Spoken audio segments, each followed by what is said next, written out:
An invisible pressure formed on the minds and hearts of Servos and Adrian. It was like the scythe of the Grim Reaper was hanging over their heads. They could feel the coldness of the scythe's blade on their skin.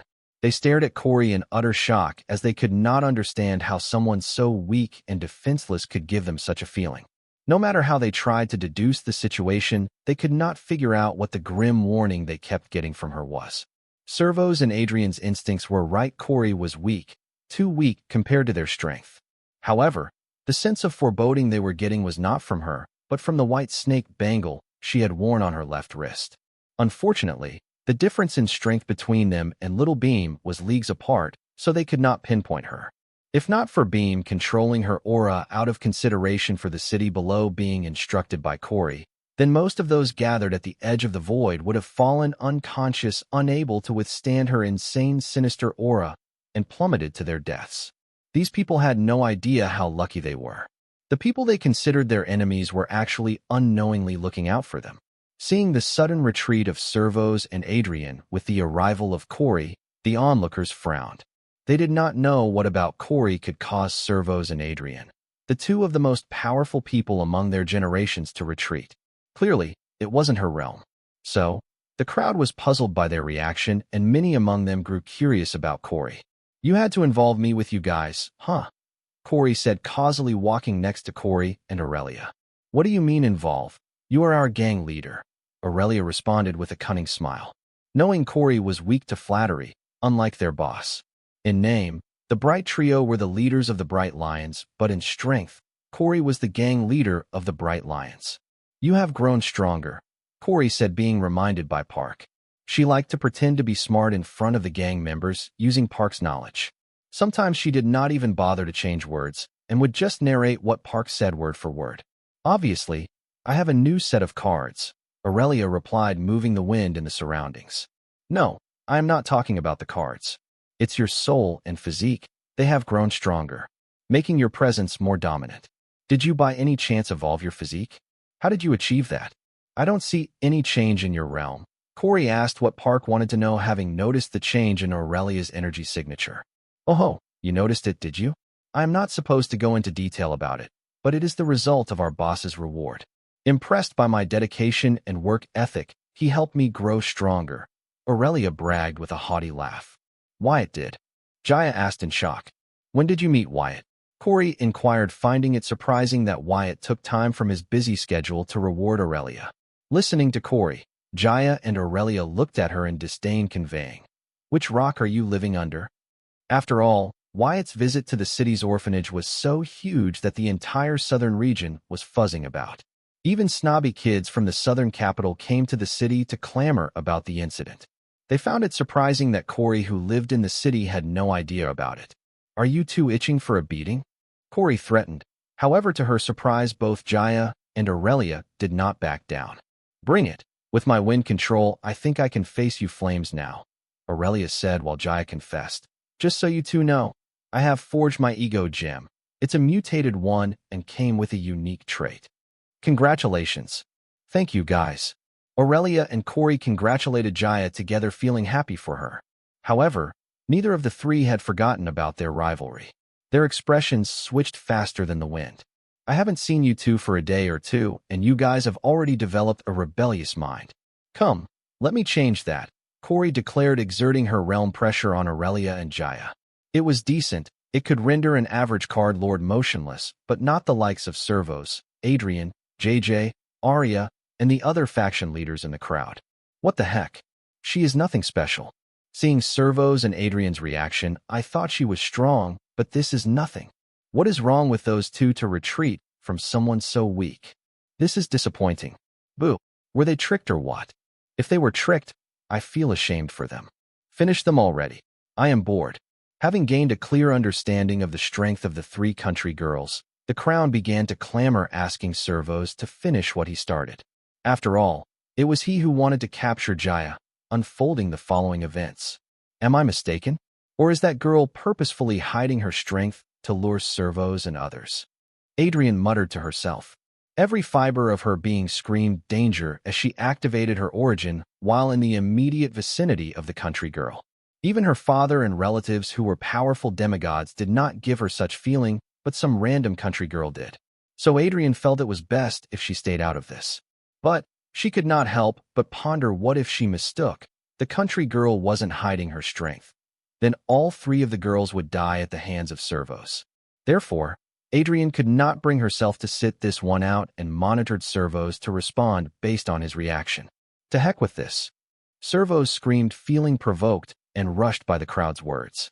Then, he decided to attack as planned, willing to risk it. His realm once again began to rise sharply, reaching Card Emperor realm, and then he chanted aloud. Corpse summoning. 9-winged devil dragon. Corpse puppetry. Corpse possession. That crazy bastard, he is going all out. Run as far as you can as fast as possible. Run for your lives. The crowd began to run for their lives, summoning the fastest speed they could muster, seeing servos summon his 9-winged devil dragon corpse. As the name suggests, the corpse summoned by servos was the corpse of an SSS-rank dragon monster.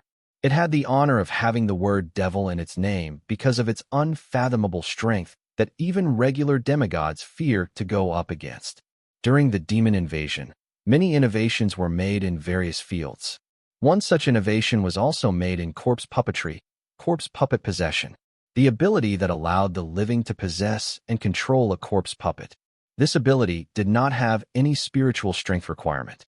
Corpse puppetry was a strong and famous field many wanted to join, but could not because the puppetry field demanded a strong spiritual strength to control the movements of the puppet. As a result, many could not take up the field of puppetry or corpse puppetry even if they longed for it. However, corpse possession changed that, as a card apprentice did not require a strong spiritual power to use corpse possession to display corpse puppetry. Apart from this, the most alluring thing about corpse possession was that it allowed a living of the low realm to possess the corpse puppet made of a higher realm being's corpse. How could a card apprentice control a high realm corpse puppet despite lacking strong spiritual power? The living would act as the core of the corpse puppet, becoming its power supply and command center. This was how a low realm card apprentice controlled the corpse puppet made from the corpse of a high realm being. These points were more than enough to attract the attention of many card apprentices to this field during the demon invasion. However, it soon lost its popularity as fast as it gained it because it had a serious limitation.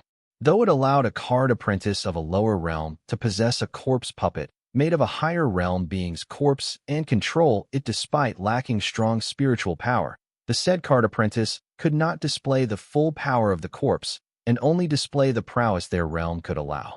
This limitation was because the card apprentice was acting as the power source to the corpse puppet. After all, the corpse puppet can only display equivalent to the power supplied to it, no more not less. This point was a serious limitation and disappointment for many who joined this field to gain strength quickly. However, the smart ones saw the hidden potential in this field. They saw that corpse puppet possession might not allow the lower realm card apprentice to display the complete prowess of the higher realm corpse puppet they possess in terms of soul energy and spiritual power, but it allowed them to utilize the complete physical prowess of the corpse puppet. Imagine a card apprentice displaying the physical prowess of a higher realm than their actual realm. It would make them invincible in their realm. This discovery allowed the field of corpse possession to retain its initial popularity. However, this too had serious limitations, as not all beings had strong physical prowess, meaning their corpse did not possess the strong physical prowess sought for corpse possession. This was understandable, as only a select few beings had strong physiques or trained their physical body. But this seriously reduced the pool of corpses that could be used for corpse possession. Lack of steady supply combined with the popularity of corpse possession, the prices of the good corpses began to rise to record highs. As a result, corpse puppetry, especially the corpse possession field, became a rich people's monopoly. Still, the desperate people found a way around it. They began to use monster corpses from dungeons as corpse puppets, giving birth to a new branch in this field, the monster corpse possession. There was the reason why card apprentices avoided monster corpses. It was because for a human card apprentice to manipulate a monster corpse puppet efficiently, they will have to know the movements and fighting skills of the monster. Not to mention, turning a monster corpse into a corpse puppet would require them to do a lot of research into that race of monsters to perfect a way to turn them into corpse puppets. When someone's desperate enough, they find a way to achieve the impossible. The same happened with the corpse puppetry field's monster corpse possession branch. The poor card apprentice came together and shared the information and their experience in refining different monsters into corpse puppets and using them. Over time, the openness and sharing nature of the card apprentice allowed them to perfect the monster corpse possession branch. Soon the monster corpse possession branch overshadowed the corpse possession branch of the corpse puppetry field. Until recently, when the monster corpse possession branch swallowed the corpse possession branch. This was because nowadays card apprentices preferred monster corpse puppets over regular corpse puppets. After all, even though it required them to get well-versed in their movement and fighting style, the physical strength displayed by monsters was not something other beings could compare with. Especially when the corpse puppet made from a monster corpse also displayed a strong self-recovery ability because of the monster's strong physical recovery ability. Not to mention card apprentices have less experience fighting a monster corpse puppet compared to regular corpse puppets. This added an element of surprise to the battle. This allowed the monster corpse puppeteer card apprentice to have the upper hand in a battle. Card apprentices have experience fighting different monsters, but now with monsters with the brain and a grimoire of a card apprentice. This factor alone made a lot of difference on the battlefield. Imagine a card apprentice going against a strong monster that also had a grimoire. This made the advantage of choosing a monster corpse puppet over a regular puppet clear. As the monster corpse possession puppetry became famous, there were bound to be a few geniuses in the field that made a name for themselves with their unique talent or approach to the field. Such was the case with Servos' family.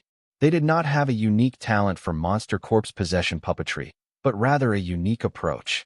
One of Servos' predecessors was adept in golem cards. He used his expertise in the golem cards to specialize in a unique approach to monster corpse possession puppetry.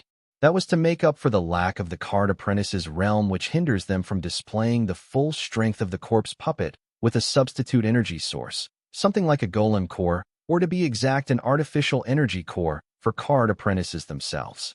The purpose of this artificial core to the card apprentice would be the same as that of a golem core to a golem power supply. Initially, the idea was to use the artificial energy core as the backup power supply for the card apprentice, allowing the card apprentice to use corpse possession on a monster corpse puppet for a longer time. This concept was not new. Many renowned card researchers have worked on it and created practical mock-ups of the artificial energy core that card apprentices could use as a backup power supply. However, they never commercialized it because there was a huge limitation to card apprentices using artificial energy cores as backup power supply. It was that they would have to stop doing everything else and focus on using the artificial energy cores to charge their energy. This was basically impractical, especially when in a decisive fight. Not to mention, this was no different than them using soul jades to charge their energy. Now this begs the question, why go through the trouble of buying an artificial energy core when they have a natural energy source called soul jades with similar functions? Therefore, the card researchers did not see a future where artificial energy cores would ever be used as a backup power supply by the card apprentices, especially when they had elixirs and potions to help them recover soul energy without interrupting what they were doing. However, one man's trash is another man's treasure. Where the card researchers failed to find any application for the artificial energy core, they created Servos' predecessor succeeded in finding a perfect application for the artificial energy core. The answer was none other than monster corpse possession puppetry. When card apprentices possess and manipulate a corpse puppet, their physical bodies will basically lay dormant inside the corpse puppet or in a remote location based on the type of corpse possession, while their spiritual body manipulates the corpse puppet. This allows the card apprentices' physical bodies to use artificial energy cores to charge their soul energy, overcoming its limitation. Why choose artificial energy core over soul jades or potions and elixirs over here? Artificial energy cores can be programmed to automatically charge the physical bodies of the card apprentices without any supervision. However, the soul jades cannot be programmed to do so, as they need the card apprentices to mobilize their spiritual power to draw the energy from them and charge themselves. As for potions and elixirs, they were just too expensive, and one needed to have a certain level of connections to get their hands on them. After all, potion and elixir card creationists were rare and sought after. These two reasons made the artificial energy core a perfect backup power supply for the monster corpse possession puppetry over soul jades and potions or elixirs. Servos' predecessor was an opportunistic person. When he discovered the application of the artificial energy core in the field of monster corpse possession puppetry, he immediately contacted the central government to buy all of the artificial energy core research work of the late card researchers and all the rights associated with it for a cheap price. After all, artificial energy core research was seen as dead-end research with no promising area of application. Servos' predecessor bought the artificial energy core research and all its rights before revealing his findings to the monster corpse possession puppetry community, betraying the very core principle that allowed the monster corpse possession puppetry branch to grow to prominence in the corpse puppetry field. Once Servos' predecessors had bought the rights to the artificial energy core, he was not short-sighted. He willingly shared the research on artificial energy core with the monster corpse possession puppetry community for free and defended his action, saying that he did it so that the central government would not monopolize the research on the artificial energy core after learning his discovery. However, this was just another part of Servos' predecessor's grand scheme, as the research on the artificial energy core, though complete, was not economical. He needed the help of the monster corpse possession puppetry community to make the creation of the artificial energy core more economical and also public accept method so that he could commercialize it. This idea of Servos' predecessor was a great success. The great minds in the corpse possession puppetry came together to find a creation method for artificial energy core cheaper than the price of a low-grade soul jade. They were able to do this by taking inspiration from low-level golems such as vehicles. However, the capacity of the artificial energy core used by the corpse possession puppetry was different from the energy cores in the cars and bikes. Hence, only the lowest of the lowest capacity of the artificial energy core was priced cheaper than a low-grade soul jade. Their price increased with the capacity of the artificial energy core. Now that the monster corpse possession puppetry community had helped Servos' predecessor find an economical way to create an artificial energy core and publicize the use of artificial energy core in the monster corpse possession puppetry community, he was prepared to show his true colors by monopolizing production and sales of the artificial energy cores that can be used as an auxiliary power supply by card apprentice. After all, he had bought all the rights to this concept. Even though he had shared the research with the public, he still held the rights to produce and sell them. Therefore, he would have no competitors in the market. However, before Servos' predecessor prepared to do so, a genius monster corpse possession puppetry card apprentice had found a new kind of artificial energy core that would allow the card apprentices to not just recover their lost energy, but help them temporarily rise their realm to a higher realm, causing an uproar not just in the monster corpse possession puppetry branch, but in the entire world. However, soon the whole world lost interest in this new variation of artificial energy core, because it had a similar limitation as the old artificial energy core. The card apprentice would have to stop everything else they are doing to use this artificial energy core and temporarily raise their realm. What was the point of temporarily raising their realm if they could not use it in a fight or for another purpose? It was not surprising that the card apprentices lost interest in it. However, this invention was a huge breakthrough for the monster corpse possession puppetry community. After all, this limitation of the old or variant artificial energy core did not affect them, as their physical body would be dormant when they possessed the corpse puppet. This allowed them to use the variant artificial energy core to temporarily raise their realm during fights. However, before the inventor of this variant artificial energy core could share his research work with the rest of the monster corpse possession puppetry community, he was approached by Servos' predecessor. Together, they came to an understanding, and the inventor of this variant artificial energy core married into Servos' family, making the variant artificial energy core the protected intellectual property of Servos' family. Still today, it's not known what Servos' predecessor promised the inventor of this variant artificial energy core to betray the principle of the monster corpse possession puppetry community and hand over his life's work to Servos' family. Many in the monster corpse possession puppetry community speculated that Servos' predecessor offered him shares in the production and sales of the artificial energy core with the young inventor in exchange for this invention. Greed and power would explain why the young inventor betrayed the monster corpse possession puppetry community and joined Servos' family in their treachery to the monster corpse possession puppetry community. This act of Servos' predecessor destroyed their family's reputation for generations to come. Its reputation was ruined to the point that it could not be salvaged by their descendants even today. However, that treachery allowed Servos' family to lay a firm foothold in the southern capital as one of the top families in the southern region and also become a part of the world leaders. This came at the cost of stopping the progress of the monster corpse possession puppetry community.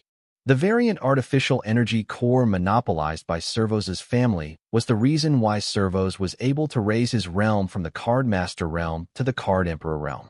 This was known to everyone in the crowd gathered at the edge of the void of Sky Blossom City's airspace. However, what they did not know was how could a Card Master carry a variant artificial energy core that held the capacity to rise his realm to the Card Emperor realm.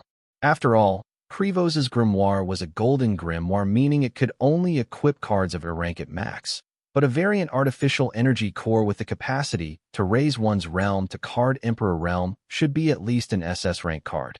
Regardless of how one tried to explain how Krivos could use an SS rank variant artificial energy core despite the limits of his golden grimoire, no one could come up with a half-decent answer. This question haunted the crowd and their family elders back home. After all, who would not want to know the secret to overcome the limits of a grimoire? Even though many were desperate for the answer, none dared to resort to desperate, means fearing the family behind Servos. After all, they weren't just one of the top families in the southern region, but also one of the world leaders. No one was desperate enough to make an enemy of them over what could be a simple trick that was only fit for Servos. After all, only Servos was capable of this in his family, and no one else in his family could replicate his combo. And they were right to think so. The reason why Servos was able to care for an SS rank variant artificial energy core that would help him temporarily rise his realm from Card Master to Card Emperor realm was because of his origin card, MySpace. Card name, MySpace.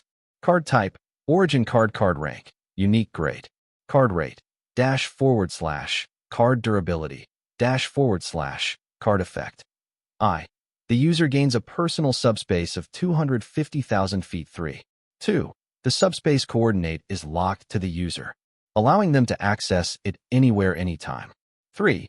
The user can directly access things stored in the subspace. Restriction: no living being can enter the subspace. 2.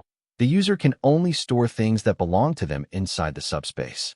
Note: the space inside the subspace will increase with the realm of the user.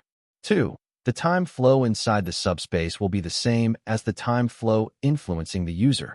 Servos' origin card was the reason why only he and his family was able to use an SS rank variant artificial energy core, overcoming the limitation of his realm and golden grimoire. This unique feat allowed him to become one of the heir candidates to be trained by his family, ultimately becoming the source of his arrogance. The reason Servos' private subspace was able to help him use an SS rank variant artificial energy core was because of Servos' ingenious idea to recruit a decent array master in his family to help him create an SS rank variant artificial energy core as a physical item instead of a tradition item card using an array formation. By doing this, Servos could store the SS rank variant artificial energy core in his subspace and access it from within his subspaces to help him recover his soul energy or temporarily raise his realm. Can other card apprentices not do the same with storage cards? No, because the storage card would not allow them to directly access the SS rank variant artificial energy core item stored in them to help them recover their soul energy or temporarily raise their realm like Servos' subspace can. They would have to summon the item out of the storage card to use it, which was not practical in a fight. Though Servos' subspace had many restrictions, it was unique this way. Servos' subspace not only helped him store and use an SS rank variant artificial energy core, but it also allowed him to store the refined corpse of an SSS rank 9-winged devil dragon. This was how he could fake summon the SSS rank 9-winged devil dragon. Fake summon? Servos only retrieved the SSS rank 9-winged devil dragon from his subspace, but he acted like he summoned to confuse the masses. He did not want to reveal his origin card to the onlookers. This was also the main reason why the people had misunderstood that Servo's able to overcome the limitations of a golden grade grimoire. Not to mention it would keep his opponents guessing, making him an enigma in their eyes. Usually, monster corpse possession puppetry works on by a card apprentice possessing a monster corpse puppet, but Servus could not do so in the case of the SSS rank 9-winged devil dragon, as beyond the limitation of what his grimoire can equip. So, Servos had the elders of his family procure an intact corpse of an SSS rank 9-winged devil dragon and refine it using array formation so that it would not rot. This way Servos could store the SSS rank 9-winged devil dragon in his subspace and retrieve it when he needs it. No matter how incredible the corpse possession skill card was, an A-rank corpse possession skill card would not allow a card master to possess an SSS rank monster corpse. However, Servos found a way around it by using the SS rank variant artificial energy core to temporarily raise his rank to the card Emperor realm such that he could use an A-rank corpse possession card to temporarily possess the corpse of an SSS rank 9-winged devil dragon. By this means Servos was able to rise to the rank of most promising youths of the present generation. He was an example that one did not need to be talented to achieve greatness. His unique approach to use his origin card to its maximum allowed him to enjoy the same treat as that of a genius. Seeing Servos reveal all of his cards by summoning an SSS rank 9-winged devil dragon corpse and possessing it, Adrian, who was monitoring him the whole time, decided to make a move before it was too late, mentally chanting, "I call upon my inner goddess to guide me." Trait name, Inner Goddess. Trait type, Innate trait effect, I. Note, the user has to explore and learn the effects of the trait. Adrian, unlike Corvos, was born a genius with a trait that was beyond the knowledge of the card world. After awakening as a card apprentice, it did not take her long to advance to the card lord realm, showcasing her talent and announcing to the world that her unknown trait was not weaker than the best trait known to the card world. This trait of Adrian made her one of the most promising of her generation, not just in the southern region, but the entire card world. A trait whose effect was beyond the knowledge of the card world obviously would attract a lot of unwanted attention. Fortunately, Adrian's family has been loyally serving the southern region and heat said royal family since the founding of the 5 regions. Hence, when the dark clouds loomed over Adrian's family because of her special trait, the southern ruler himself stood guard, protecting their family in their toughest hours, saving them from annihilation. The forces that had gathered to take Adrian with them to learn about her special trait that was beyond the card world's knowledge, seeing the southern ruler interfere, blamed him and his family for trying to monopolize the secret to Adrian's trait for themselves. They were not wrong. Many in the circle of the royal family planned to do so. However, to everyone's surprise, the southern ruler swore on his honor to never shackle Adrian's freedom for his selfishness. With this oath, he proved everyone who blamed him for monopolizing the secret behind Adrian's trait wrong. It also served as a warning to his allies and family that they were not to covet Adrian, basically turning Adrian into a forbidden fruit in the card world that even the central government dare not covet. Seeing the esteemed southern ruler going so far for her family and her, Adrian swore in front of the world to live as an upstanding southerner and die as an honorable southerner.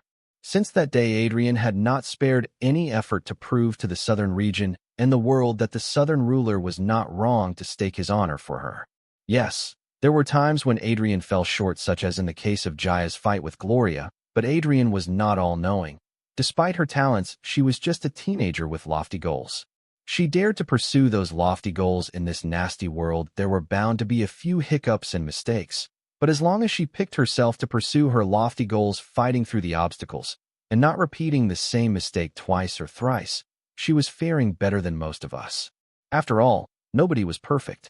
As the possessor of the inner goddess trait, Adrian knew that her trait had more to it, but could not figure out how to figure out the true potential of her trait until she began searching for her ethereal spirit to forge her ego gem.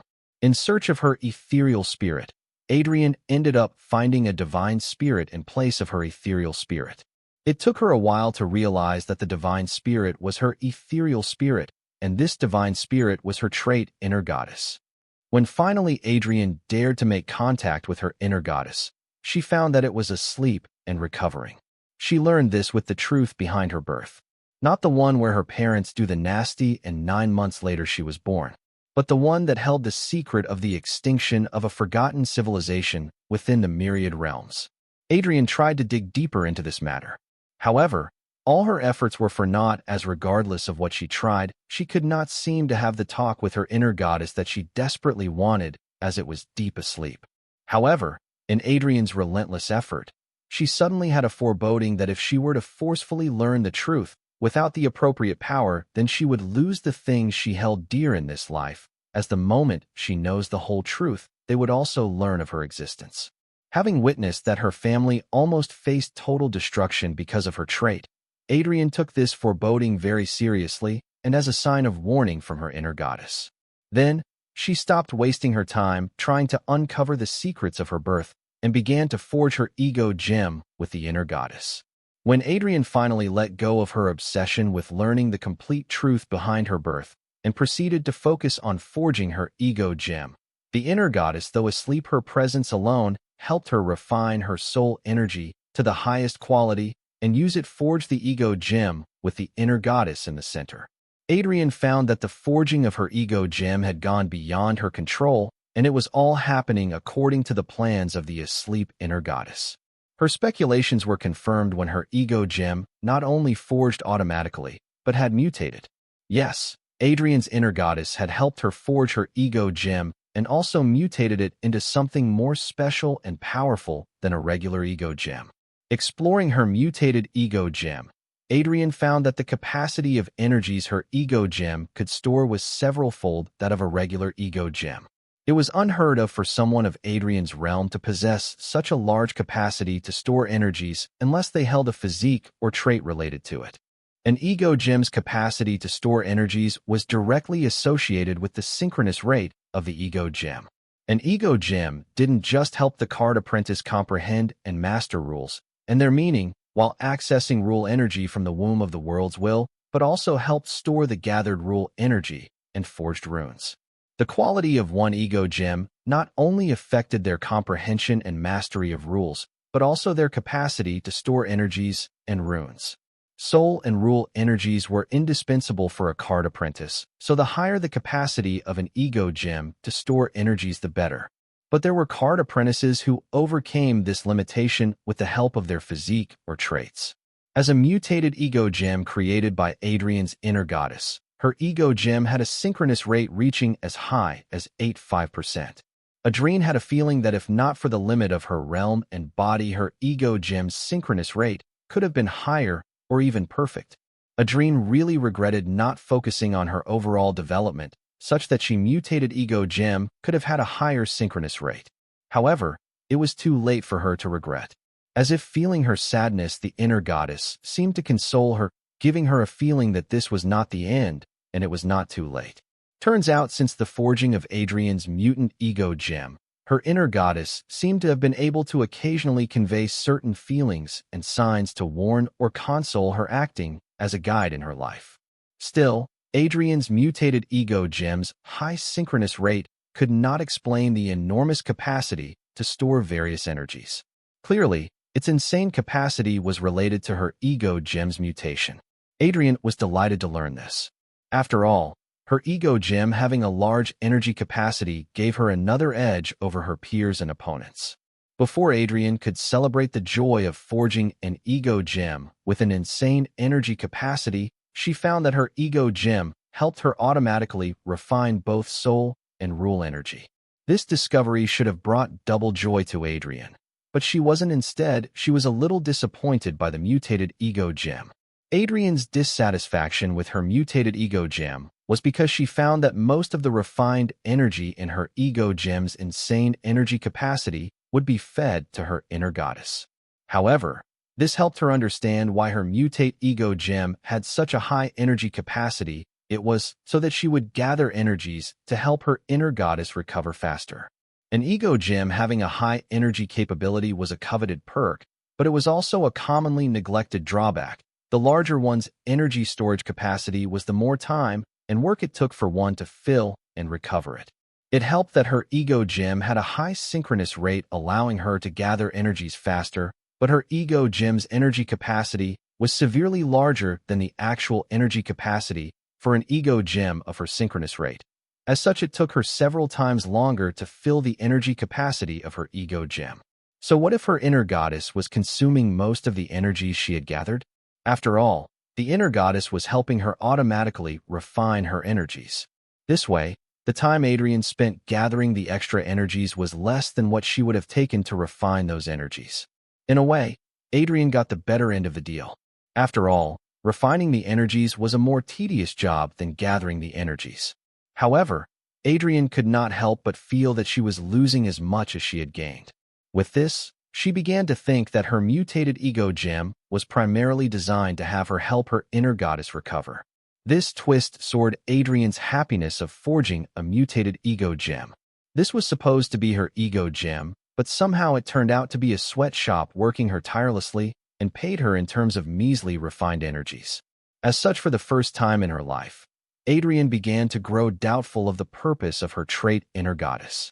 She could not help but wonder if the inner goddess's existence was to help her, or if her existence was to help recover her inner goddess. Thinking of this, Adrian began to have an existential crisis. With this, she could not help but feel that she was a mere pawn in someone else's grand scheme. As if sensing the fears and worries of Adrian, the inner goddess showered her with another ability, an ability that would allow Adrian to borrow the strength of her inner goddess. Adrian did not understand what her inner goddess meant by giving her this ability. When Adrian's confusion was about to consume her consciousness, she heard an omnipotent voice from the depth of her being. "You are me. I am you. You do not have to fear yourself." Hearing the omnipotent voice, Adrian immediately calmed down, and all her confusion washed away. She no longer began to focus on separating herself from her inner goddess and began to move forward, as if her previous existential crisis never happened. Though Adrian could borrow power from her inner goddess, she found that her strength was too low for her to borrow the full strength of her recovering inner goddess. Hence, Adrian could only borrow enough power that her realm allowed. When in the Card Grandmaster realm, she could borrow power from the Card Emperor realm, and when in the Card Lord realm, she could borrow the power of a regular card demigod. As such, Adrian began to focus on her all-round development, such that she could be strong enough to borrow more power from her inner goddess. This further led Adrian to ponder how strong was her inner goddess, if even in her recovery period a portion of strength allowed her to display the strength of a card demigod. Adrian wondered if her inner goddess was a transcendent.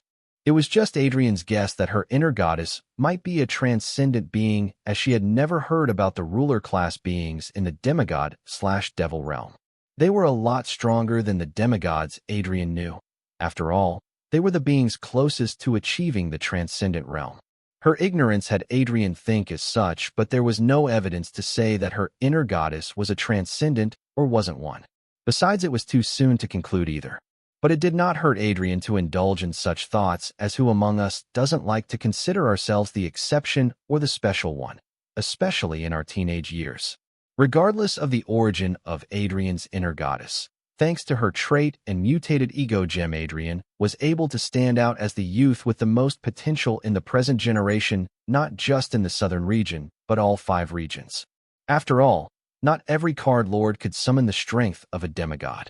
Even though the strength summoned by Adrian was temporary and not as strong as an actual demigod, it was still an incredible feat that only a handful could pull off. Just her being able to achieve this feat showed the limitless potential within her. "This is the worst possible outcome," JJ uttered. He did not think that a girl fight would end up like this. He looked at the towering 9-winged devil dragon corpse possessed by servos, and the divine glow emitted by Adrian as the crowd in the surroundings rushed to safety, not wanting to get caught in the clash of 2 titans and become a casualty. JJ then turned to look at his cousin and asked, "Aren't you awfully quiet? Isn't it about time you pressed me to stop the 2 of them from wreaking havoc, or to save those 3 country girls?" Arya rolled her eyes at her cousin, not wanting to make any sort of comment with Wyatt sitting on her shoulder. However, she internally yelled at him, "You fool! How can you be this blind? Your death is right beside you, and you are still thinking about unrelated stuff. Take this opportunity to run away before the Grim Reaper on my shoulder decides it is time for him to harvest souls." Arya possessed the purest, unparalleled bloodline after Anna. However, her strength was being held back by the presence of a second bloodline, the Art family bloodline. Still, she was someone with limitless potential. However, when compared to Adrian and Servos, who possessed the strength equivalent to a rookie demigod, she did not make it to the youth with the most potential in the present generation of the southern region, let alone the 5 regions. According to Clown Mask's future vision, Arya would gain popularity during the war between the southern region and northern region, which was set in play by Matron from the Shadows. However, before that, she would remain a no-name royal descendant who was 136th in the line of succession for the Southern Throne. Every descendant with an unparalleled bloodline was in the line of succession for the Southern Throne regardless of which family they belonged to. However, just in case, God forbid, if there were ever a time they were required to ascend to the Southern Throne, then they will have to give up on their family name and inherit the Heatsen family name. These weren't the Southern region's royalties customs, but the same in the other 3 royal families. Both Arya and JJ were part of these royal descendants. Let me show these kids what a real and alive 9-winged devil dragon looks like. Though JJ found his cousin's silence odd, he did not bother to wait anymore and walked toward Adrian and Servos chanting aloud, "Sacrifice summoning. SSS rank 9-winged devil dragon. Card name, Sacrifice summoning. Card type, summoning card, active. Card rank, A rank, rare grade. Card rate, 9 stars. Card durability, 89/100. Card effect, the user can summon a random creature of strength equivalent to the sacrifice they offered to the world's will for an hour. The duration of the summon can be increased by making appropriate sacrifices to the world's will. The user can summon specific creatures by making appropriate sacrifices to the world's will. 4. The value of the sacrifice will be determined by the world's will. Note, the summon will be able to follow the basic instructions of the user. The summon will risk its life to protect the user during the summon period. Learning of Wyatt's feat to defeat a devil by borrowing the power of a devil. JJ, who never dared to venture into the dark arts, finally gave in to the temptation. JJ was fully aware of the consequence of dabbling in the dark arts, but believed that if a country hick like Wyatt could practice it without losing his sanity, then he too could do it. Having decided to explore the dark arts, JJ did not have to go out of his way to find dark arts and related knowledge. The Southern Royal Palace's library's forbidden section was filled with all the knowledge his predecessor had collected on dark arts. JJ knew his way around the palace, so it wasn't much of an obstacle for him to access the books on dark arts stored in the forbidden section of the library. Accessing the dark arts books in the royal library. To JJ's dismay, he found that most of these books were mainly on the various sacrificial demon/devil summoning rituals used by the demon/devil worshippers to make offerings to the demon/devil they worshipped to gain otherworldly powers from them or to summon demon/devil to card world. JJ was not discouraged by this, rather he was relieved because though confident in his abilities, he did not want to dwell too far into the taboo. He began to explore the sacrificial summoning of the dark realm, even though he had no clue if it was what he was looking for. Dwelling in the dark arts of sacrificial summoning that the demons/devils taught to their worshippers, JJ began to see a pattern in numerous sacrificial summoning methods. He saw that these sacrificial summoning methods allowed the summoner to open a portal connecting their location in card world with the location of demon/devil they were calling on in the dark realm by paying an offering similar to toll fee to the card world's will and dark realm's will.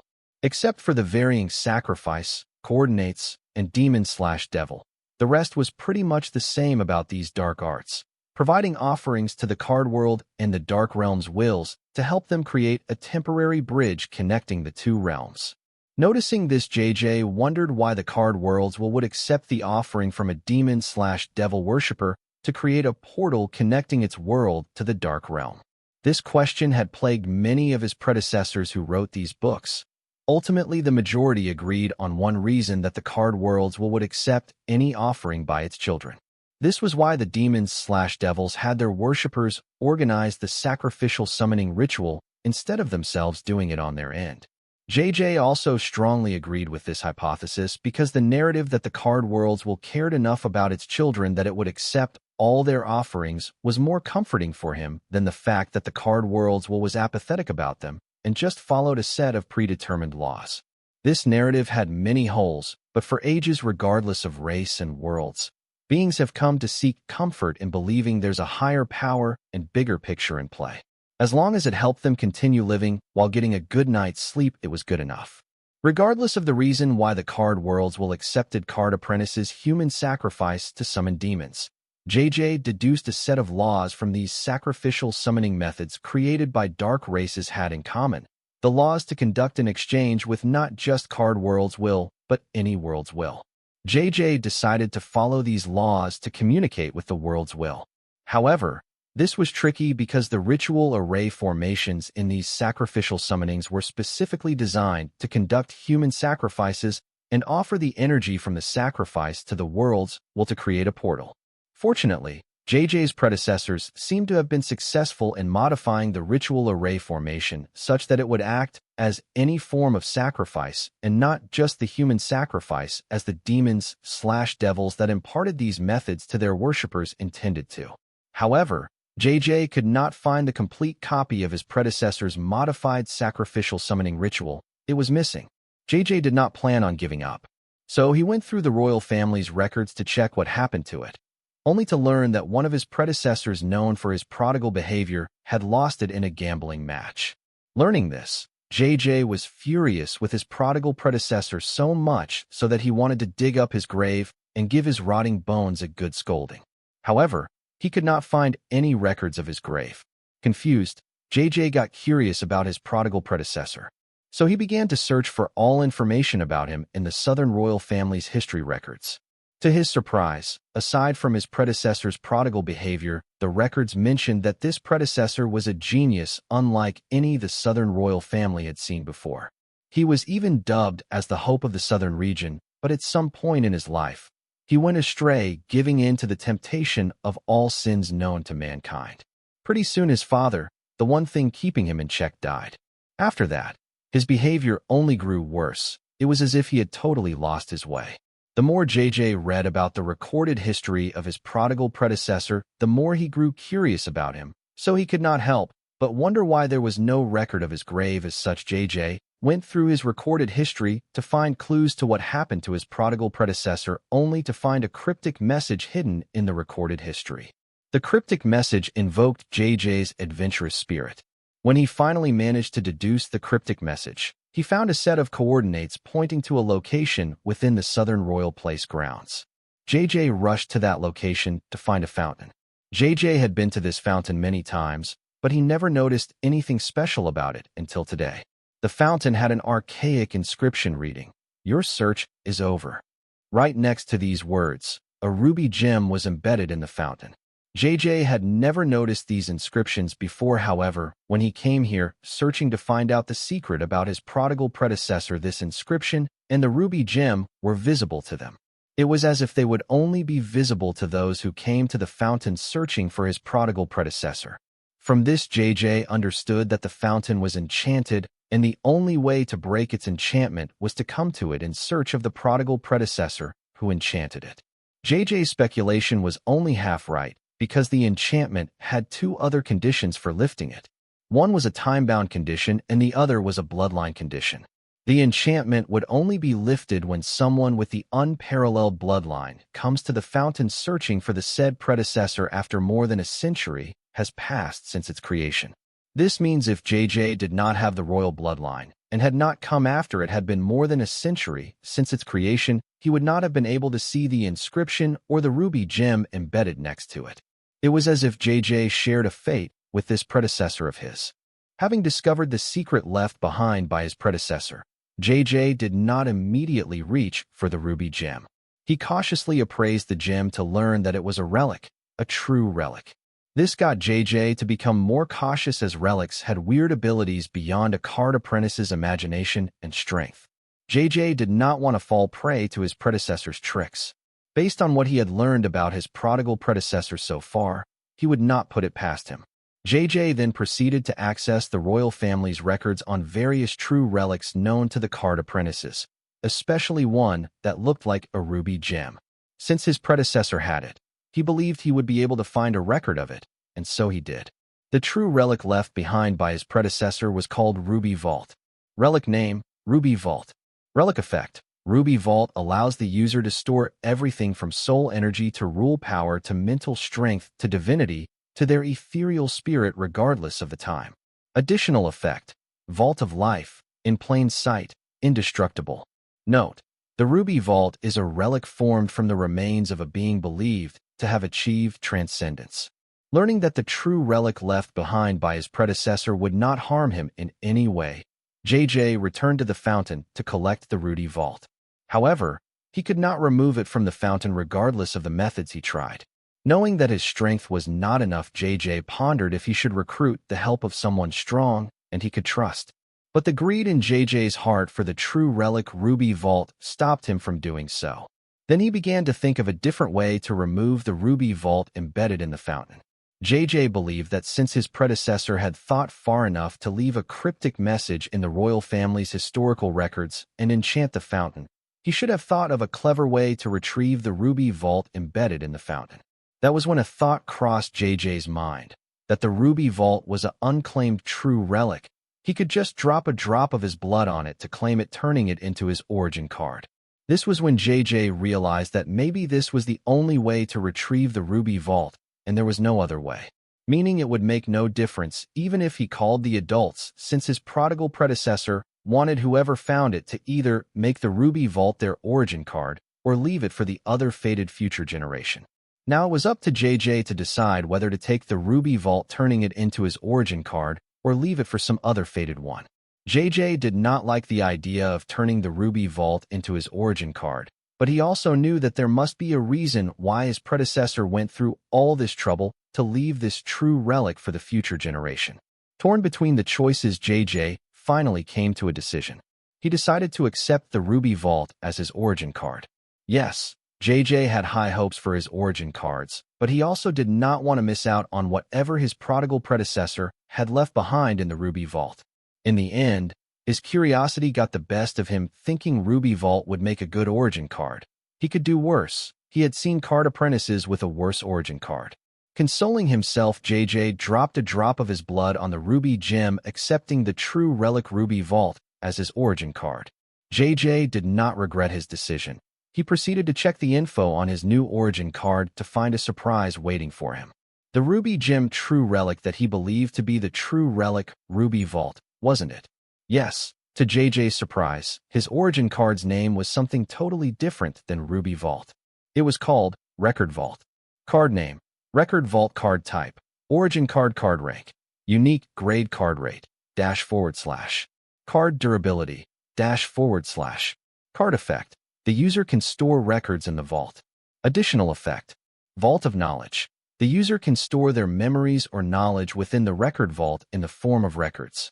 Note: Vault of Knowledge is only responsible for saved memories of the user and not all the memories of the user.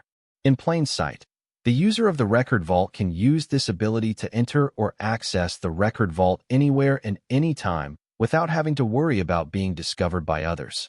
Note: the record vault cannot be detected using soul energy, mental strength, or rule power.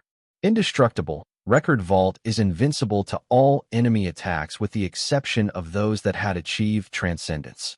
Note: the Record Vault is a relic formed from the remains of a being believed to have achieved transcendence. Reading the info of his origin card, JJ's face turned deadpan. The effects of the Record Vault were worse than the Ruby Vault. JJ would have preferred the Ruby Vault over the Record Vault. It was funny how times change. Earlier, he did not want to have Ruby Vault as his origin card, but now he was complaining why his origin card was not Ruby Vault, but Record Vault. JJ wanted to cry, but no tears came out from his eyes. A card apprentice's origin card not only gave them an edge over their opponents, but also separated them from the common card apprentice. One card apprentice can only have 2 origin cards in a lifetime. Common card apprentices would worry about finding their fated ingredient in their limited lifespan. But JJ, who had the potential to become a demigod, worried about not getting a good origin card in his lifetime. To see his fear come true, JJ was devastated and cussed his prodigal predecessor for this fate. Devastated, JJ picked up his shattered dreams and accessed his origin card record vault to see if he could find something to rejuvenate them. Now that he had taken the risk to turn the unknown true relic into his origin card out of curiosity about why his predecessor left this behind, he might as well see it through. When JJ tried to explore the record vault, he found his entire body was dragged into the vault, leaving a ruby gem in the location where he once stood. Inside the record vault, JJ found rows and rows of shelves. The first few cells were filled with records, but the ones after that were all empty. A handsome figure walked out from the aisle between the shelves. JJ found the figure familiar. It was his predecessor. The royal family's history records had these images from young to old. So, JJ instantly made out who the figure was. Being in the presence of his ancestor, JJ hurriedly bowed only to hear the figure say, "If you are bowing, then don't bother because I am just a recorded memory. I can't see you or hear you. This is the beauty of this place. You can experience your or other person's stored memories here from the third person or the first person point of view. Your choice. I hope this point alone will be enough to make up for the fact that I upgraded the true relic Ruby Vault to Record Vault. This is not an excuse. Trust me, Record Vault is far better than Ruby Vault. If you are a brains over bronze kind of guy, then you will agree with me on this one. Ruby Vault might look like a lifesaver, but there is no point in continuing one's life like that. Since you have an unparalleled bloodline, I assume you are not afraid of death. So you have no use for a Ruby Vault." Midway throughout his predecessor's words, JJ clenched his fist because Ruby Vault wasn't just a life-saving card. Aside from its life-saving capabilities, it was a high-level artificial ego gem that would allow one to store their runes or divinity and pass them to future generations. To think that his predecessor did not think twice about ruining such a true relic twice, JJ instantly lost his respect for him. JJ now knew every word about his predecessor being a prodigal in the royal family's records was true. Realizing this, he strongly had an urge to hit this prodigal predecessor of his.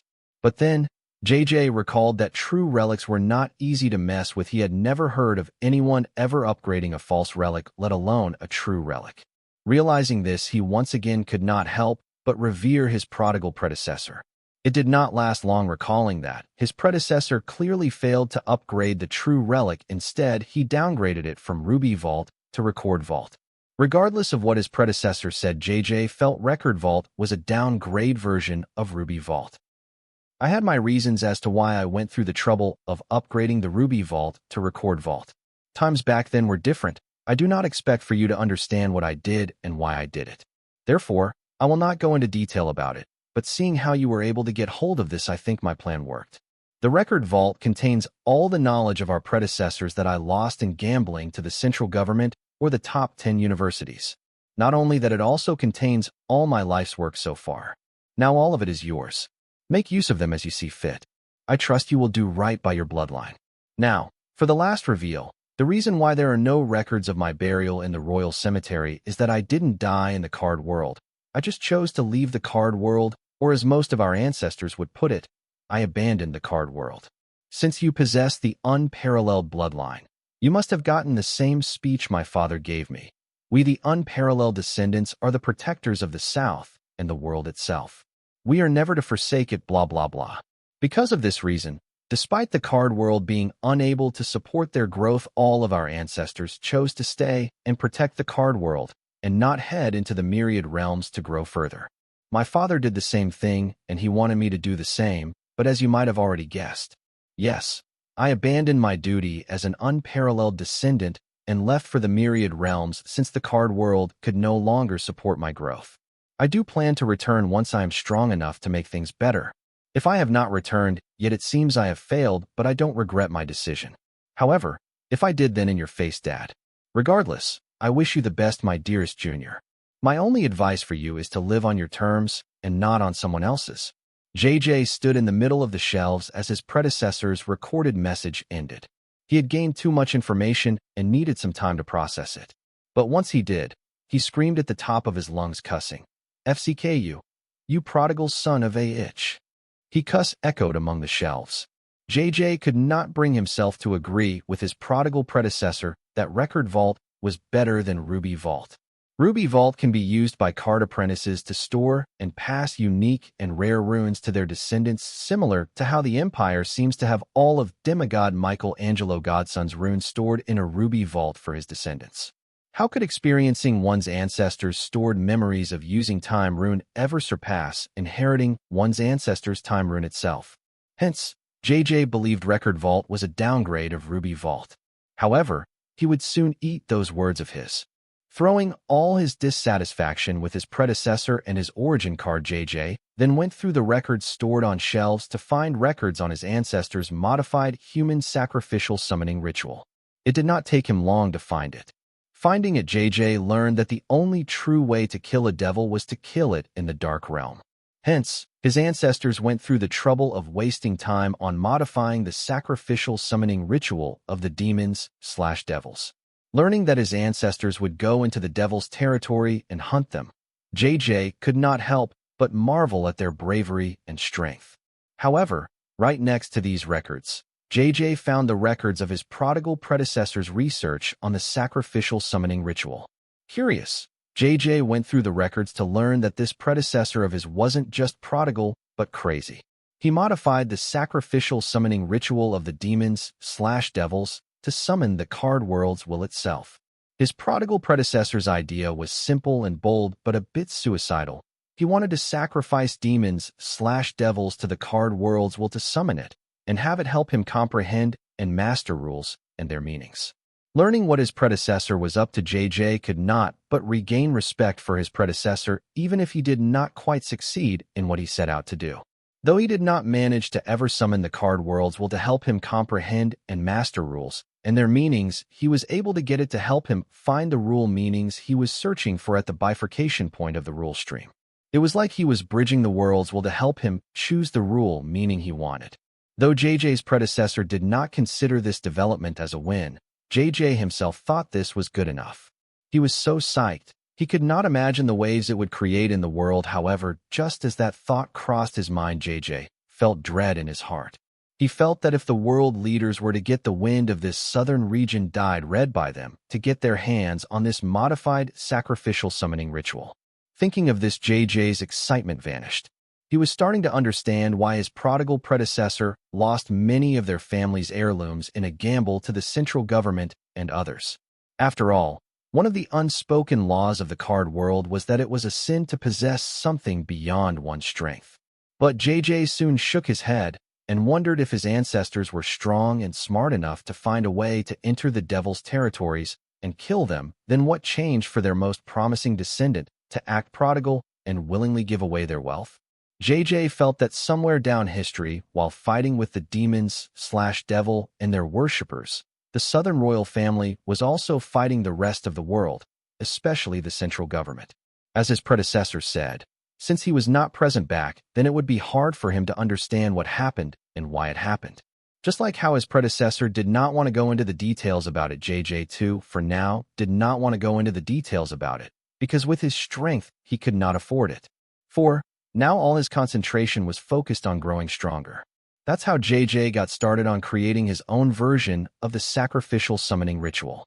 However, it took a lot of inspiration from his predecessor's version of the sacrificial summoning ritual. Still, its purpose and application were 100% his idea.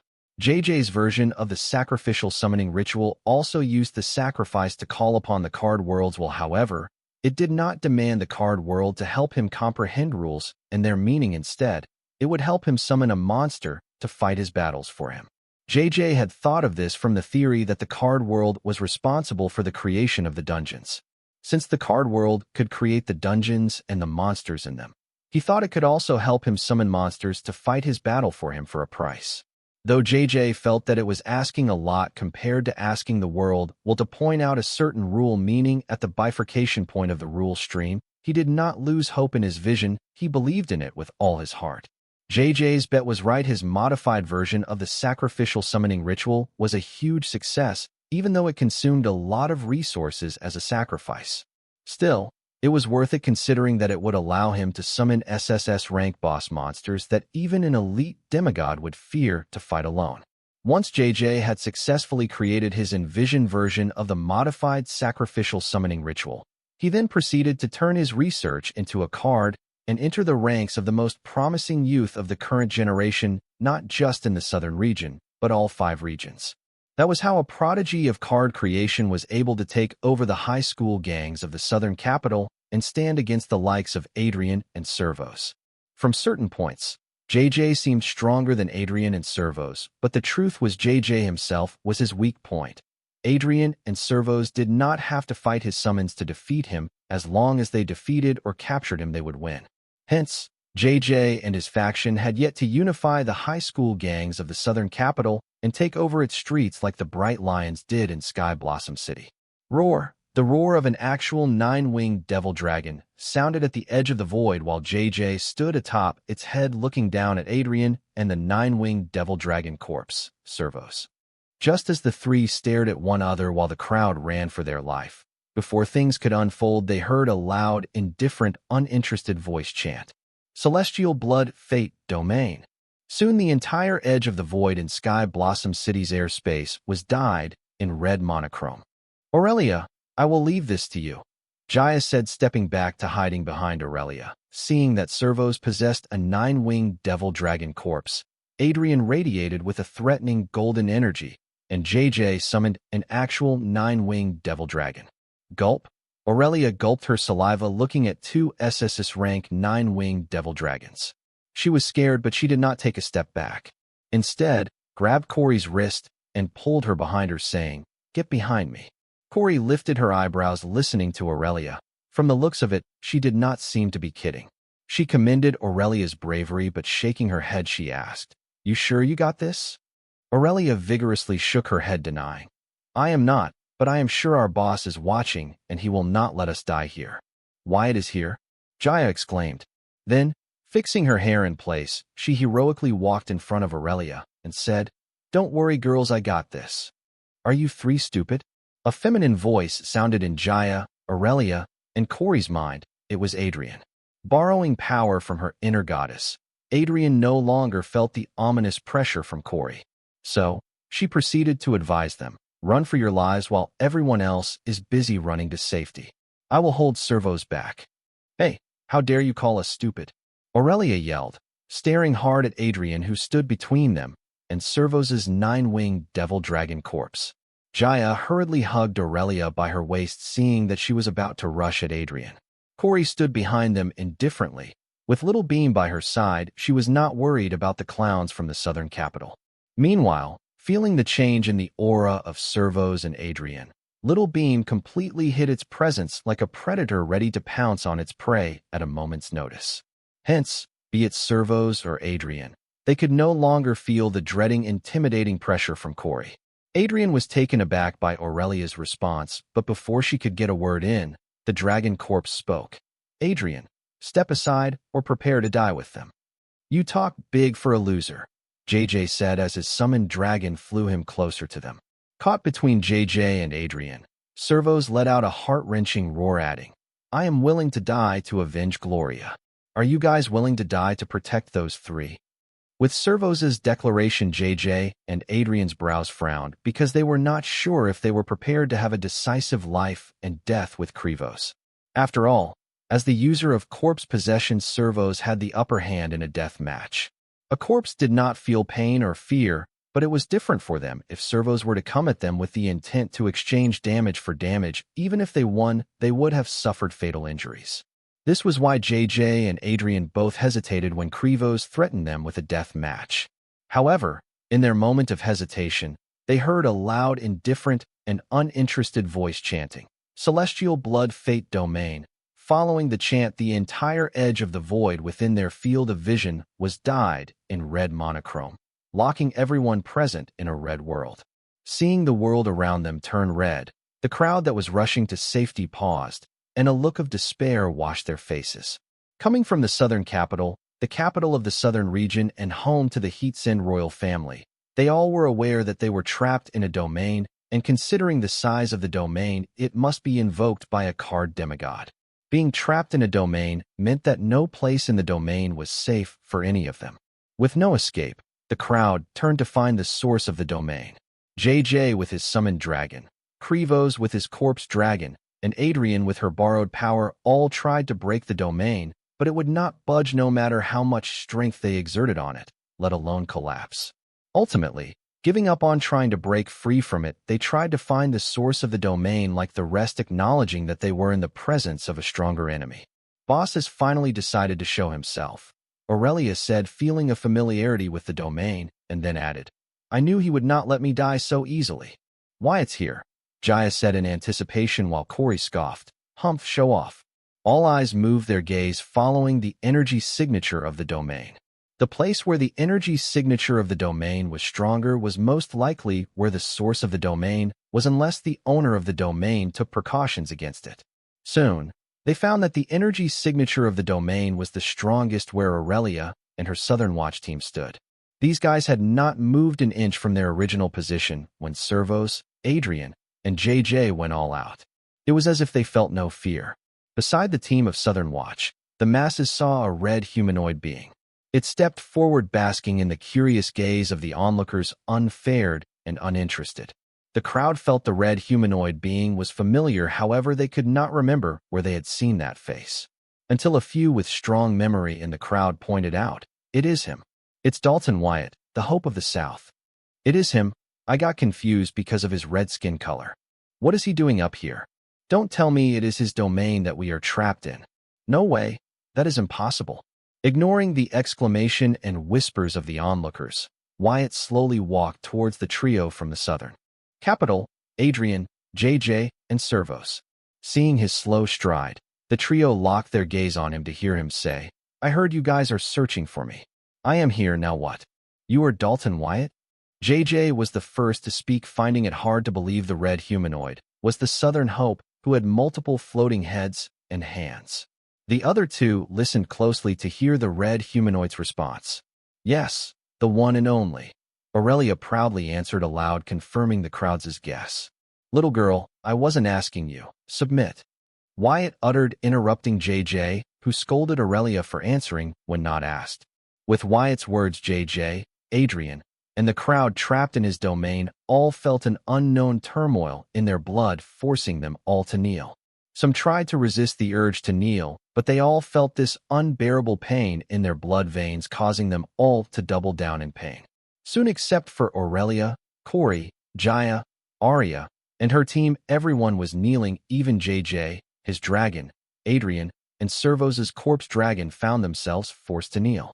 Many did not understand what was happening, and some could not believe that Wyatt's domain had such power.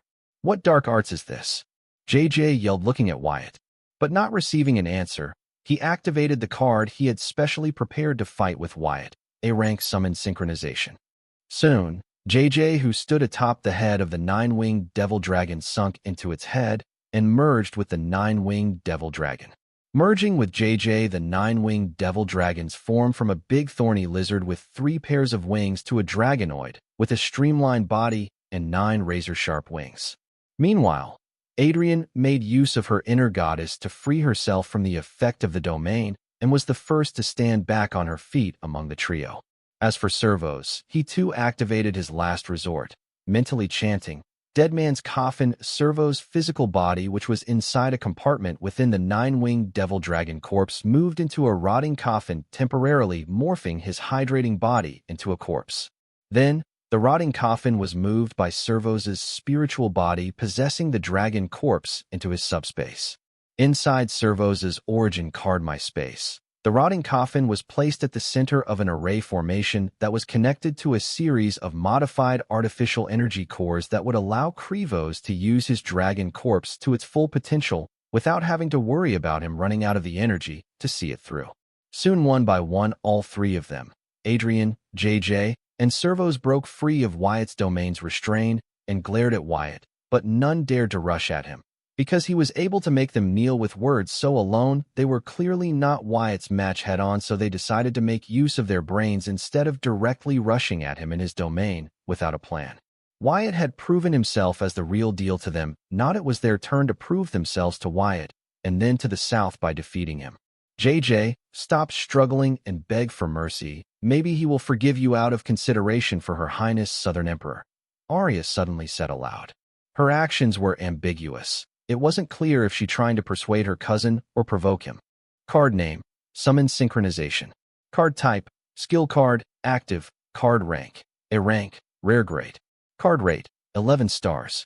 Card durability, 87/100, card effect. I.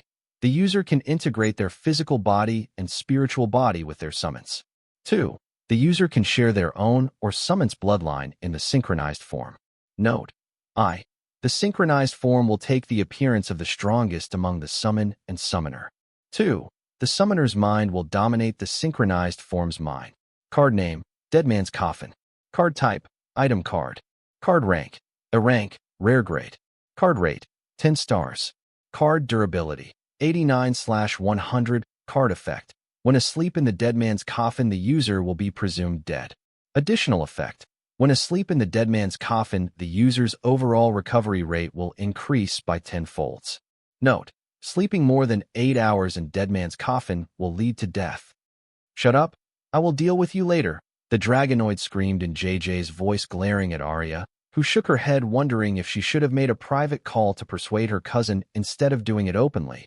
He might have mistaken her genuine advice as a provocation. Step back, you two. He is mine, JJ warned Adrian and Servos, declaring Wyatt his prey, as his massive body covered with thorns and scales threateningly stepped forward. Fine by me. Servos couldn't care less about JJ's arrogant declaration. His target was Jaya. He wanted to avenge Gloria before the circumstances made it impossible for him. The 3 pairs of wings of the dragon corpse flapped as it turned its back to Wyatt to face its prey, Jaya. Adrian's gaze switched between Wyatt and Jaya. With JJ holding Wyatt down, he would now be able to stop Servos from killing Jaya and his friends. Her eyes finally rested on Jaya, yelling, "FCK this." Then, she firmly stood between Servos and Jaya, adding, "Servos, she won fair and square. Gloria has no one but her incompetence to blame for her death. Let us end at this." Adrian wanted to prove herself against Wyatt, but not like this. She wanted a fair battle, one where neither of the party was not cornered or coerced to fight.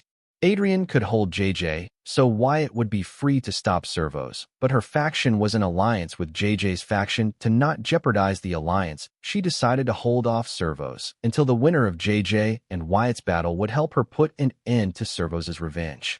Submit.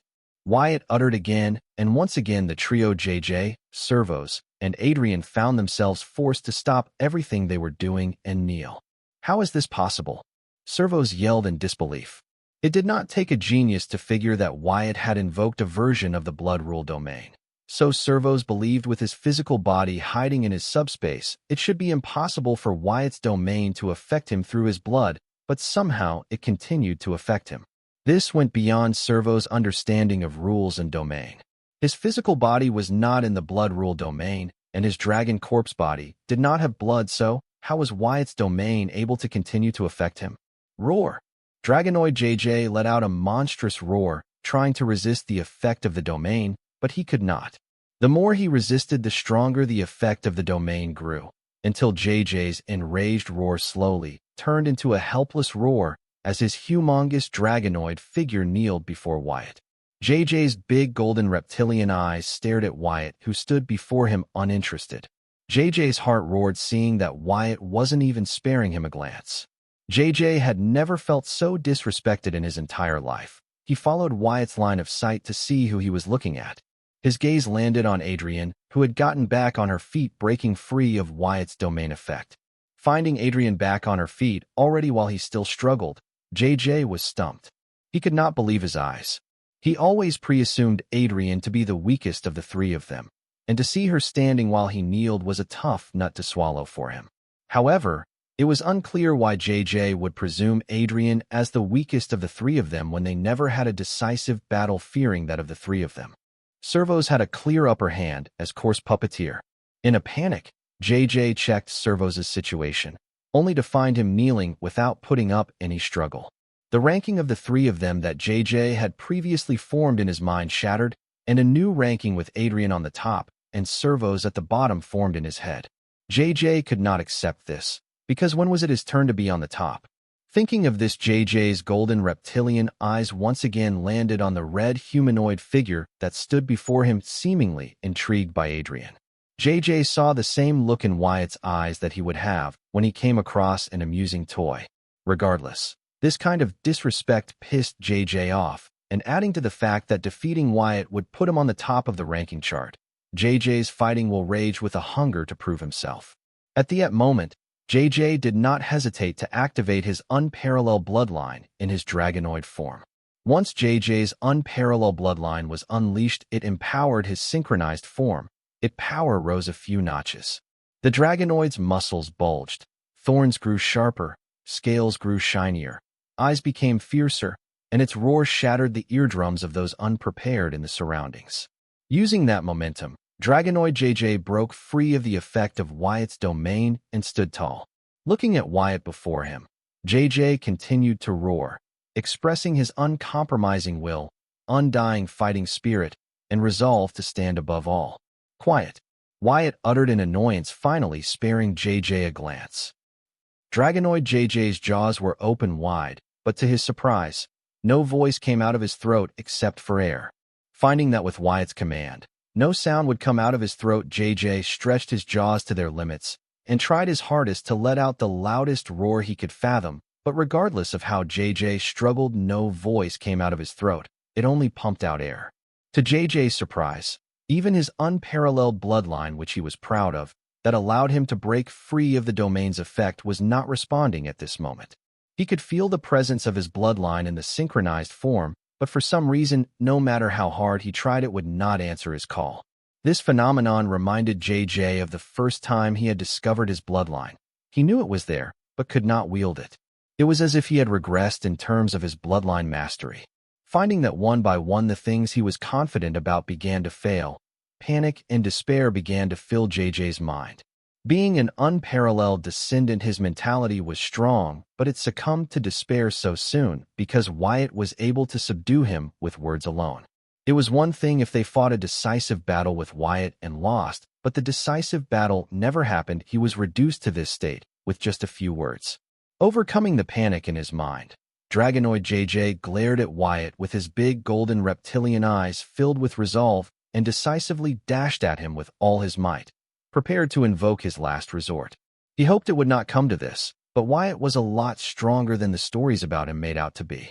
JJ recalled how his cousin told him that in his strongest form, Wyatt had multiple floating heads and arms. So he felt incompetent seeing that Wyatt did not even need to take his strongest form to fight him. This feeling of incompetence only lasted for a fleeting moment in JJ's mind. Soon it was suppressed and replaced by the feeling of being an underdog. Yes, JJ felt that he was the scorned underdog from the stories, while Wyatt was the bully who underestimated him. Fueled by his delusions about his present situation, JJ swore in his mind to make Wyatt regret underestimating him. Solidifying this narrative in his mind, as he pounced on Wyatt, JJ mentally chanted, "Core explosion."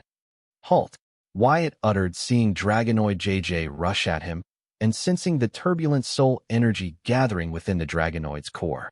With his words, JJ not only came to a sudden halt, but the violent soul energy inside his core also came to a halt. As his body and the violent soul energy gathering in his monster core were forced to a sudden halt, Dragonoid JJ roared in his mind, "What the heck kind of domain is this? How is it able to force his will on me with just mere words?" Wyatt's blood rule domain did not make sense to JJ. In his current form, he possessed the strength of an elite card demigod, yet Wyatt was able to exert his will on him with mere words.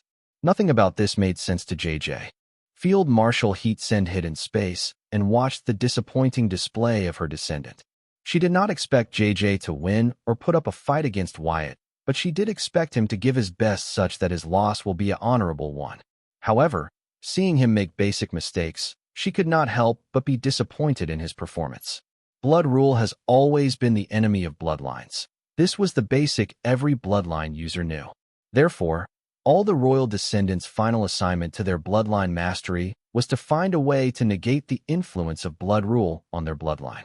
Most end up comprehending and mastering the blood rule, while some get their hands on fancy cards that would give them resistance against the blood rule. Considering JJ's age and realm, he should have recently begun his bloodline training. So, JJ not being prepared against blood rule influencing his bloodline was not surprising. However, JJ wasn't just any kid. He was a royal descendant with the most potential. Not to mention, he was the one who challenged Wyatt. Since he knew his enemy, should he not have known beforehand that Wyatt's blood rule mastery might hinder his bloodline and come prepared? To make such an obvious mistake showed how unprepared JJ was and how his arrogance had led him to underestimate Wyatt's powers. Ultimately, now it would cost him his life. What bothered the field marshal most was the question: where did JJ find the resources required to sacrifice and summon an SSS rank 9-winged devil dragon? JJ's idea to sacrifice resources to the card world's will to borrow its power wasn't new. Many in the past had hypothesized it, worked tirelessly on it, and come up with two basic steps to achieve it: communication and sacrifice. Establishing a communication channel between the card world's will and the card apprentice is an essential step during a sacrifice ritual. It allows the world's will to understand the card apprentice's plea and demand appropriate sacrifice for it. Theoretically, this was how the sacrifice ritual should work. However, even if one manages to establish a proper communication channel with the worlds, the sacrifice ritual will be mostly one-sided, with the card apprentice taking the lead with proposal and begging. The worlds will would rarely respond or make any demands. If we try to understand the sacrificial ritual as a basic exchange, it would be easy to understand why the card worlds would never show interest in the card apprentice's sacrificial ritual. It was because everything that the card apprentice had to offer to it in sacrificial ritual had originated from it. So, basically, the card apprentices were giving back what the world had given to them to the world while making an additional demand. How did this make sense? Ever since the sacrificial ritual was introduced to the card world by the demons/devils, many capable card apprentices have tried to understand why the sacrificial ritual methods introduced by the demons/devils were successful, but not the methods introduced by them. Not to mention, the sacrificial ritual of demons/devils had miscellaneous intent toward the card world, while theirs did not. The reason why the sacrificial ritual methods created by the demons/devils worked, even if it would harm the intention of the world's will, and the card apprentices' sacrificial ritual methods would not work even though they were genuine in their ritual, was that the sacrificial ritual created by the demons/devils had more to it than just offering human sacrifice. It facilitated an exchange between the Dark Realm's will and card world's will. So, when a demon/devil worshipper conducts human sacrifice to summon demons/devils, the offering they offer to the card worlds will to open the portal to the Dark Realm would actually be used by the card worlds will to conduct an exchange with the Dark Realm's will, and as a commission for making this exchange between two realms' wills possible, the card world's will and the Dark Realm's will would fulfill the meager demand of the demon/devil worshipper.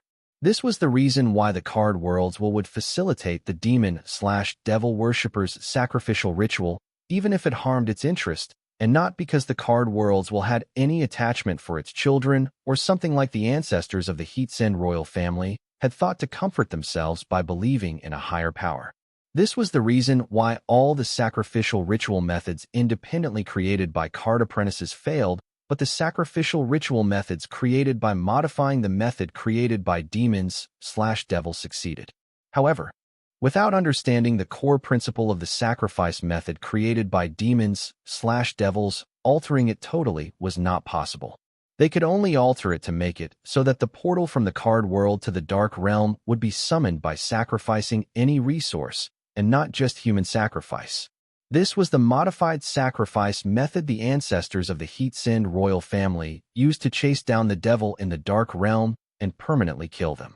However, things changed when the genius who was said to be the hope of the South was born into the Heatsend royal family.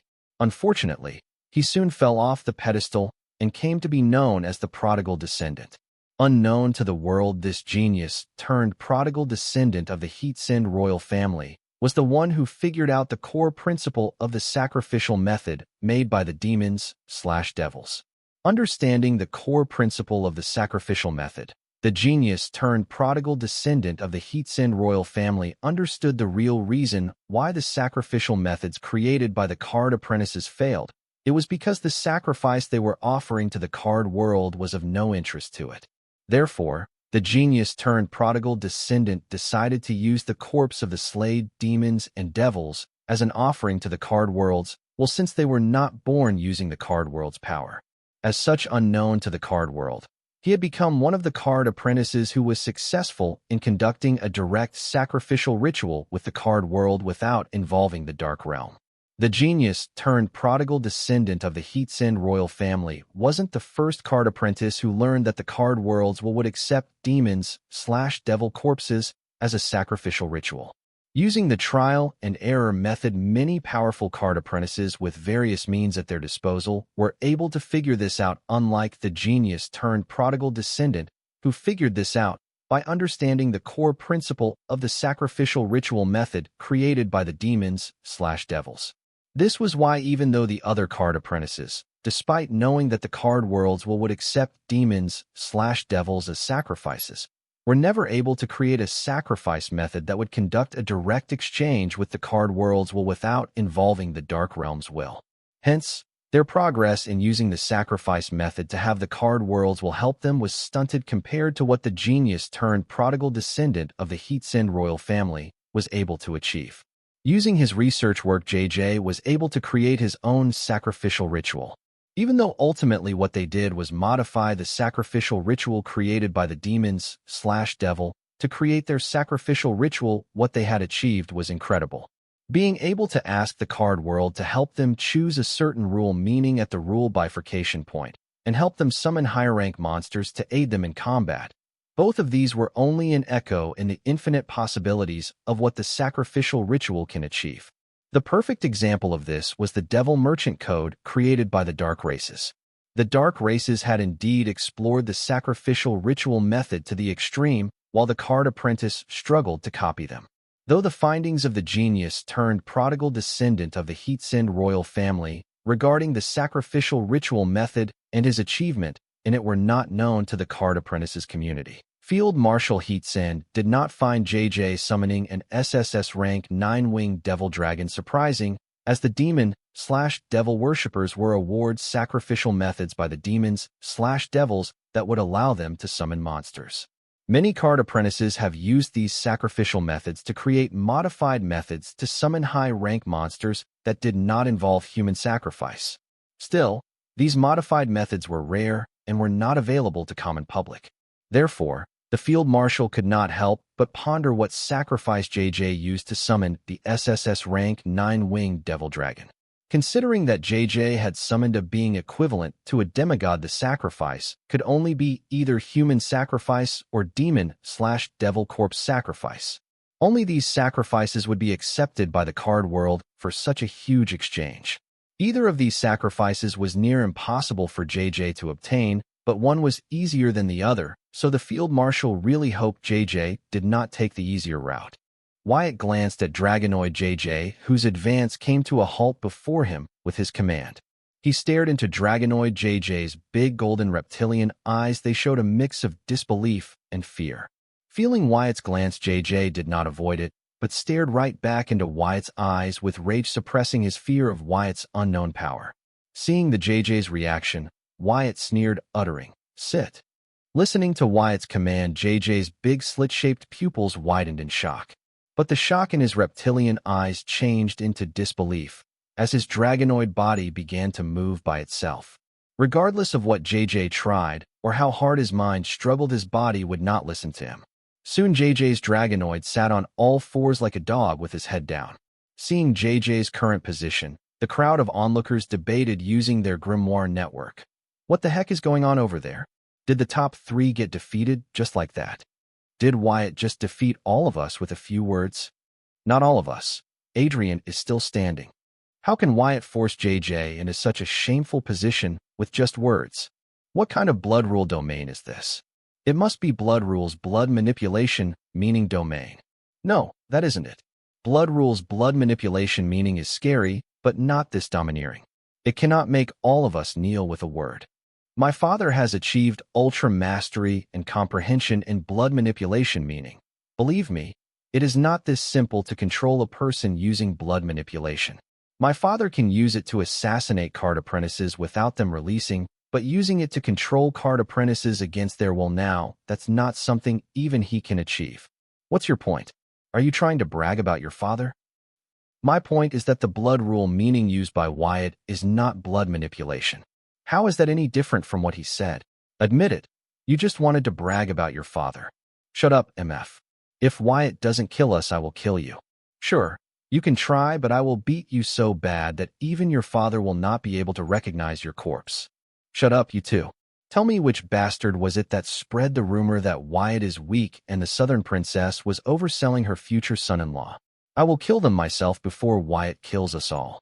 I think it was those Yin-Yang Harmony sect bastards who started this rumor, and the rest flamed the fire. Is it? I heard it from those bastards from the circle. They said they will even take the lead to attack Wyatt. Where are those assholes? Seeing Wyatt's total dominance over JJ, Adrian, and Servos, the crowd began to panic, scared for their life.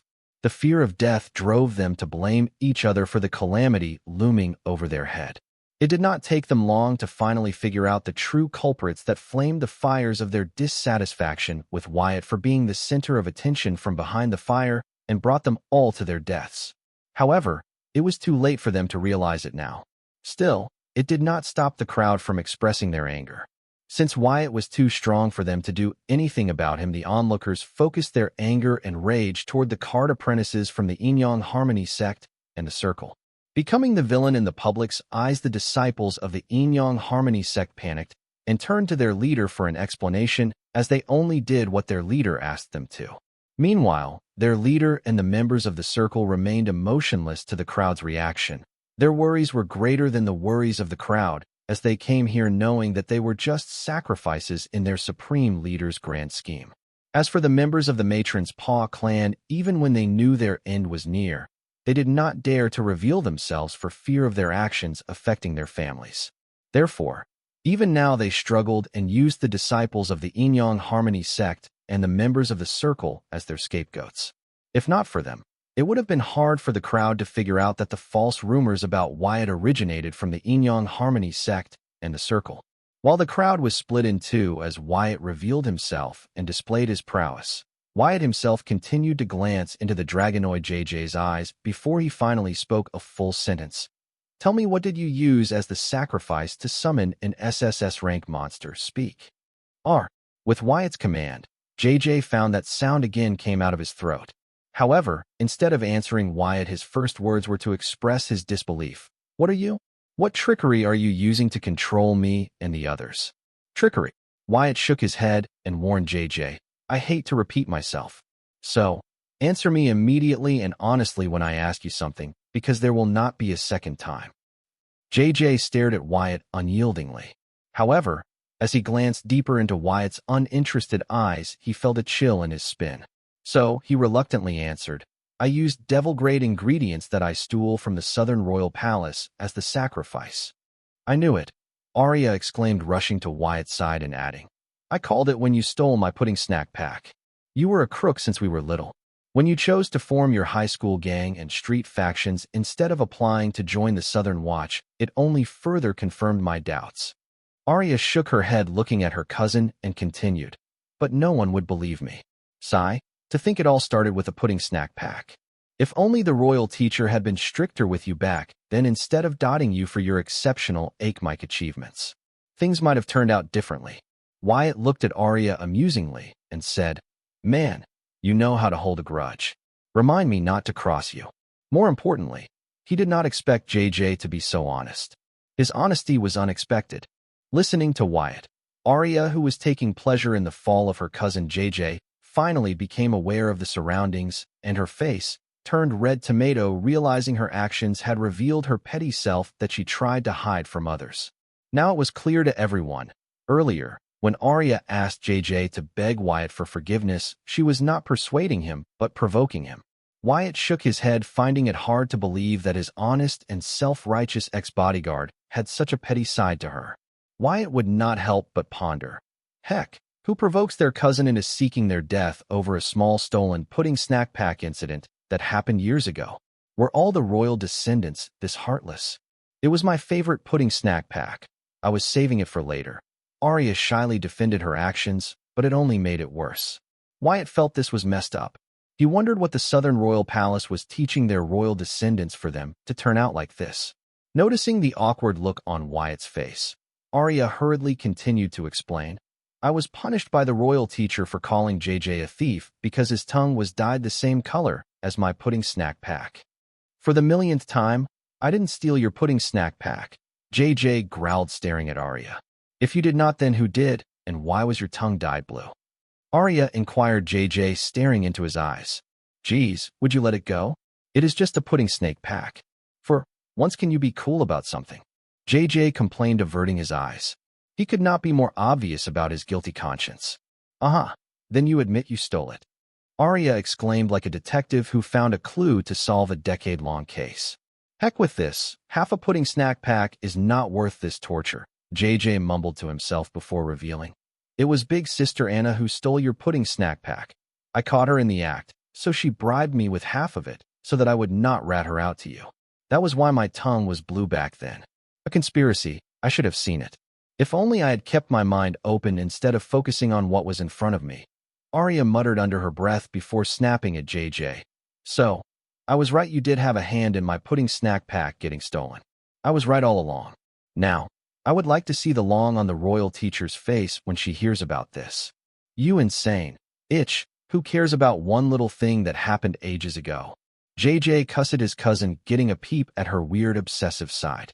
Listening to her cousin cuss her, Arya's eyes turned sharp as she stared at him, but before she could refute him, Wyatt interrupted the cousin duo, losing all his patience. You two done reminiscing the past? Now, if I have your permission to get back to deciding how to kill him, he is all yours, Arya said, taking a step back without sparing her thieving cousin a second glance. Arya's lack of reaction to his claims to kill JJ did cause Wyatt to lift a brow, but he was no longer interested in finding out how messed up the royal descendants were in their head. Rather, Wyatt was more intrigued by the fact that JJ found it necessary to be so honest with him that he would reveal the fact that he stole from the Southern Royal Palace. Wyatt was not surprised JJ was able to steal devil-grade ingredients from the Royal Palace because he had visited the Southern Royal Palace and its treasury. The devil-grade ingredients were lying there in heaps with no proper measures to store and inventory them. He felt he was visiting a local fish market, except in this one, they sold devil-grade ingredients.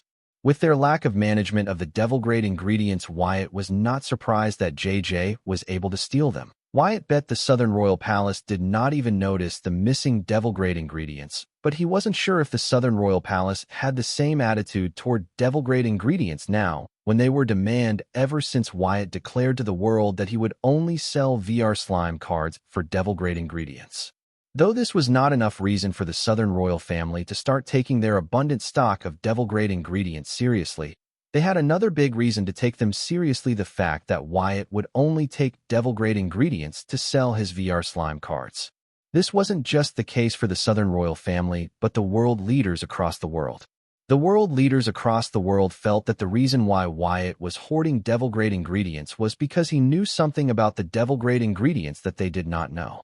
Therefore, apart from speeding devil-grade ingredients to buy VR slime cards, they too were hoarding them, believing that whatever Wyatt knew would sooner or later be known to the rest of the world. Aside from this, Wyatt was intrigued by JJ's honesty itself. He felt JJ was being honest with him not because he was scared of him, but because he had something more valuable and detrimental to him to hide. Something more important to JJ than his reputation. So to hide that, and stop Wyatt from digging in that direction, JJ was willing to reveal his dirty past. Because of this, Wyatt became more curious about JJ, as he could not understand what would be worth more to JJ than the shame of being labeled as a thief. Not to mention, stealing from the royal palace was a serious crime, even if one were a royal descendant. Understanding that JJ was hiding something from him, a wide grin formed on Wyatt's face as he walked right to JJ's dragonoid face, and stepping on his big nose, he climbed on his head. Being forced to be in that position, JJ could not even shake Wyatt off him and only glare at in resentment. Climbing on dragonoid JJ's big lizard head, Wyatt ignored JJ's threatening gaze and sat between his scaly eyebrows while resting his legs on his long nose. Getting comfortable, he glanced at the scattered crowd, without paying heed to JJ.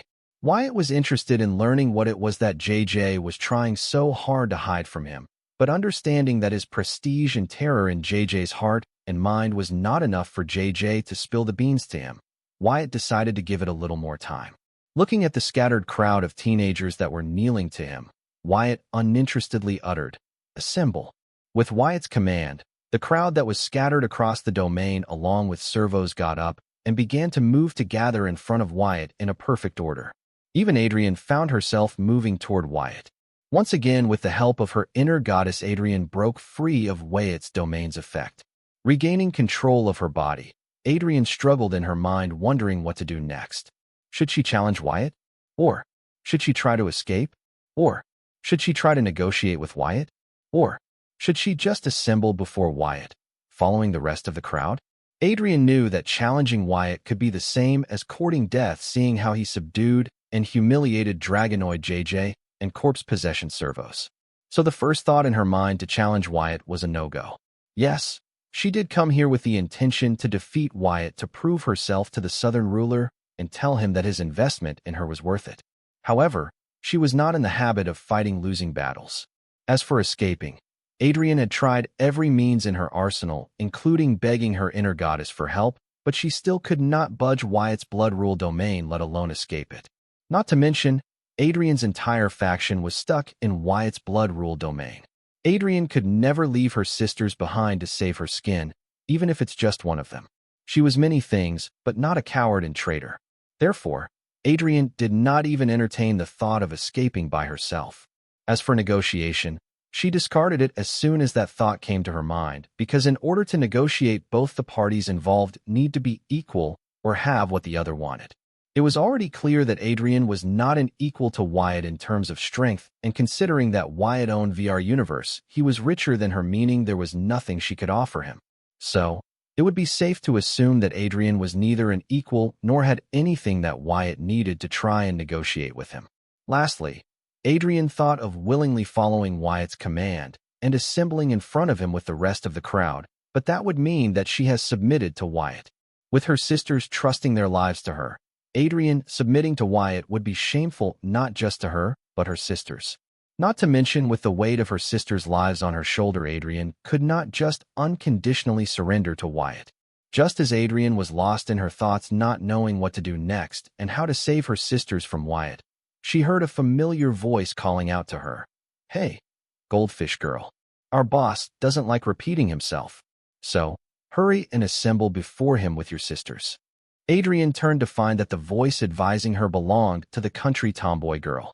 Being addressed as goldfish by her, Adrian frowned her brows and introduced herself. "I am Adrian Ari, you are?"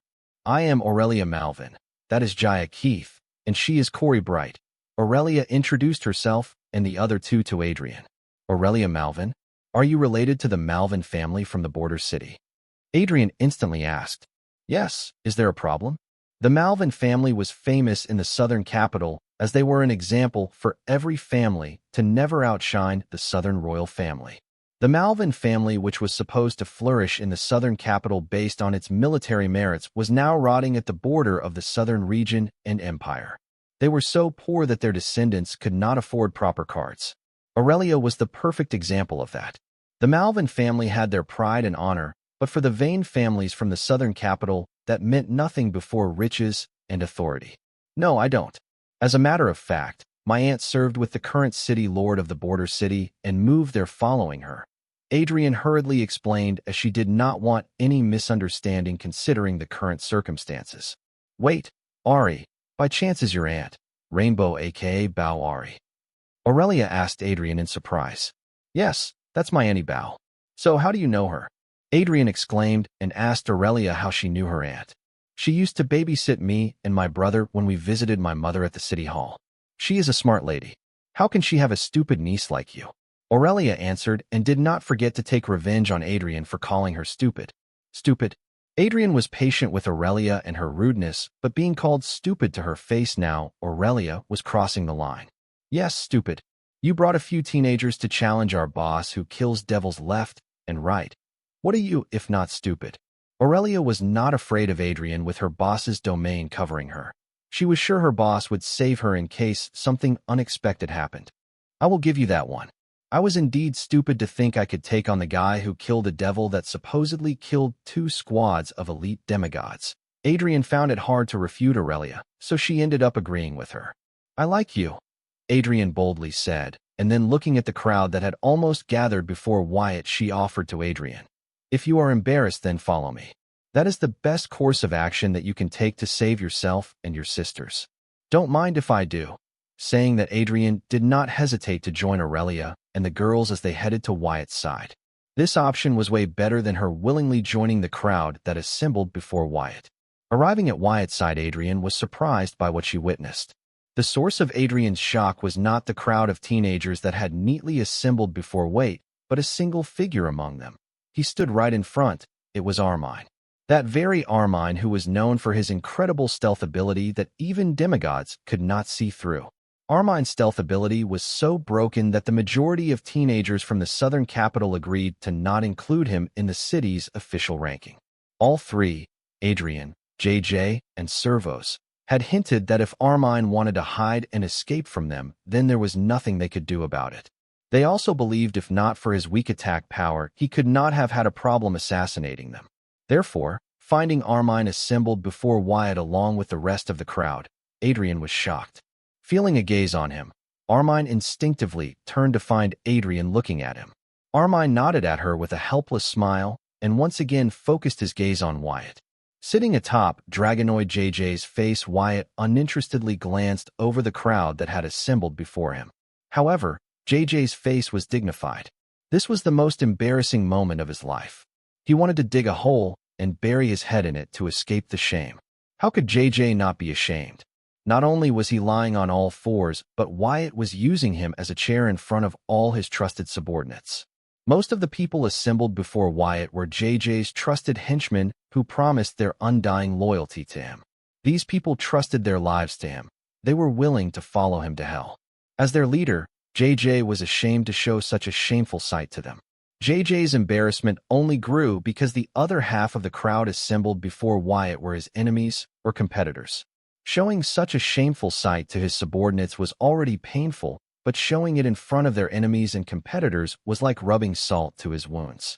JJ wanted to roar, expressing the grievance in his heart, but fearing that Wyatt would mute him once again. He did not even dare to do that, and swallowed all his emotions and buried them deep in his heart. Unknowingly, the arrogant JJ began to act considering Wyatt's reaction without him realizing it. Looking at JJ, who was lying on all fours with Wyatt sitting on him, Servos' grievance was relieved a little bit, taking pleasure in his opponent's misery. Right now, he would not want to be JJ. He even felt a little pity for JJ, wondering if he would ever be able to recover from this. Once the crowd had assembled neatly before him, Wyatt got up and stood using Dragonoid JJ's head as his stage. He then looked at Adrian, who was standing along with Aurelia, Corey, and Jaya. Feeling Wyatt's gaze on her, Adrian did not cower, instead looked back at him. The lives of her faction members were at stake here. She could not appear weak right now, even though she had no intention of fighting Wyatt. With Adrian's reaction, Wyatt's uninterested eyes brightened because not only was Adrian able to resist the effects of his celestial blood fate domain, but she was smart enough to weigh her pros and cons. Of the many routes she could have taken, Adrian won over Aurelia's favor without looking down on her for being a country hick and low-level card apprentice. Wyatt did overhear the conversation between Aurelia and Adrian in his domain. Adrian, using her connections to win over Aurelia, was her strength. Besides, Aurelia did test her patience. The conversation could have gone either way. However, Wyatt did not see enough desperation in Adrian's eyes. Not just Adrian. Everyone in the crowd, though scared of their situation, did not show the desperation that a person about to die should have.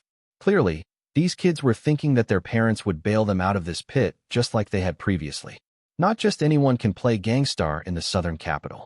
It was the heart of the southern region and home of the royal family. These teenagers being able to run wild in the streets of the southern capital forming high school gangs meant that they had strong backing enough to make the city authorities look the other way. Even though their captor trapped and controlled their body, they did not feel the desperation fitting their situation. Most of them might have already sent distress signals to their parents/guardians and were praying that they would rescue them sooner. Wyatt's guess was correct. Not just almost, but all the kids present had contacted their families asking for help. Especially Servos, JJ, and Adrian. After all, they were responsible for their respective faction that almost made up 2/3 of the crowd assembled here. The parents/guardians of these kids, knowing that this matter was related to the boy being sold as hope of the southern region by the royal family, did not dare to take action in person, but immediately got together and petitioned Anna's mother to help them rescue their children from the wrath of Southern Hope. Receiving their petition, Anna's mother paused everything she was doing and immediately tried to contact the field marshal to gain clarity on the incident and have her protect the southern capital kids from Wyatt. However, the field marshal did not pick up her call. She called her twice, and seeing both of them go unanswered, she texted her, but her texts were unread, let alone getting a reply. Seeing the field marshal did not answer or reply to her calls or texts, Anna's mother began to panic, as this was the first time this had happened. Not to mention, she and the field marshal had a good chat a few hours ago when she handed her video of Wyatt's speech to the orphanage kids. Anna's mother could not fathom what could possibly be stopping her aunt from answering or replying to her calls or texts. Fearing the worst, she activated the back plan she had prepared to protect Wyatt when Field Marshal was dealing with high-level threats like Demigod Norley, other founding fathers of the central government, Gideon Grimm, etc. Anna's mother had prepared this plan just in case she did not think she would have to use it so soon, and to save a bunch of spoiled kids of Southern Capital from Wyatt. Anna's mother planned to first save these kids and then use this incident to tighten her reign around their parents' necks. She saw a godsend opportunity in this crisis. With Anna's mother's signal, 10 teams of elite demigods appeared in the airspace of the Sky Blossom City. Arriving at the airspace, the 10 teams of elite demigods saw a Phantom Fleet flagship elevating to high heights at an insane pace. Whoosh!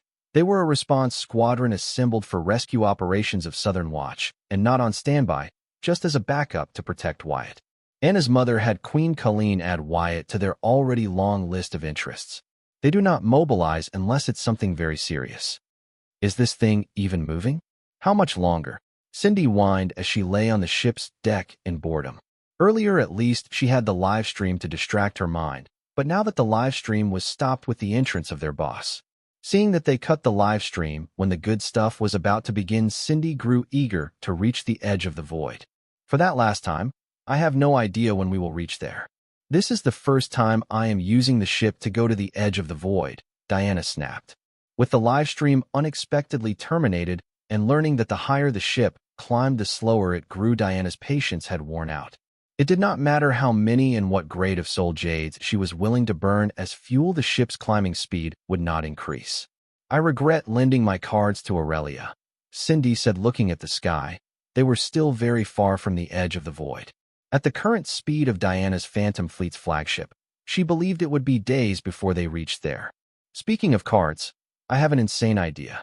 It is illogical and unorthodox, but hopefully, it works, Diana said, summoning a wind elemental spirit using the card Wyatt had given to her to help her aim and guide the cannonballs of her Phantom Fleet to her target.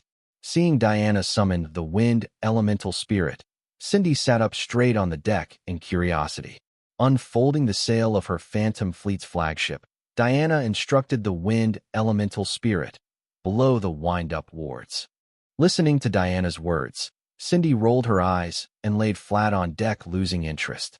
However, soon the Phantom Fleet's flagship began to climb the height at an insane speed, as if jets were attached at its bottom. Wyatt glanced at the crowd, planning to show them despair and see true desperation in their eyes, but paused his thoughts momentarily and frowned, feeling a big entity enter his celestial blood fate domain at an insane speed. Getting a feeling of familiarity from the unidentified flying object, Wyatt did not attack it in response, and checked who it was to learn that it was Cindy and Diana on her Phantom Fleet's flagship. Wyatt wondered what took them so long if Diana's ship had such fast climbing speed. Just as Wyatt planned to ignore them and commence raining despair on the crowd, he noticed that at her current speed, Diana would crash into the crowd from below. So, urgently uttered, "Halt." Feeling a strong draft from below, the crowd looked under them to find a huge, old-fashioned floating vessel abruptly coming to a halt right under their feet. If Wyatt had delayed his command even a second, then the big vessel would have crashed into them. Considering that they stood defenseless, the number of casualties would have been big. Fortunately, Wyatt acted quickly. Holy SHD Diana. What the heck? Cindy complained, rubbing her bum. With the sudden halt of the ship, she was thrown upwards and fell on her ass. It wasn't me. Diana lifted her hands, implying her innocence. If not you, then who? Cindy suddenly paused, finally seeing her surroundings. Seeing the red sky surrounding them, she knew they had not only arrived at the edge of the void, but also entered their boss's domain. However, she couldn't find a single soul up here. Where is everybody? Diana did not answer her, just pointed upwards. She still did not know who stopped her ship, however. She was grateful to them because they helped her prevent a big accident. Big sis, come over here, Jaya yelled, calling Diana over. Following the sound, Diana spotted Jaya by a big dragon and prepared to sail her ship to that location, but the ship would not move. However, soon Diana's began to move. Then, with the help of the wind element spirit, Diana quickly parked the phantom ship by the huge dragonoid laying on all fours with its head down. Wyatt flew to the deck of Diana's phantom deck, ordering JJ, go join them. Listening to Wyatt, JJ did not complain. He immediately got up and hurriedly stood behind the crowd along with Servos, who was possessing a dragon corpse, fearing that Wyatt would change his mind. Having just gone through the greatest shame of his life, there weren't many thoughts in JJ's mind except for hiding behind the crowd where he could sulk without being seen by his subordinates. However, seeing the look of pity in the dragon corpse's eyes for him, JJ lost getting the feeling that he was a vitamin. In a fit of rage, he threatened Servos. MF, deliver it, or not I will dig those eyeballs of yours out if you look at me like that any longer. Ahem. Clearing his throat, Servos retracted his gaze from JJ and looked at the front. Usually, receiving such a childish threat from JJ, he would have threatened him right back, but now Servos did not dare to argue and bicker with JJ, fearing that Wyatt would use him as his next target of humiliation. Seeing that Servos did not dare to argue and was even a little scared, JJ felt a little superior, but then soon his sense of superiority vanished, finding Wyatt's gaze on him. This was when he realized Servos was not afraid of him, but a red asshole who dared to use his face as his personal coach. JJ consoled himself by calling Wyatt a pervert multiple times in his mind. Unknown to him, JJ had already grown docile towards Wyatt. How could he not? After all, one's body being controlled by one's enemies with their mind trapped in it was one of the top worst nightmares. JJ finally understood the terror of having one's mind and spirit imprisoned in their body. It was the scariest thing he had ever experienced. He did not want to experience it ever again. So his subconscious was doing everything to avoid facing such a fate once again. Feeling Wyatt's gaze on him, JJ avoided meeting his eyes and looked downwards, praying that Wyatt would stop targeting him and choose a new target to assert his dominance. Maybe Adrian could be his new target. After all, she did resist the effect of Wyatt's blood rule domain multiple times. Even now, she was free of Wyatt's domain's effect. Arriving at the airspace of the Sky Blossom City, the 10 teams of the elite demigods immediately looked above them, sensing Wyatt's celestial blood fate domain. To their surprise, they could not explore the unknown blood rule domain. The kids must be up there. One of the team leaders stated what every single one of them was thinking. Should we try contacting the field marshal? Another team leader asked. No, let us just treat this as our usual mission and follow our usual routine, another asserted. Receiving a nod from all the team leaders, he continued. Good. Team 9 go protect the city. Teams 3, 4, and 5 go check and establish the parameter. Teams 8 and 7 go enter and explore the domain, and the rest of us will be on standby. The teams nodded, understanding their individual tasks, but before they could disperse, a figure appeared before them, while a strong divine intent covered all of them. Sensing a familiarity from the divine intent, all 10 teams immediately saluted in unison. Madam Field Marshal. The Field Marshal returned the salute and instructed, return back to your post. I have everything under control here. The 10 teams of elite demigods did not know how to respond to Field Marshal Heatsend because this development was unexpected. With Field Marshal Heatsend herself asking them to terminate their mission and head back, the 10 teams of elite demigods looked at each other, wondering what their next course of action should be. Should they leave, following the orders of Field Marshal? Or should they insist on continuing with their mission? However, one brave team leader reported, Madam Field Marshal, we were sent here because you were unreachable. And after a quick pause, he daringly inquired, may I ask what happened? Is Dalton Wyatt safe? Are the kids from the southern capital safe? Listening to him, other demigods' faces turned dignified as they suddenly felt the pressure of the field marshal's divine intent on them increase significantly, but they all held their ground and did not show any sign of retreat. Things here are of not your concern. Report back to your posts or be prepared to be charged with insubordination and receive corporal punishment. Field Marshal Heatsen threatened. When the 10 elite demigod teams arrived in the Sky Blossom City airspace, their presence was immediately sensed by Wyatt even without the field marshal having to report their arrival to him. The field marshal wasn't surprised by this. After all, in his current form, Wyatt's presence was stronger than any of the 50 elite demigods before her. The field marshal has many doubts about his strength. That aside, it was Wyatt who asked her to get rid of the demigods sent to rescue the kids from the southern capital. Listen to the field marshal threaten them with insubordination and corporal punishment. Instead of giving them an answer, the demigods did not get deterred, but rather grew suspicious. After all, the reason they were sent here was because the field marshal wasn't answering or replying to any calls or texts. Meanwhile, the in charge of the 10 elite demigod teams immediately contacted the real response and rescue team, as they were just the response and reconnaissance team, support for the real R&R team. The other team leader dared to inquire about the field marshal because he was buying the demigod in charge enough time to report back to the R&R team and wait for their instructions. But they did not think the field marshal would respond so strongly, making them suspicious of her intentions. Seeing that the 10 elite demigod teams weren't showing any signs of retreat, the field marshal sighed. Listening to her sigh, the 50 demigods simultaneously summoned their grimoires and fanned out, forming a battle array formation.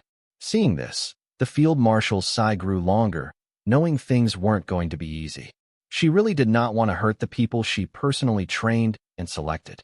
As the field marshal, she had the highest authority in Southern Watch after the Southern Ruler and the Southern Queen, but seeing how they dared to ignore her orders, it was clear they were here on the orders of the Southern Queen, as the Southern Ruler was busy at the Way Beyond.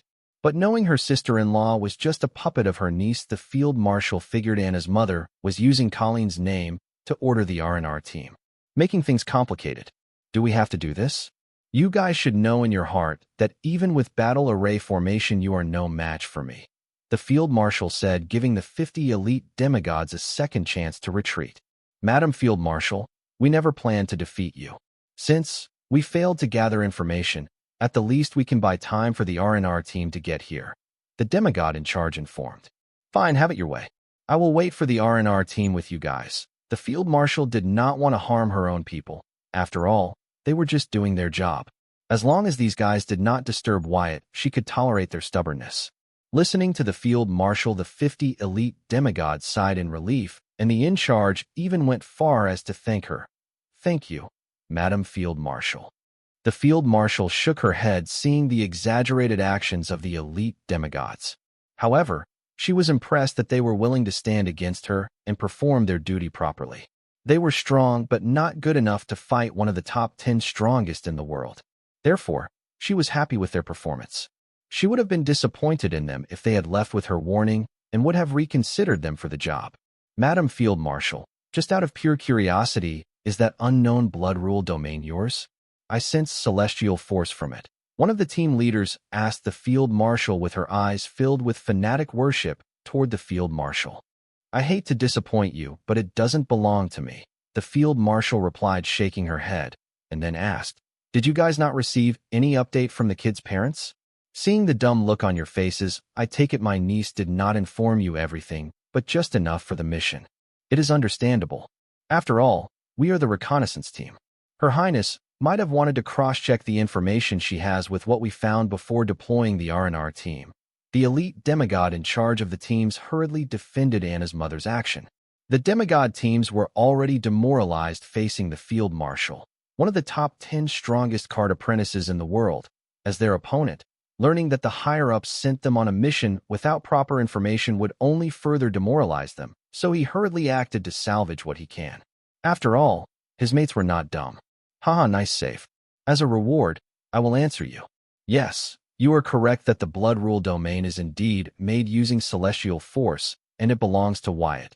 The field marshal shared only the things that demigods had already guessed. Simply put, she was bragging about Wyatt. When Wyatt used celestial force and blood rule in combination to invoke a domain, the field marshal was shocked to see Wyatt achieve something she had been trying to achieve for decades. There were records of ancient demigods being able to do this. Now that she had achieved the peak, the field marshal tried various things to improve her strength, as being one of the top 10 strongest did not satisfy her. The field marshal tried to combine celestial force and rule energy to invoke a celestial rule domain mentioned in the ancient records, but she had to start from scratch because she had no idea what it looked like nor had experienced it. Since all she had were ancient myths to help her, the field marshal took many detours in her attempts to recreate the myth and never succeeded even after decades. Despite failing repeatedly, the field marshal was not without gains, as her mastery over the celestial force borrowed from the worlds will increased significantly with every failure. So, imagine her surprise when Wyatt achieved it.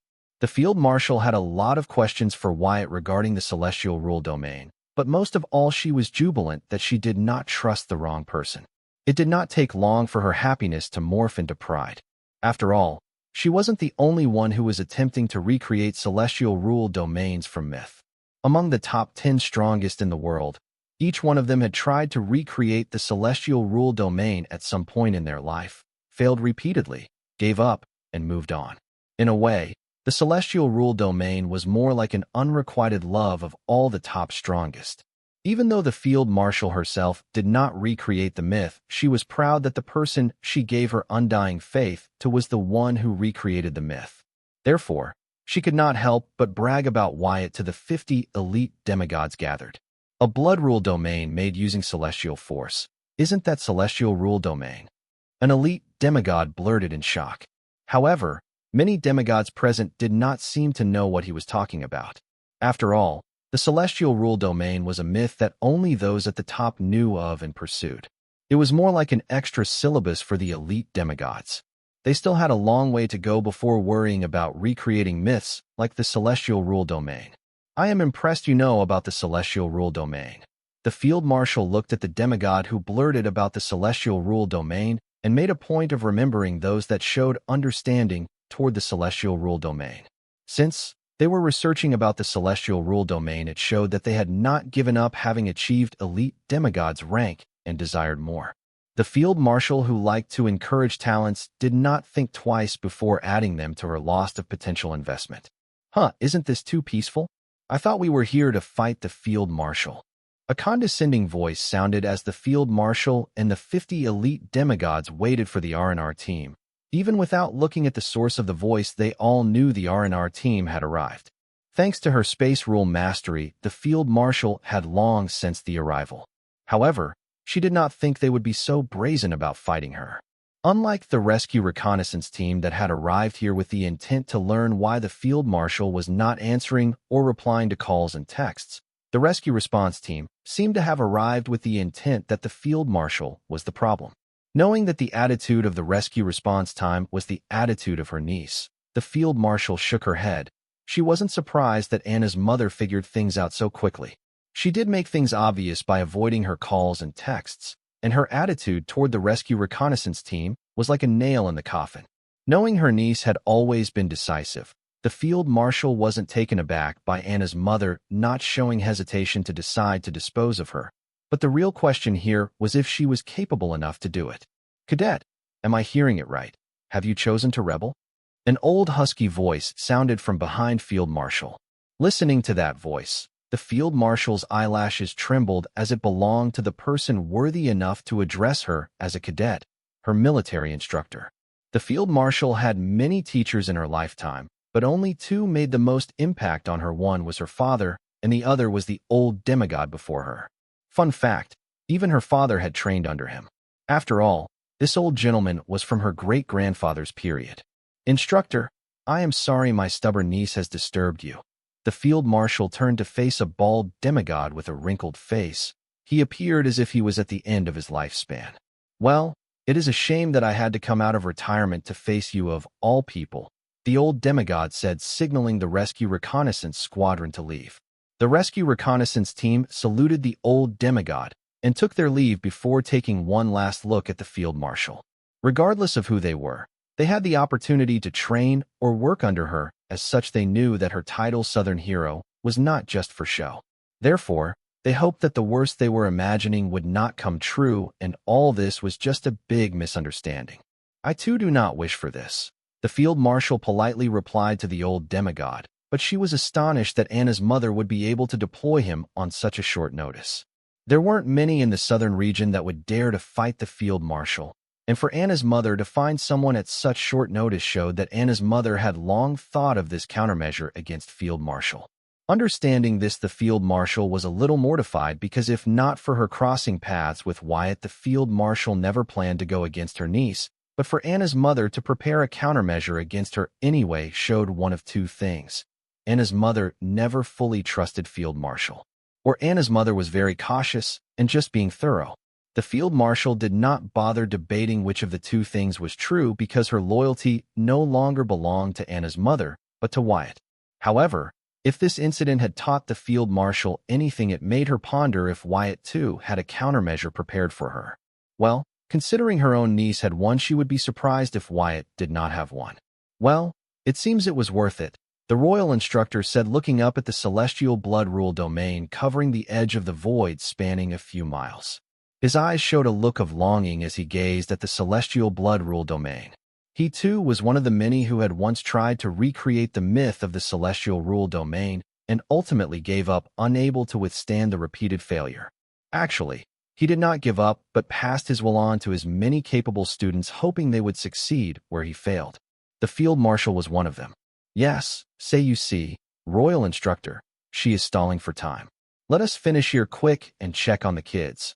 The condescending voice from before sounded once again, but this dared to interrupt field marshal, who planned to brag about Wyatt managing to recreate the myth celestial rule domain. After all, they both shared the dream to recreate this myth. The royal instructor turned his eyes and eyed the demigod who spoke, but did not bother to respond. Then, he returned to admiring the celestial blood rule domain as if it were the most precious thing in the world. That demigod wasn't alone. There were 4 other demigods with him. These 5 demigods were the real rescue response team. But their opponent this time was the field marshal, so the royal instructor tagged along following the request of Anna's mother. After all, the royal instructor was one of the few people in the southern region that even the southern ruler would not order, but only make a polite request to, as the southern ruler too was one of the royal instructor's prized disciple. Well, almost all of the royal descendants since the time of the field marshal's father had studied under the royal instructor. Jane Jr. Austen, J.J., and Arya Art were among the current batch of royal descendants studying under him. Anna, and Luna were part of the old batch. However, the field marshal frowned and responded to the rude demigod with anger mixed with a hint of helplessness. I thought I taught you better than to interrupt your elders, son. As soon as the field marshal spoke those words, the heated atmosphere immediately turned awkward. The 4 demigods from the rescue response team joined the royal instructor to admire the blood rule domain, not wanting to be part of the family drama, with one of them asking the old gentleman, "Royal instructor, is this the supposed celestial rule domain of the myths?" "Yes, ain't it beautiful?" the royal instructor uttered. If not for the mission, he would have rushed to examine the domain above him. "It is. It feels like a small world independent of the card world," one of the demigods said, and another added, "It is unlike any domain I have seen." The royal instructor nodded in response, as the demigods could not have described the celestial rule domain better. "Son." Luna's father looked at his mother in rage. Then, repeated the words she had said to him, his siblings, and his lovely daughter on numerous occasions. "When we're working, I'm not your son, and you're not my mother." "Got it, Sai?" "Son, you still hold me responsible for what Luna did?" the field marshal asked.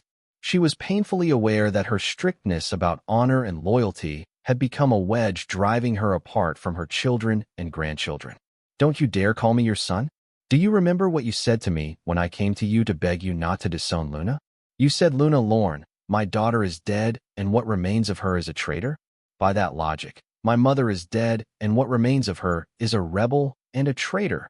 Luna's father roared and declared, "Son, I know you are hurting, but please leave. I don't want to harm you of all people." The field marshal pleaded with her son. As his mother, the field marshal understood her son's strength, so she knew it would be difficult even for her to subdue him without doing any permanent damage. Now, what kind of mother would choose to harm her son if it can be avoided?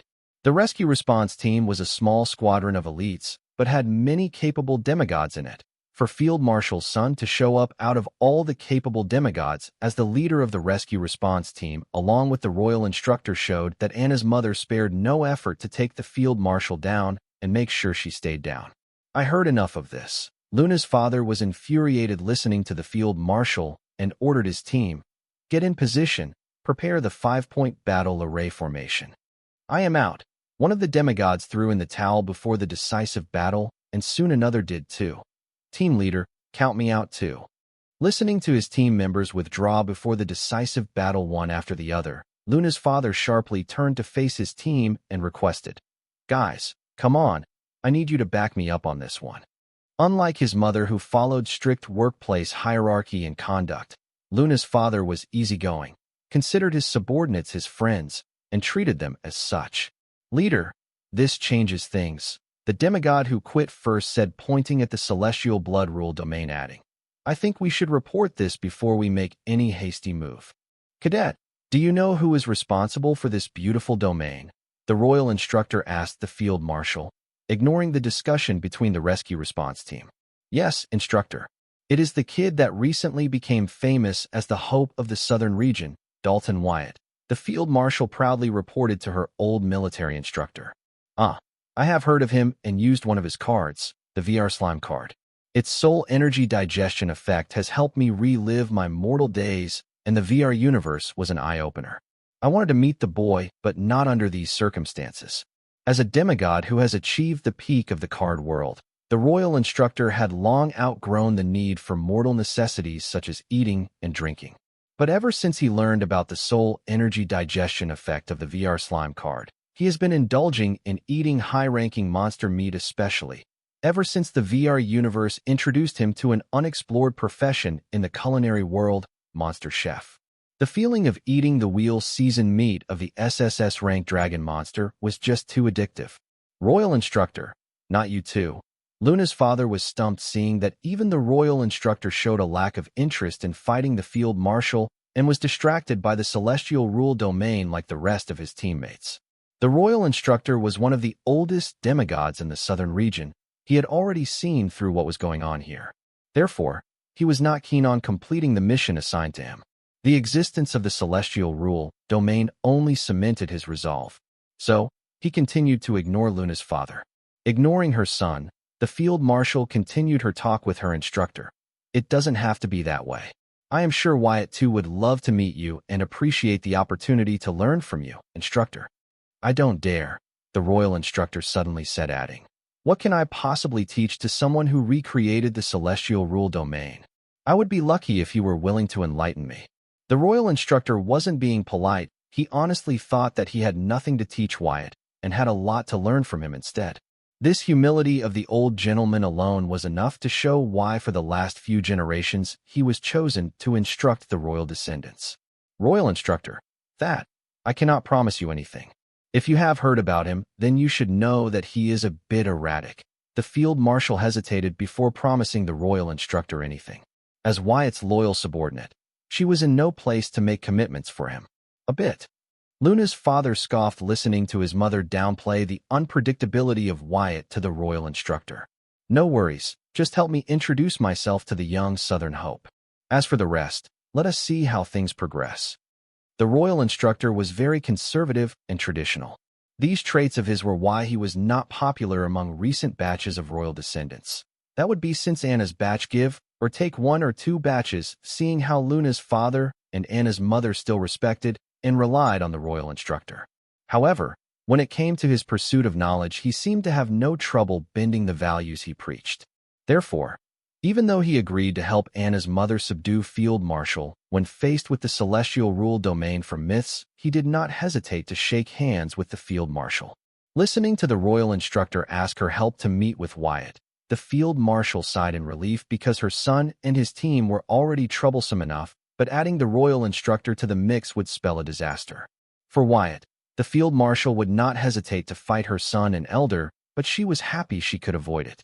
How is this fair? You rebel and you are still treated like the Southern hero. My baby daughter made a few bad choices, and she became the Southern traitor overnight and gets disowned. Luna's father complained, glaring at his mother. The field marshal did not respond. She knew her son was being unreasonable, but he was hurting. If blaming her would lessen his pain, she will gladly take the blame. Team leader, I thought you disowned your daughter. Luna's father's teammate asked in confusion. Unable to understand why was their team leader so heartbroken over disowning his daughter when he was the one who disowned her in the first place. I didn't. It was her husband, and the rest of the blood relatives who decided it despite my protest.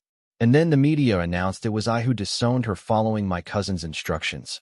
Luna's father cleared the confusion of his teammates, and then looking eyes with his mother he asked, help me understand. For all my life you and father taught us, no beaten it into us, that we are arms of the southern region and royal family, protecting them is our duty, so why would you go and rebel against the royal family?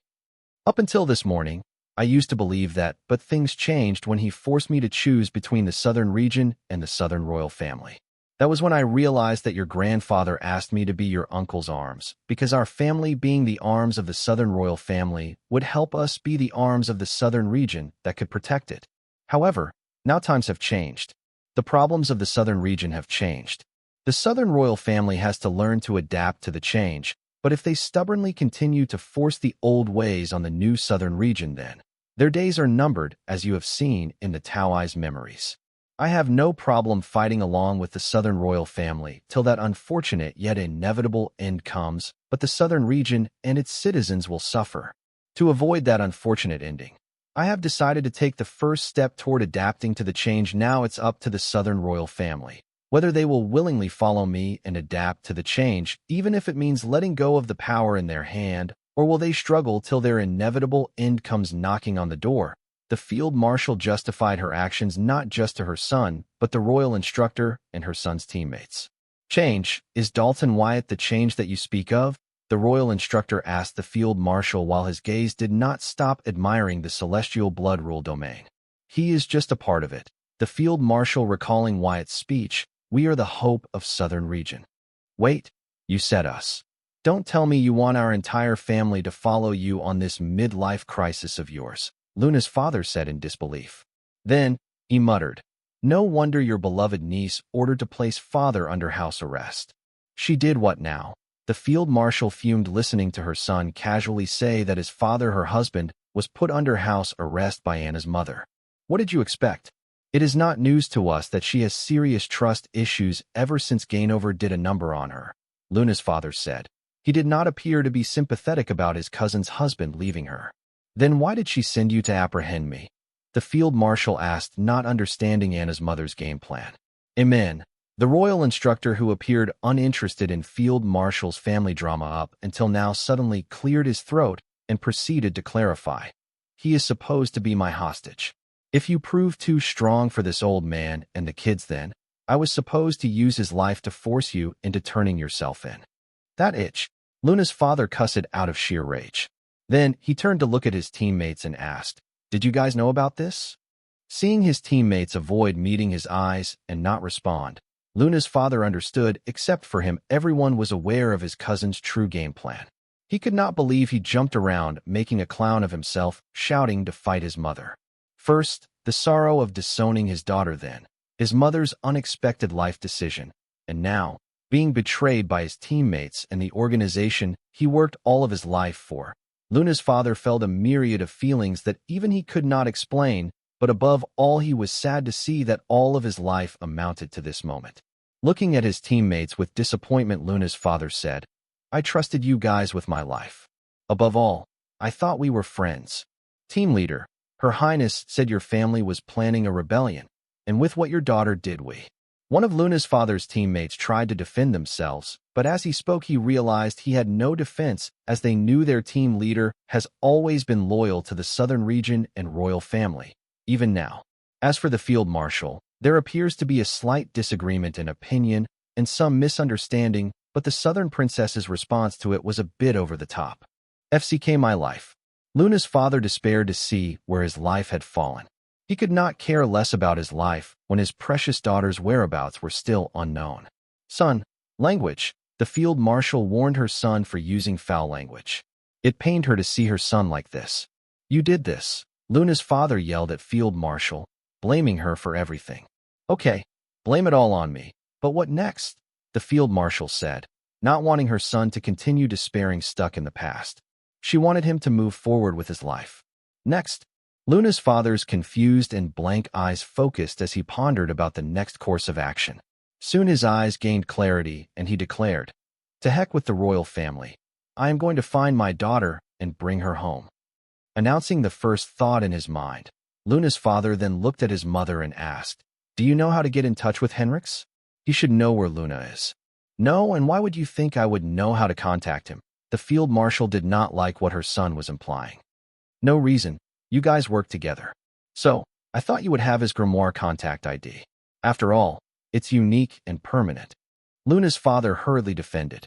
I do have his contact ID, but since he spends most of his time hiding in other worlds, I don't think you will be able to contact him with that, the field marshal explained. That's good enough. Share it with my grimoire. Ahem. You guys are making it hard for me to pretend I see nothing but the celestial rule domain.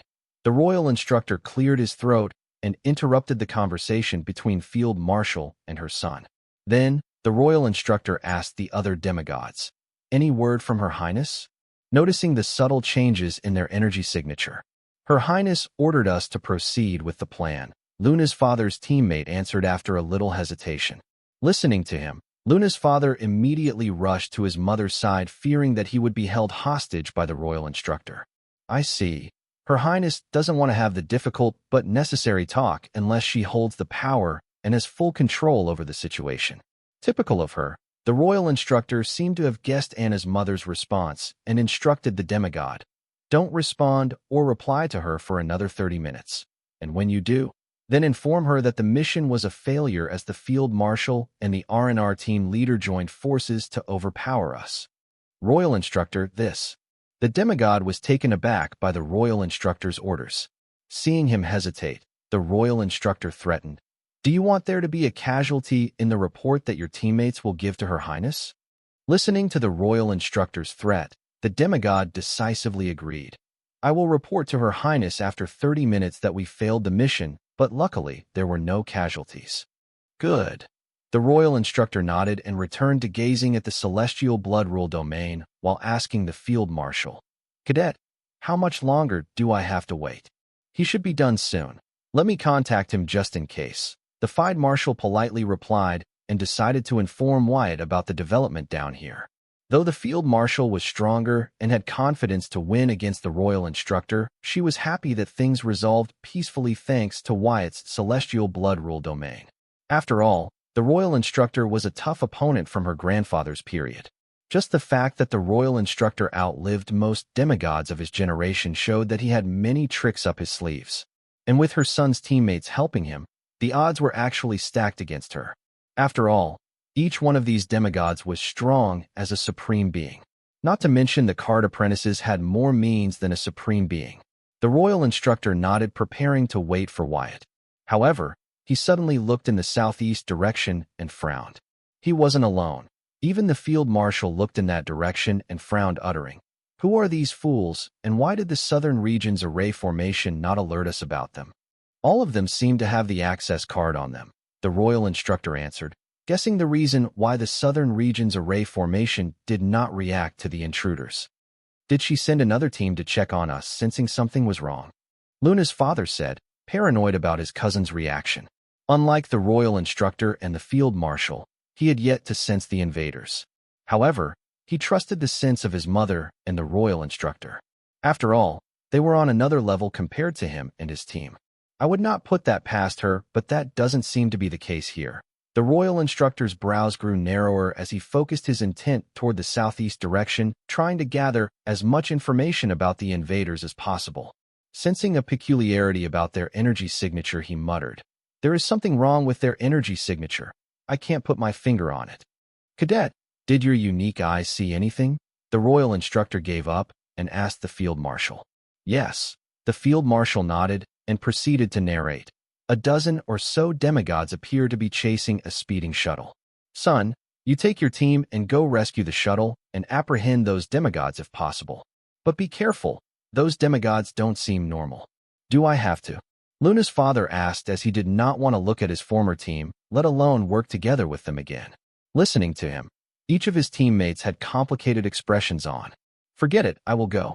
It will be faster that way, the royal instructor said before vanishing in the thin air. Celestial Force Domain. Arriving between the speeding shuttle and the dozen demigods chasing it, the royal instructor instantly entered one with the world state, both physically and spiritually. Then, borrowing the world's celestial force, he chanted aloud, invoking a domain purely made of celestial force. Yes, the royal instructor was showing off to one of his prized disciples, Field Marshal Heatsend, his mastery over celestial force motivated by Wyatt's celestial blood rule domain. Being able to create a domain spanning several miles purely using celestial force wasn't a simple feat. One needed proper command over the celestial force they borrowed from the world. Since it was a borrowed power, mastery over it could only be accumulated over time with patience and perseverance. Once the royal instructor's celestial force domain spread across the space, the dozen unusual demigods and the speeding shuttle lost all their momentum. Coming to a forced halt, they found themselves trapped within a domain where the laws of gravity no longer worked as per usual. Undead, the royal instructor exclaimed, getting a good look at the dozen unusual demigods that were chasing the shuttle. The dozen undead demigods struggled, but were unable to break free of the celestial force binding them. So, they simultaneously tried to summon their grimoires only to hear the royal instructor invoke a rule domain. Silence rule domain. The royal instructor invoked two domains and overlapped them on one another. It was not the same as combining two rule domains or combining celestial force and rule power, but it was the fruit of the royal instructor's centuries of research into the celestial rule domain. The royal instructor could combine two or more rule domains effortlessly, but when it came to combining celestial force with rule power, he failed horribly. At first, the royal instructor thought that his mastery over celestial force wasn't enough, so he practiced it relentlessly, as if his life depended on it. That was how he was able to master a borrowed power to the point of creating a domain using it. However, regardless of his mastery over celestial force, the royal instructor kept failing to combine celestial force with his rule power.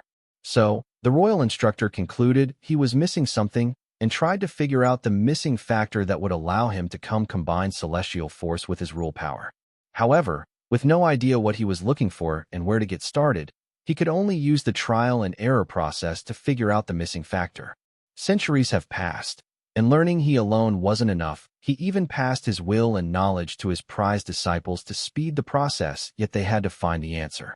Even though they failed repeatedly, someone unexpected, today, achieved what they could not with their combined and centuries of effort. Though sad that it was not him or one of his disciples, the royal instructor was happy that the answer he was seeking was right in front of him. So much so that today he broke many of the values he preached to his disciples. Not to mention, even the inner child in him came out. As the silence rule domain overlapped the celestial force domain, the dozen undead demigods could not summon their grimoires. Even the shuttle trapped in the celestial force domain vanished, leaving behind a dozen semi-demigods and a card master. The semi-demigods appeared to be badly injured, and some even appeared to have overdrawn their vitality. It was already a miracle that these semi-demigods were still alive. Greetings, royal instructor. The card master recognized the royal instructor and hurriedly greeted him. Being greeted by the card master, the royal instructor squinted, trying to recall where he had seen the card master. You are the mortal friend of Her Highness, Southern Emperor from the central capital. Why are these undead chasing you? Soon the royal instructor recalled that the card master was Anna's friend who came to visit him to consult him regarding her innate condition that made it hard for her to continue practicing her active soul control. Royal instructor, I am Senator Ah Song-young. It is an honor to be remembered by you, and thank you for saving us. The card master introduced herself and then proceeded to say, Royal instructor, I mean no disrespect to you, but it is related to an ongoing investigation, so I cannot answer that. However, I would appreciate your help in apprehending these undead demigods. Girl, Senator, your tongue is as crafty as I recall. It's not surprising that you became a legislator in the central government. However, don't thank me yet. These undead demigods seem stronger than what I can handle. I might not be able to hold them any longer. The royal instructor blatantly threatened Ah Sung to answer him, or he would free the undead demigods to finish what they were chasing her for. Ah Sung looked at the dozen undead that were bound by the royal instructor's unusual domain and rendered defenseless, unable to use soul energy because of his silence rule domain. Then she looked at the shameless royal instructor and stood her ground, saying, Anna would be sad to learn her best friend died because of the royal instructor's incapability. The royal instructor and Ah Sung locked eyes and stared hard at each other, neither side willing to back down. Seeing this, Ah Sung's bodyguards panicked, but continued to tending to their injuries as they trusted Ah Sung's instincts. Being a legislator who fought multiple opponents in the Senate, Ah Sung found fighting the royal instructor a breeze. Moments passed, and neither side showed any sign of taking a step back or trying to compromise. Ah Sung was grateful that the royal instructor saved her life. However, because of what she had learned recently, she did not trust anyone except for her bodyguards who risked their lives to save her. Not to mention, as a member of the central government, she did not trust the southern royal family to begin with. Therefore, there wasn't a single instance where she would reveal why the undead demigods were chasing her to the royal instructor. Undead demigods' existence was a taboo for the card apprentices. Hence, it was an unspoken rule among the card apprentices to kill the undead card apprentice on sight. So, to find not one but a dozen undead card demigods active in the southern region, the royal instructor was shocked. He wanted to learn more about them, but royal instructor did not think Ah Sung would call his bluff. However, the royal instructor could not let Ah Sung leave without clarifying his doubts about the undead demigods. So he broke his staring contest with Ah Sung. Looking past her, he rested his eyes on her bodyguards who were stabilizing their wounds, and reminded her, it appears they are in bad shape.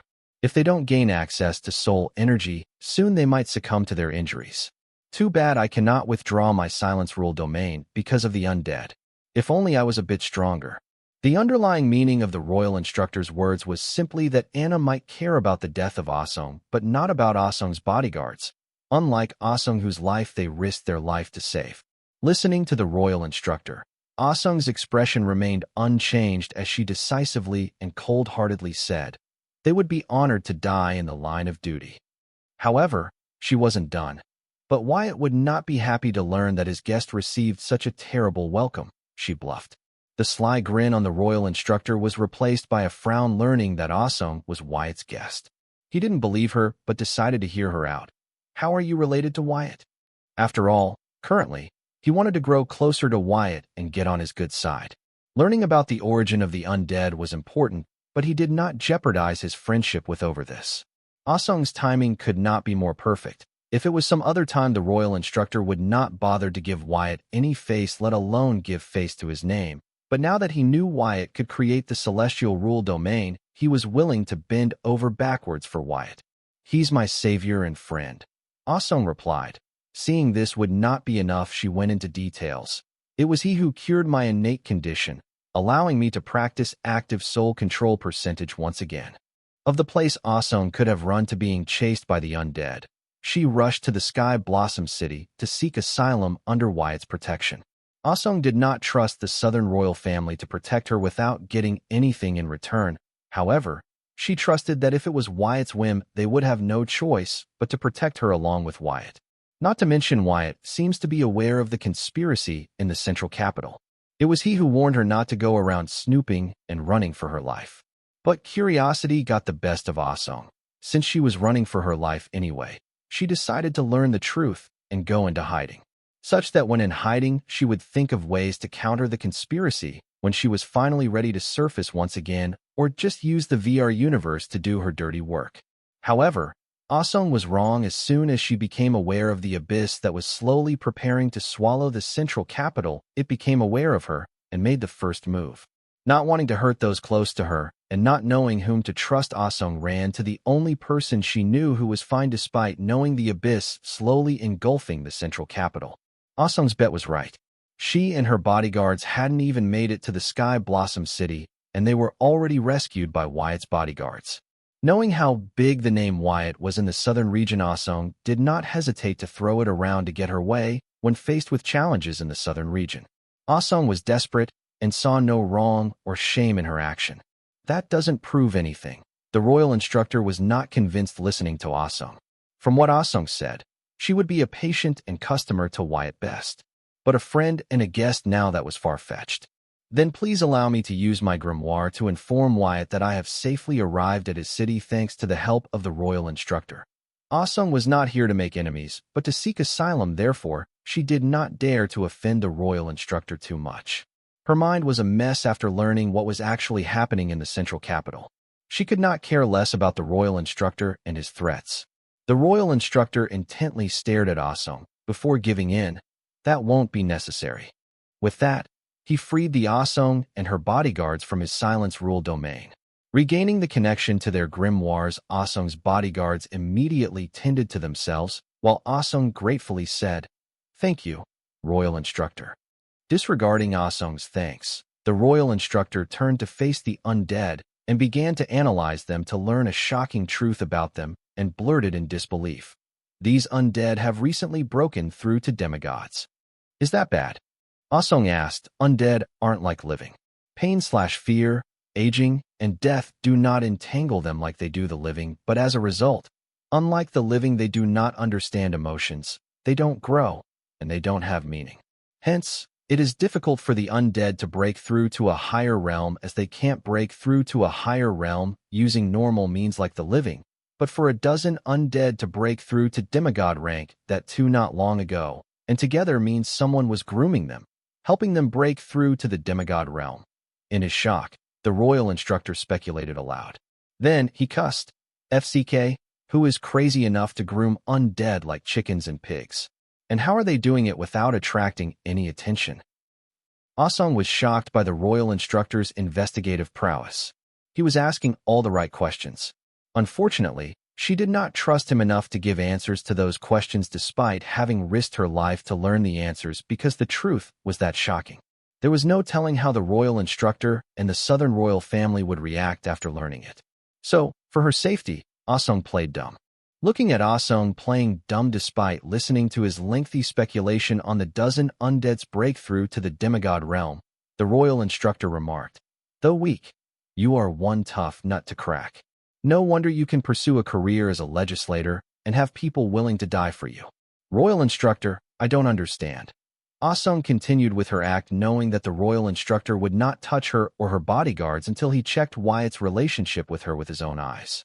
The royal instructor's shock and loud monologue were all an act to pressure Asong, using the seriousness of the circumstances surrounding the undead so that she would tell him everything she knew about the dozen undead demigods chasing her.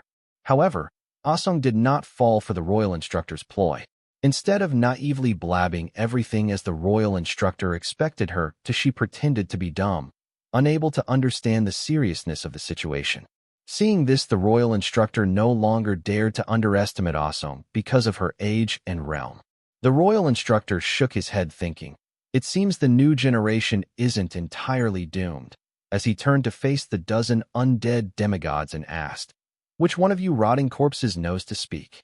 Not getting a response from the undead demigods, the royal instructor muttered to the undead, "It seems your maker is lacking, considering you guys cannot speak despite having the realm of demigod, or is it because it is easier to control you guys this way?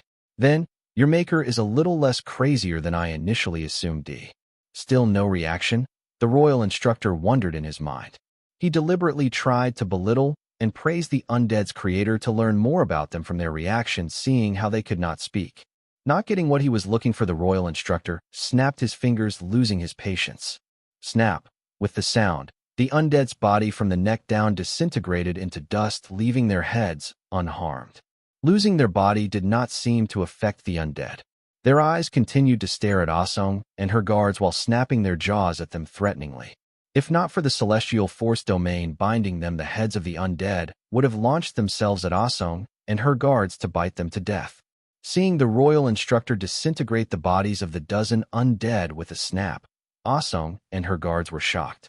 They knew the royal instructor was strong, but the strength displayed by him was beyond their imagination. They found themselves wondering if it was fair for a single person to be that strong.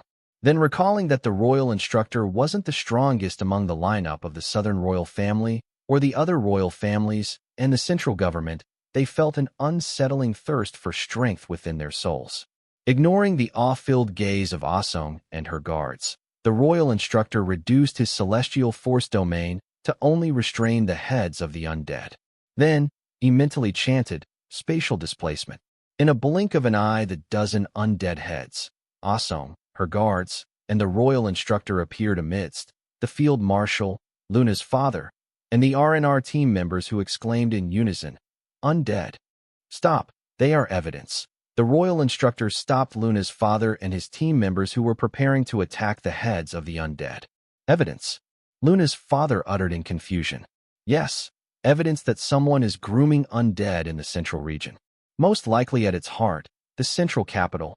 The royal instructor answered, eyeing Ah-sung's facial expression to check if his speculation was correct. However, he got nothing from Ah-sung as her facial expressions were dead like a jungle tree. "What?" The R&R team members exclaimed in shock and disbelief. However, Luna's father and grandma remained expressionless as they had a bigger concern on their minds. "Mother, things are progressing faster than what we saw in the memories of the Tao Eyes." Luna's father mentally informed the field marshal of the obvious. "I can see that. What could have caused it?" "Cadet, you don't seem surprised? Is there anything you need to tell me?" The royal instructor telepathically inquired the field marshal, noticing the lack of reaction from her and her son. "Instructor, please check your grimoire for messages. You must have been busy and missed the invite for the meeting. I will update you about it later," the field marshal explained to the royal instructor. Royal instructor was one of the select few who were allowed to learn about the memories of the Tao Eyes. But for reasons only known to him, he missed the last few meetings, including the ones about the matron, the supreme leader, and the Tao Eyes. Listening to Field Marshal, he checked his grimoire messages to find that he had indeed received an invite to an important meeting that got buried under other unread messages. "My apologies, I was too busy with Her Highness's research into enhancing the effects of the silver milk powder and my regular work that I seemed to have missed the invite." The royal instructor explained his tardiness, revealing the top-secret research that Anna's mother had made him in charge of. "No wonder." The field marshal nodded in understanding. Then, she proceeded to explain, "This matter is very sensitive and needs proper protocol. So, instructor, please forgive me for not being able to reveal anything more regarding this issue. You have to trust me on this one." The royal instructor was taken aback to hear Field Marshal repeat what Ah-sung said to him. However, he did not lose his marbles over this. Instead, he nodded in understanding. "I understand. For now, I am assured that the royal family knows about this and is already preparing necessary steps against it. So, I will leave these undead heads in your custody." "Instructor, thank you for trusting me." The field marshal thanked the royal instructor for being reasonable and not taking offense as she sealed the dozen undead heads in one of her cards. "She claims to be Wyatt's guest," the royal instructor informed the field marshal, eyeing Ah-sung and her guards. The field marshal turned to look at Ah-sung, and recalling the incident of Gideon Grimm conducting human sacrifice in the remote city of the northern region, she asked Ah-sung, "Are you Wyatt's contact in the Senate?" Wyatt had contacted his various contacts to help with that incident. Not all responded to his call, but among those that responded, one was from the Senate. Both Field Marshal and Anna's mother had been trying to figure out who that person was, and for Ah-sung to show up as Wyatt's guest, the Field Marshal guessed she had to be it. "Yes, Madam Field Marshal." Ah-sung nodded vigorously. Honestly, she was intimidated by her present company. As a politician from the central region, Ah-sung knew all the important people in the 5 regions, even though her power was mostly limited to the central region. So, she immediately recognized the field marshal and Luna's father. They both were influential people in the southern region and way beyond. Luna's father's achievements might be overshadowed by his mother's achievements, but he was not to be underestimated. Considering Wyatt's importance to the southern region, Ah-sung wasn't surprised that all these great figures were assembled in one place. Besides, with them here, she did not have to worry about her safety anymore. If not for Anna, they will have to protect her for Wyatt. You have many good capable friends in the central government. It wasn't easy to trace you. The field marshal said, recalling how frustrated Anna's mother was unable to find Wyatt's contact in the Senate. Trace me? Ah Sung asked in confusion. Nothing, dear. Field marshal shook her head, then she could not help but wonder if Wyatt being acquainted with Ah Sung of all people was a coincidental relationship. Do great people attract each other? The field marshal thought this, recalling how Ah Sung played a huge role in defeating the three mischiefs in the Taoi's memories, even though she happened to be dead in it. Sir Royal Instructor, Madam Field Marshal, thank you for rescuing us. I will forever be grateful to the Southern royal family for helping us in our time of distress. Ah Sung expressed her gratitude and then proceeded to excuse herself. I'm sorry I could not express my gratitude properly, as I need to address an urgent issue. I will take my leave now. Ah Sung and her guard prepared to head to Wyatt's warehouse, recalling their last visit to the Sky Blossom City.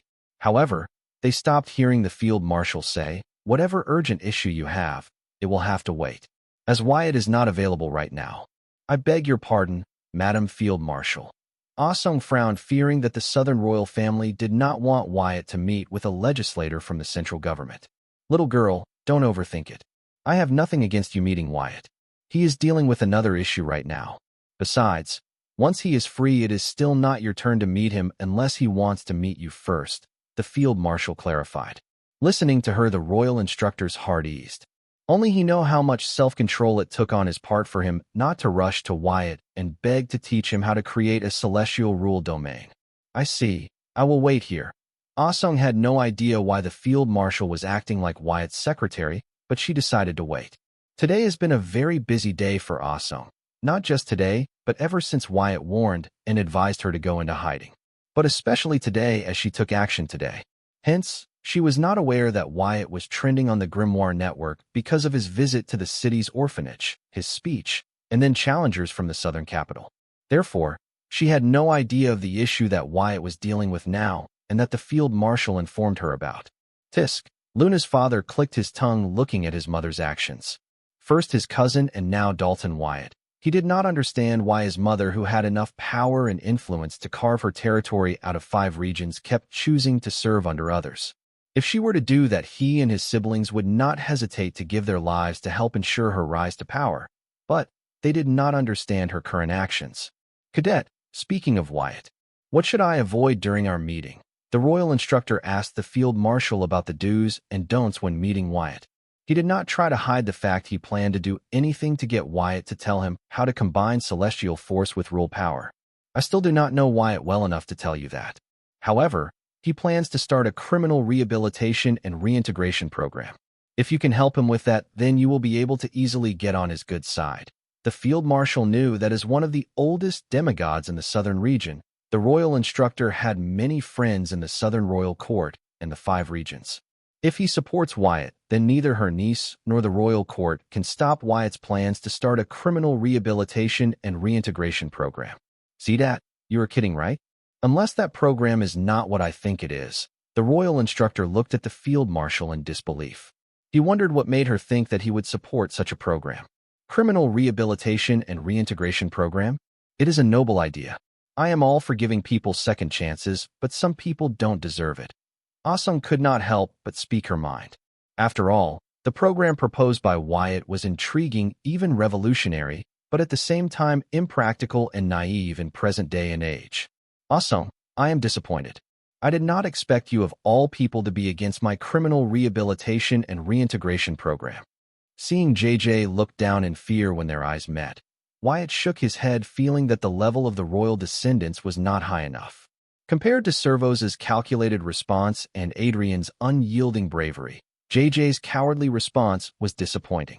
Wyatt turned to look at Arya, who had climbed onto Diana's phantom flagship with her team without an invitation, and felt that Arya was more strong-minded and brave than JJ.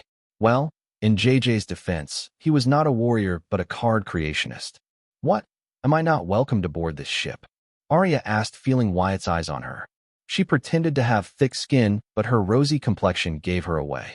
Aren't you getting too comfortable with me, considering that earlier you were trying to avoid me like a plague? Wyatt asked, seeing Arya was using him to establish her and her squad's prestige in the crowd's mind. I don't recall anything like that. If you want me to leave, then just say so, and I will leave, Arya said, clenching her fist, trying hard not to turn around and run away in shame. It was not like her to be shameless, but opportunities like this did not come often.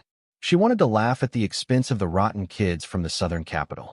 Do whatever you want, Wyatt said, choosing to ignore Arya.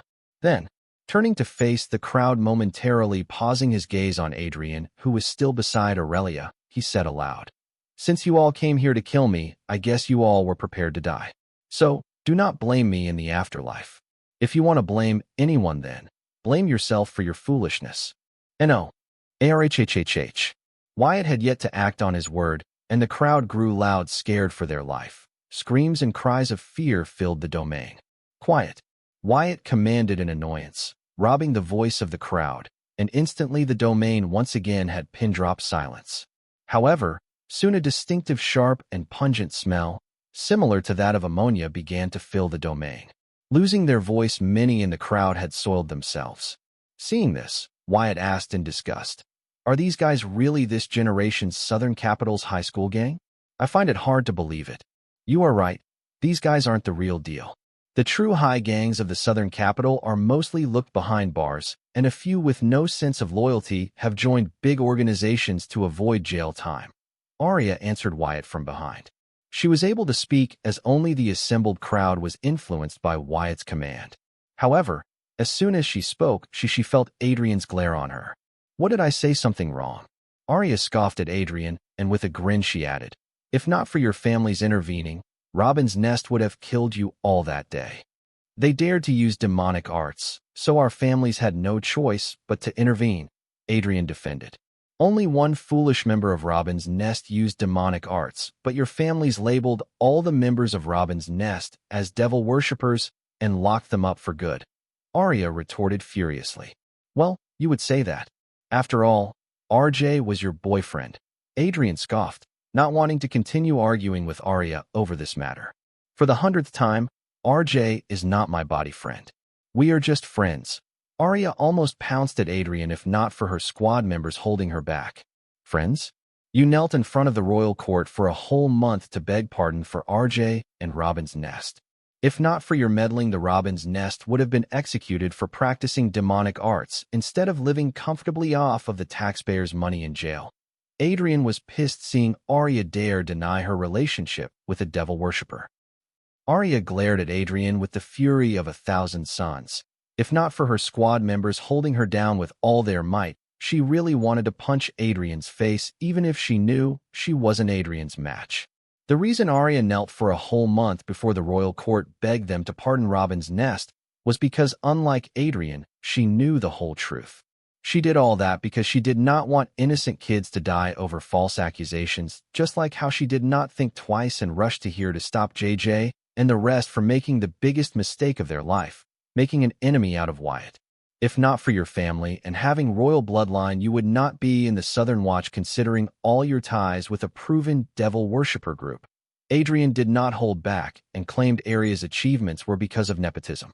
In a fit of rage, Arya overpowered her squad members, and freeing herself from their grasp, she rushed at Adrian, wanting to knock a few teeth out.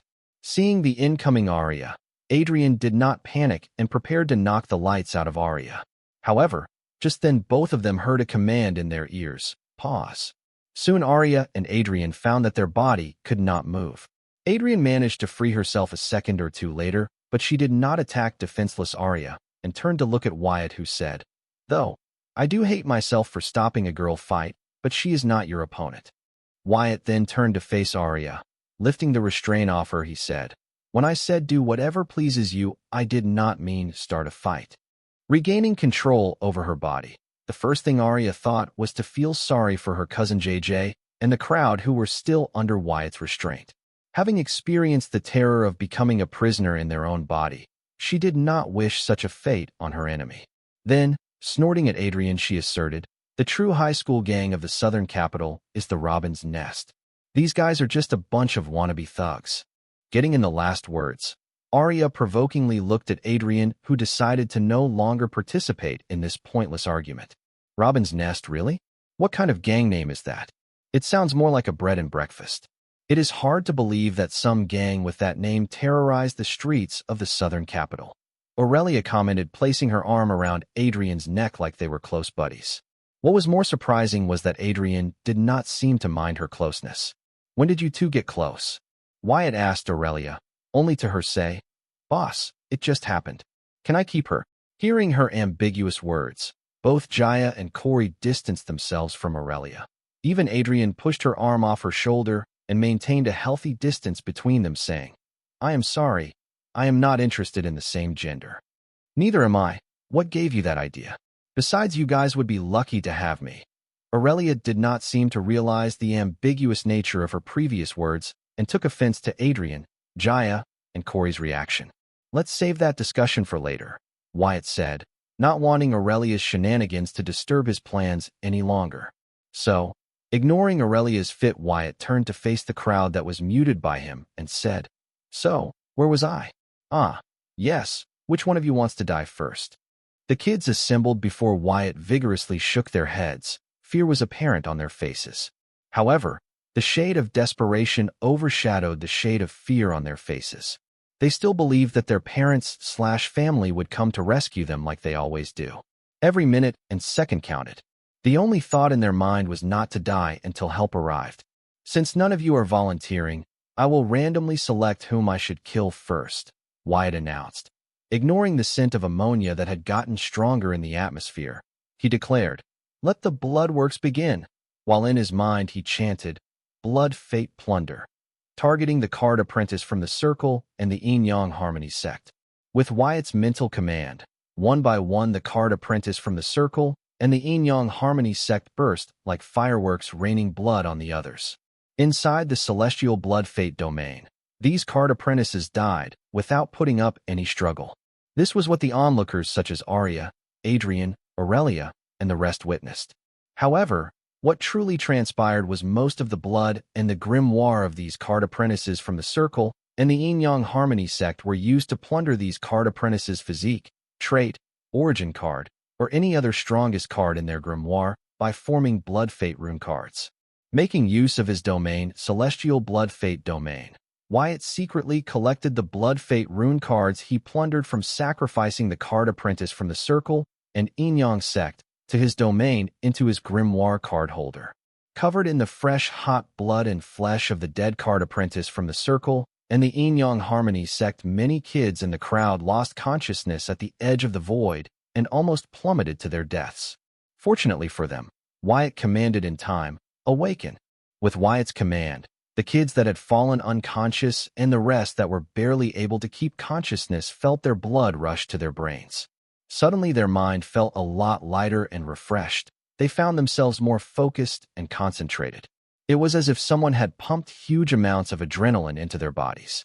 Wyatt's command not only awakened them, but also allowed their minds to find the power to deal with the blood and gore covering them. That was fun. Wyatt prepared to start a second round of execution. However, Arya, who had recovered from her shock, interrupted him, yelling, Wyatt, why you killed them? Arya uttered in disbelief. Her distress increased when Wyatt nonchalantly replied to her, Yes, I did. Meanwhile, Adrian in panic began to check on her sisters. To her astonishment, about half a dozen of her sisters were killed by Wyatt.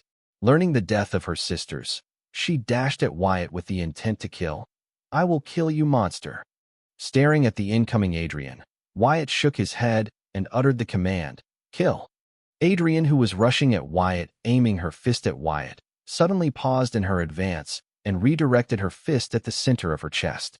Adrian's fist tore through her flesh, making a big hole in her body.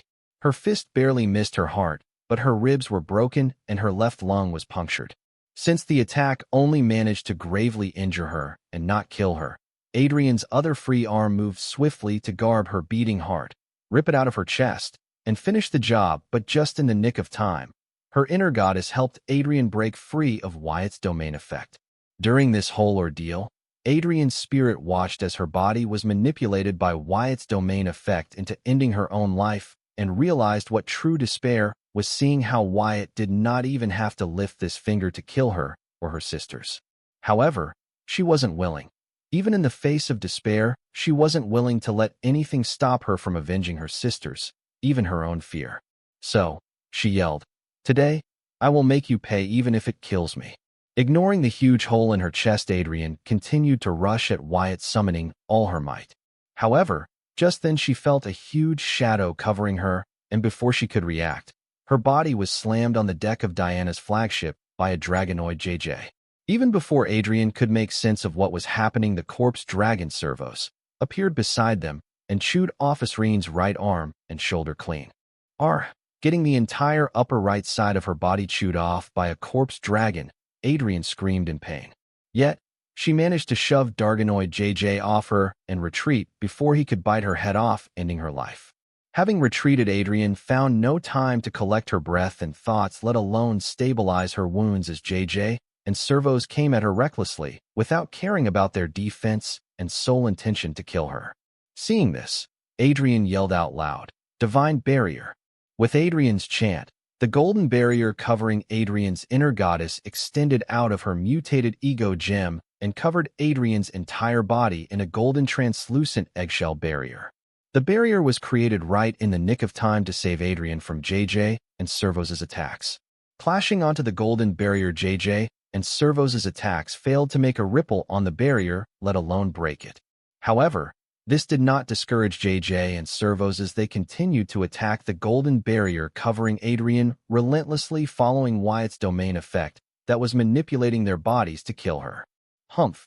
Inside the divine barrier, Adrian stared at JJ and Servos' in disdain before focusing on stabilizing her injuries and tending to them. Ignoring JJ and Servos' attack, trusting her divine barrier was one thing, but she did not appear to be worried about attacks from Wyatt, to see how she chose to heal herself instead of trying to escape. Adrian appeared to be very confident in the strength of her divine barrier. Meanwhile, Corey moved to Wyatt's side, saying, "I did not think you would kill them, but I am impressed." "What do you know about killing?" Wyatt asked Corey, seeing how cockily she approached him. It was one thing if these words were spoken to him by Park, however, Corey was overestimating herself to say those words to him. "I have killed my share, and adding the ones I killed in my past life, my kill count is higher than yours," Corey remarked, feeling belittled by Wyatt. "Past life?" Jaya and Aurelia blurted in confusion. Ignoring them, Wyatt said, "That is nothing to be proud of," recalling he killed an entire hybrid race of human Voltronian back on Earth. Tisk. Corey clicked her tongue, seeing Wyatt ignore the fact that he was the one who belittled her about her kill count and took the moral high ground. She felt there was no winning with Wyatt.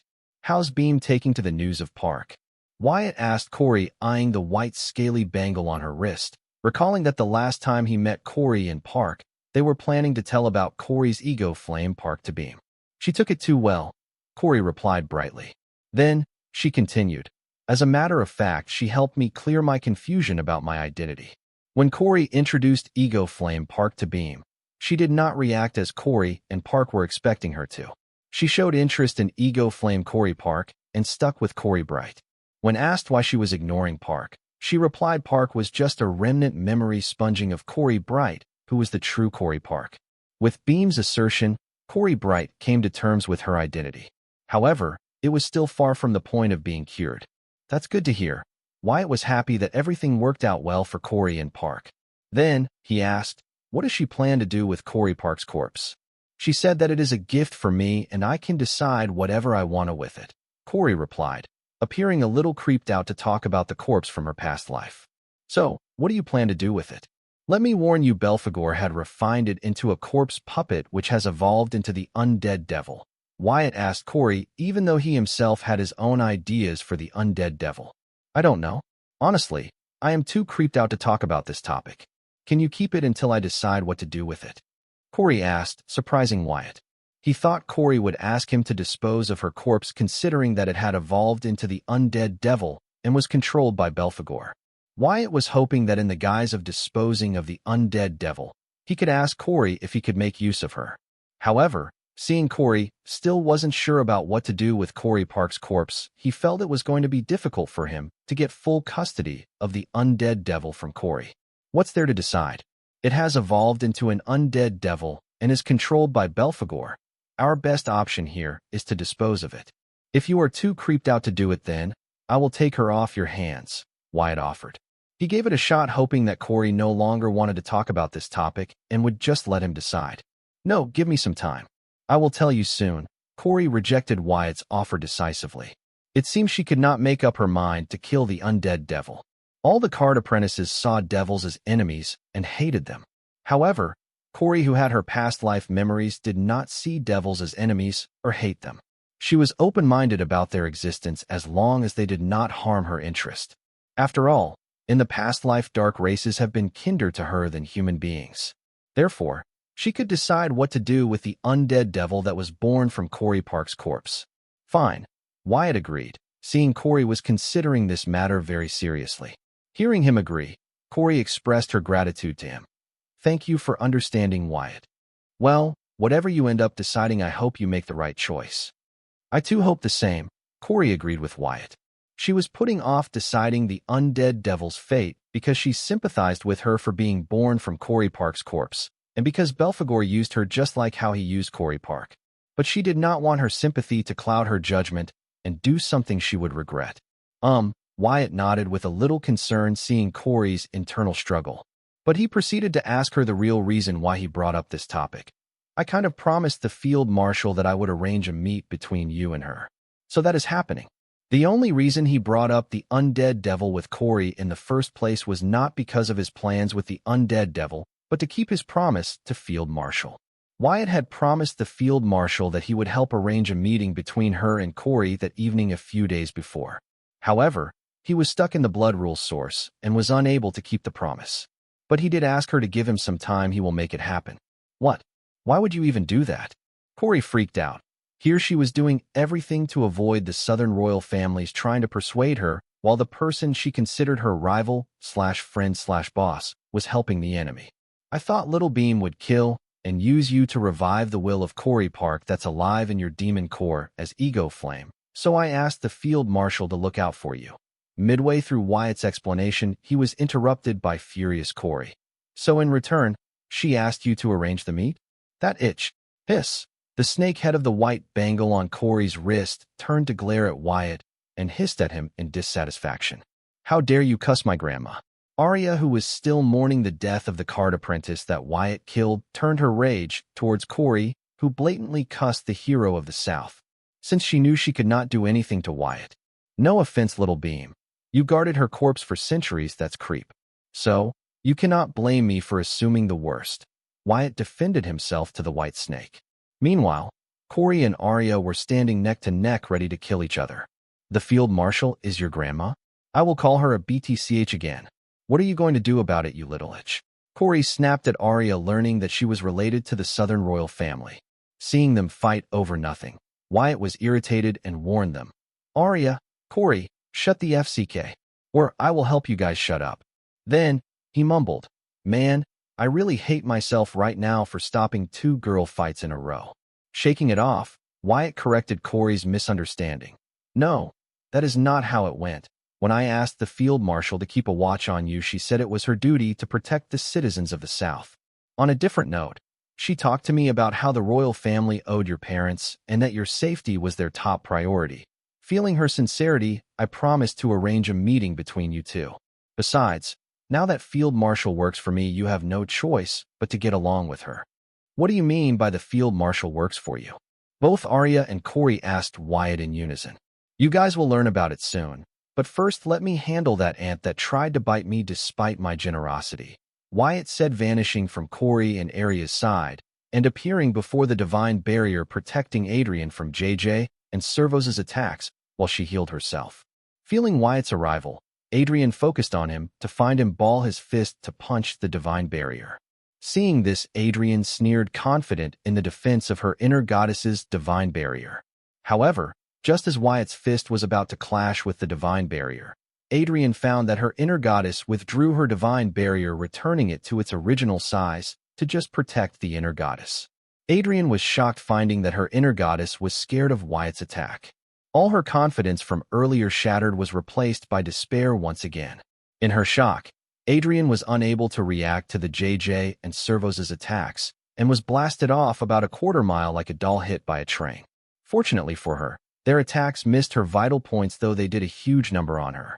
Luckily, having managed to make a distance between herself and her assaulters, Adrian did not use it to her advantage, but just stood there in shock. JJ and servos rushed at her with their fastest speed, preparing their strongest attacks to delete her from the face of this world, but Adrian did not react and just stood there like a puppet with broken strings. The one thing Adrian could count on in her whole life, no matter what, her inner goddess, just abandoned her. She would not have been so devastated if the divine barrier failed to withstand Wyatt's attack. However, seeing how her inner goddess chose to protect herself and abandon her, Adrian was hit hard. Her whole will to fight and live another day collapsed, let alone avenge her dead sisters.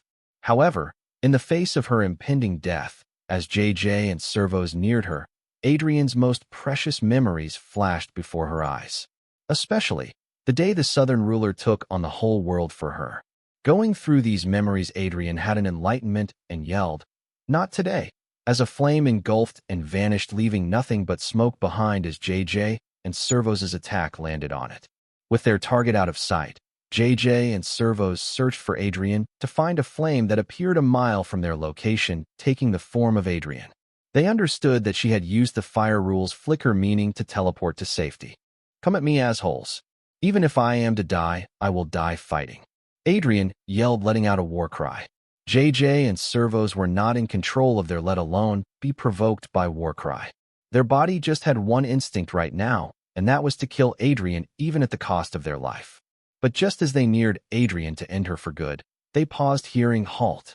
With Wyatt's command, not just JJ and servos came to a halt, but even Adrian did.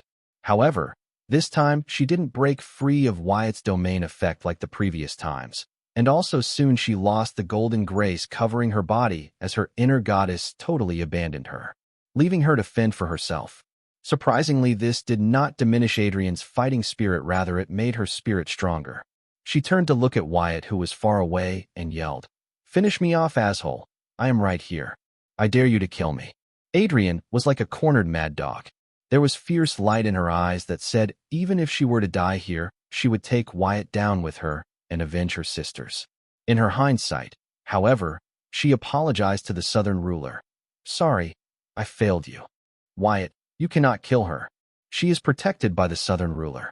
If you kill her without a good, you will become the enemy of the state, even if it is you, the Southern hope," Arya announced out loud, seeing that Adrian would be soon killed if she did do something about it. Now that she knew for sure that Wyatt was really going to kill every single one of the card apprentices that came for his head, she no longer stood back and watched, but actively tried to persuade Wyatt not to continue his madness, as the consequence that would follow were not something that even he could handle. Ignoring Arya's screams, Wyatt appeared next to Adrian and said, "I could care less if you live or die, as what I really want to kill is the entity inside you. However, if I kill you, I will be freeing it from its prison." "What do you mean? Wait, how do you know about her?" Adrian asked Wyatt in astonishment, while her body barely stood with all the injuries she had sustained, especially now that her realm had reverted to her original realm since her inner goddess took back the power she loaned her. "The entity hiding in you for some reason chose you as its vessel to recover to its heyday.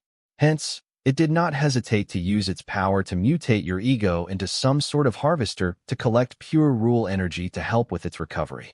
However, in that process, it imprisoned itself in you, unable to move into a new vessel in case of unforeseen circumstances.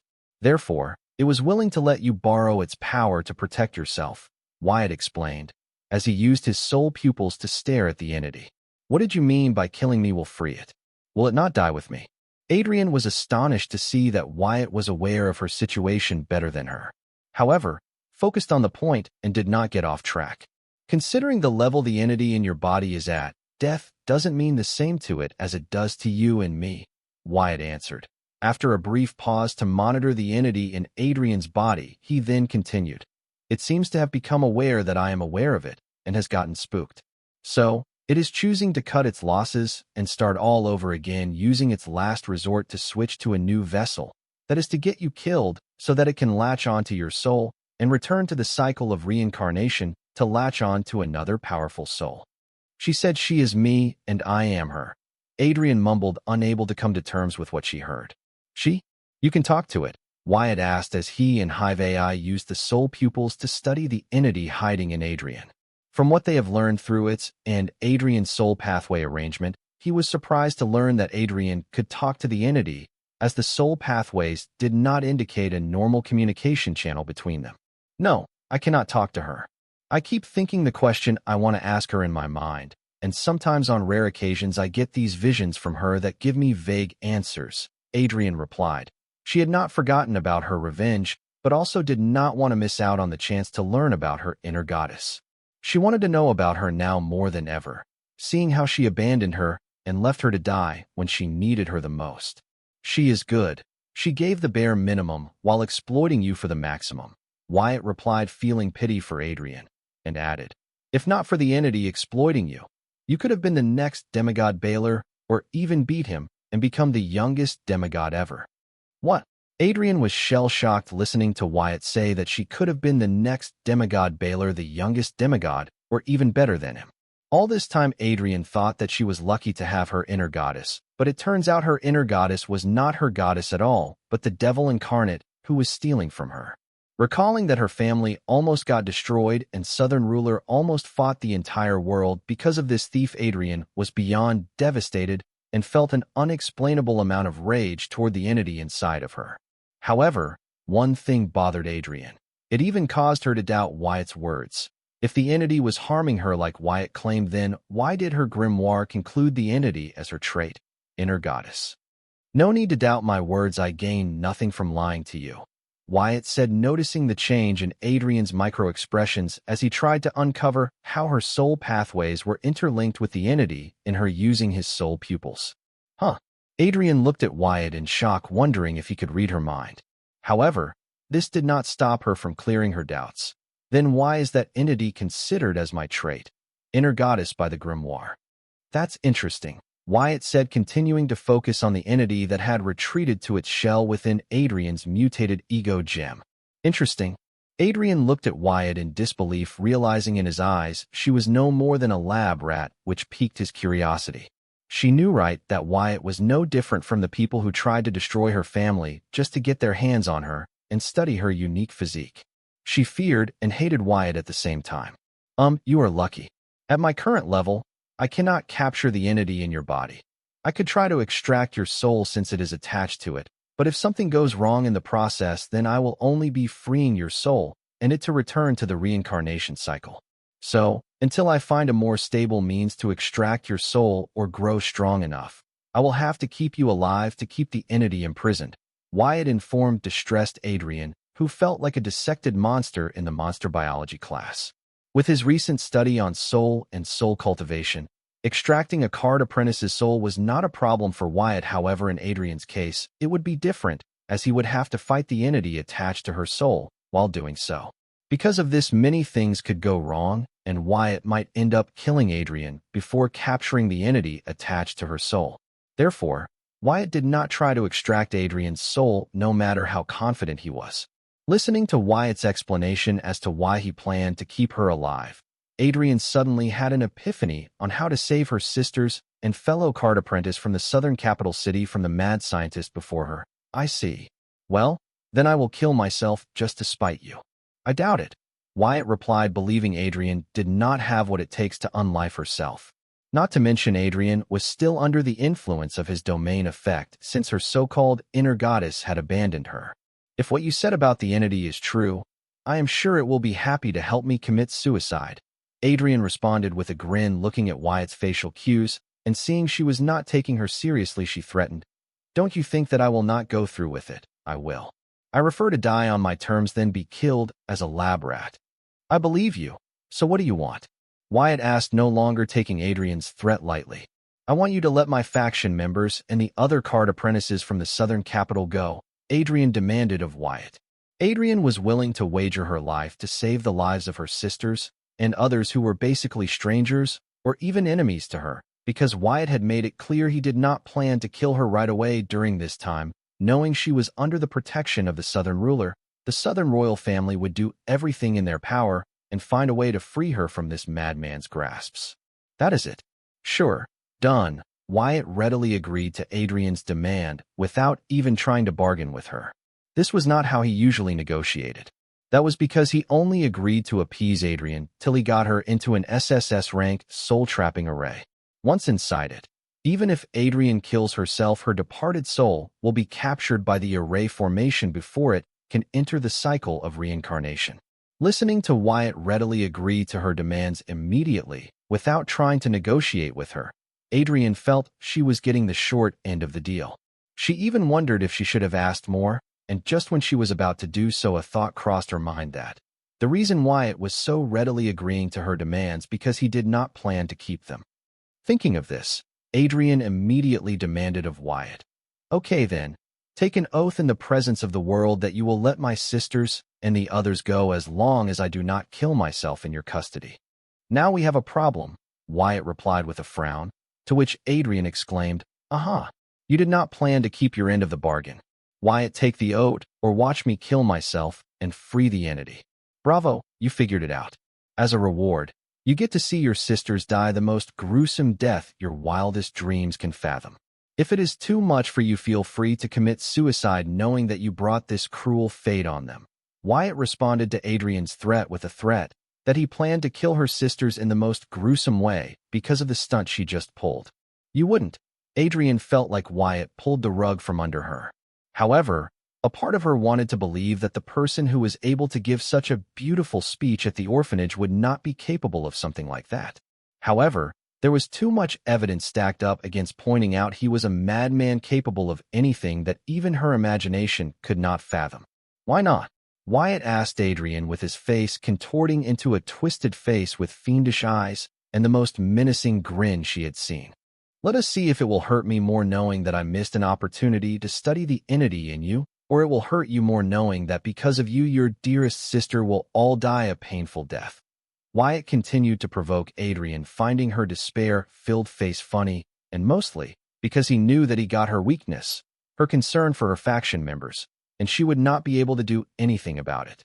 In situations like these, it was easier to control someone like Ardeen as she had too much to lose. People like her were greedy. They wanted everything without losing anything. However, that's not how the world worked. Now Wyatt was going to give Adrian a first-hand experience with it. "You are bluffing," Adrian suddenly spoke up with a unique resolve shining in her eyes. Then, locking eyes with Wyatt, she continued, "I am willing to bet that your curiosity for the entity inside me is stronger and greater than my concern for my sisters and the others." Adrian knew that now that she had gone down this rabbit hole, she had no choice but to double down on her initial bet, as there was no guarantee that Wyatt would give her sisters a peaceful death if she cooperated with him. After all, Wyatt had made it clear that he was going to kill every last one of them. There was no doubt about it in her mind.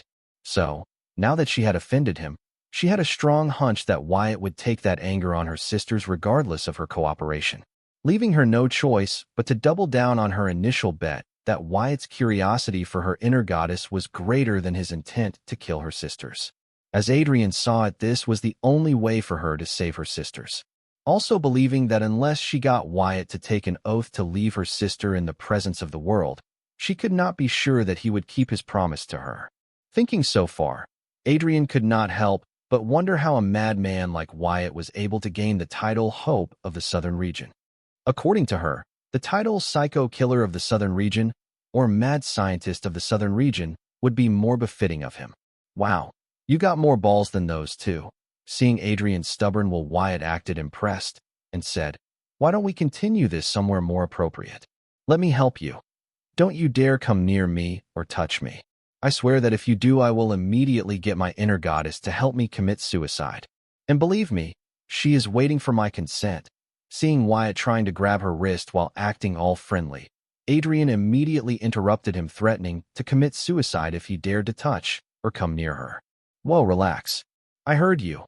I won't come near you." Saying that, Wyatt took a step back, even though it was the same as hinting to Adrian her bet might have been right. But Wyatt had to do so because just then he saw the desperation in Adrian's. It appeared if he really continued to drag her to his seed world, where he had ordered his clone to use the Demon Merchant Codex to hire the Devil Merchant Code to set up an SSS-rank soul trapping array formation, then she might commit suicide even before they reached there. Considering the connection between Adrian and the entity, Wyatt learned that rendering Adrian unconscious and then taking her to a ray formation was moot. Good. You stay back and don't you dare try something funny. If you do, then don't blame me if I prematurely commit suicide over a misunderstanding. Adrian warned Wyatt not to spook her, because considering her current circumstance and mental state, that might cause misunderstanding leading to her committing suicide prematurely. Sure, let us talk this out. I am sure we both can come to some sort of compromise. Wyatt nodded, knowing that the scenario that Adrian spoke of was possible, seeing how desperate and unhinged she was. Wyatt was indeed interested in the entity using Adrian as a vessel for its recovery, because in his opinion it, in its heyday, might be stronger than apex ruler class beings he had come across. Even stronger than the celestial blood rule slave and the deviant devil Mamas Mulius. Considering that these two were already the ceiling of the apex rule class beings, Wyatt had a hunch that the entity in Adrian's body might have been transcendent. This was just Wyatt's guess, considering what he was learning through the entity's soul pathways that were entangled with Adrian's.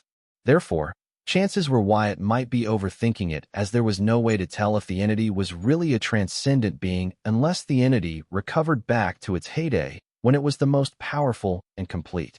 Regardless, Wyatt could not miss this opportunity to study such a mysterious being. Just by exploring a little about what it did to Adrian's ego gem, Wyatt learned a lot. He could not imagine what he would learn next from its soul pathways. Wyatt could not wait to get the entity out of its shell and uncover the secrets of its soul pathway arrangement one by one, but first, he would have to think of a probable way to capture it to continue exploring its mysteries, as right now reading its soul pathway was like trying to decode a compressed file. Wyatt had no idea what method the entity used, but it had managed to squeeze itself into Adrian's body along with her soul, especially considering the realm difference between them. The entity was obviously powerful for Adrian's soul and body, however, it continued to use her as its vessel without much problem. It was like it had compressed itself, like compressing a large file into a smaller one so that it would take less space. The blood curse incarnation method, where card apprentices used themselves as a vessel to inhabit a strong curse and borrow its power, was in many ways similar to the relation between entity and Adrian. The blood curse incarnation method had a big disadvantage. The level of the curse that the card apprentice could house within them was dependent on the limit of their body and soul. If they stubbornly try to house a curse stronger than what their body and soul can handle, then would be harming themselves. The same was the case with the entity that was using Adrian as a vessel to recover to its heyday. It was already clear that the entity was very powerful and had been within Adrian since her birth. Regardless of how talented Adrian was since birth, there wasn't a way her toddler body and soul would have been able to house an entity that was suspected to be stronger than an apex ruler class being. It was like stuffing all the clothes in a clothing store into a small suitcase. That was simply impossible. Adrian should have died in her mother's womb. However, Adrian did not die. Instead, she was born as a healthy baby. That was because the entity inside her had taken measures to ensure the safety of its vessel by compressing itself. What was more was that, as Adrian grew, it slowly decompressed while keeping its vessel's limit in mind. This fascinated Wyatt because what the entity did was like compressing the power of 10 nuclear power plants into a tiny battery cell. If he could learn how the entity did it, he could use it to modify his blood curse incarnation form. It would allow him to increase the quality and quantity of the curses stored in his body, and also store these curses for a prolonged period or even indefinitely, without having to worry about harming his soul and body, making his blood incarnation form safer to use. Wyatt wouldn't have to worry about harming his soul like he did last time. Adding to this, how was Wyatt able to use blood incarnation form when his soul was damaged? It was possible because Wyatt had modified his blood incarnation form using the blood rule slave core he procured in the blood rule source, the soul pathway vibration during the communication between Bloodette and blood rule stream, and the knowledge he had recently gathered on soul healing, division, and cultivation. With his soul damaged, it would be impossible for Wyatt to house a single curse within him. However, this soul wasn't normal, it was mutated. Because of the mutation, it currently had 12 divisions, giving rise to 1 main consciousness and 11 slave consciousness. All these divisions were damaged and could not carry a curse. That was individually, but what if they all carried a single SSS rank blood curse together? A blood curse incarnation form using a single SSS rank blood curse should allow Wyatt to display the prowess of a new card demigod. It was weaker than a regular card demigod, yet still better than nothing. This idea was plausible, but easier said than done because of Wyatt's damaged soul. If not for the knowledge Wyatt had gathered on soul division and how various civilizations across the myriad realms used it, Wyatt would not have been able to perform it so flawlessly even if he had thought of it. After all, an SSS rank blood curse could kill a card demigod, let alone a card master like Wyatt. Still, knowing the risk involved in this because of a damaged soul, Wyatt did not recklessly try what he had learned. He used the Blood Rule slave core he obtained in the Blood Rule source to morph himself into a Blood Rule slave using his myriad devil transformation skills, as Blood Rule slaves will be able to execute Blood Rule-related skills and abilities more efficiently and with ease. Hence, his red-skinned humanoid form. Transforming into the Blood Rule slave, Wyatt was not done. He had his soul pathways mimic the vibrations that Bloodette's body produced when she was communicating with Card World's Blood Rule stream to get in touch with it and ask for its help with his Blood Rule incarnation form. Wyatt wasn't sure that Blood Rule stream would answer his pleas. After all, he wasn't Bloodette. He was hoping that his relationship with Bloodette would come in handy here, but it did not. Therefore, after his first few initial failures, Wyatt did not give up and tried to negotiate with it. But since the Blood Rule stream was not answering Wyatt's call and pleas, it was tough to negotiate with it. Therefore, Wyatt did not have much hope about it. However, to Wyatt's surprise when he initiated the negotiation, the Blood Rule stream responded, and also to the initiative to help establish a communication channel between Wyatt and itself. Having connected with the Blood Rule stream, Wyatt's mind gained a profound knowledge from it. When Wyatt explored the knowledge he gained from the Blood Rule stream, to his surprise this knowledge was not related to the Blood Rule or anything he was doing, but to Bloodette and the dungeon seal imprisoning her. With the help of profound knowledge, Wyatt learned that the Blood Rule stream was the reason why the two Tau physiques were born in Sky Blossom City of all the places in the card world. It was the mastermind behind Courtney and Bloodette's friendship. Apparently, Bloodette's first contact with humans got her imprisoned in the dungeon seal, causing the Blood Rule stream to go vary of humans. So the Blood Rule stream had to wait for the birth of the Tau tongue, who could not break her promises to start its grand scheme to free Bloodette from the dungeon seal.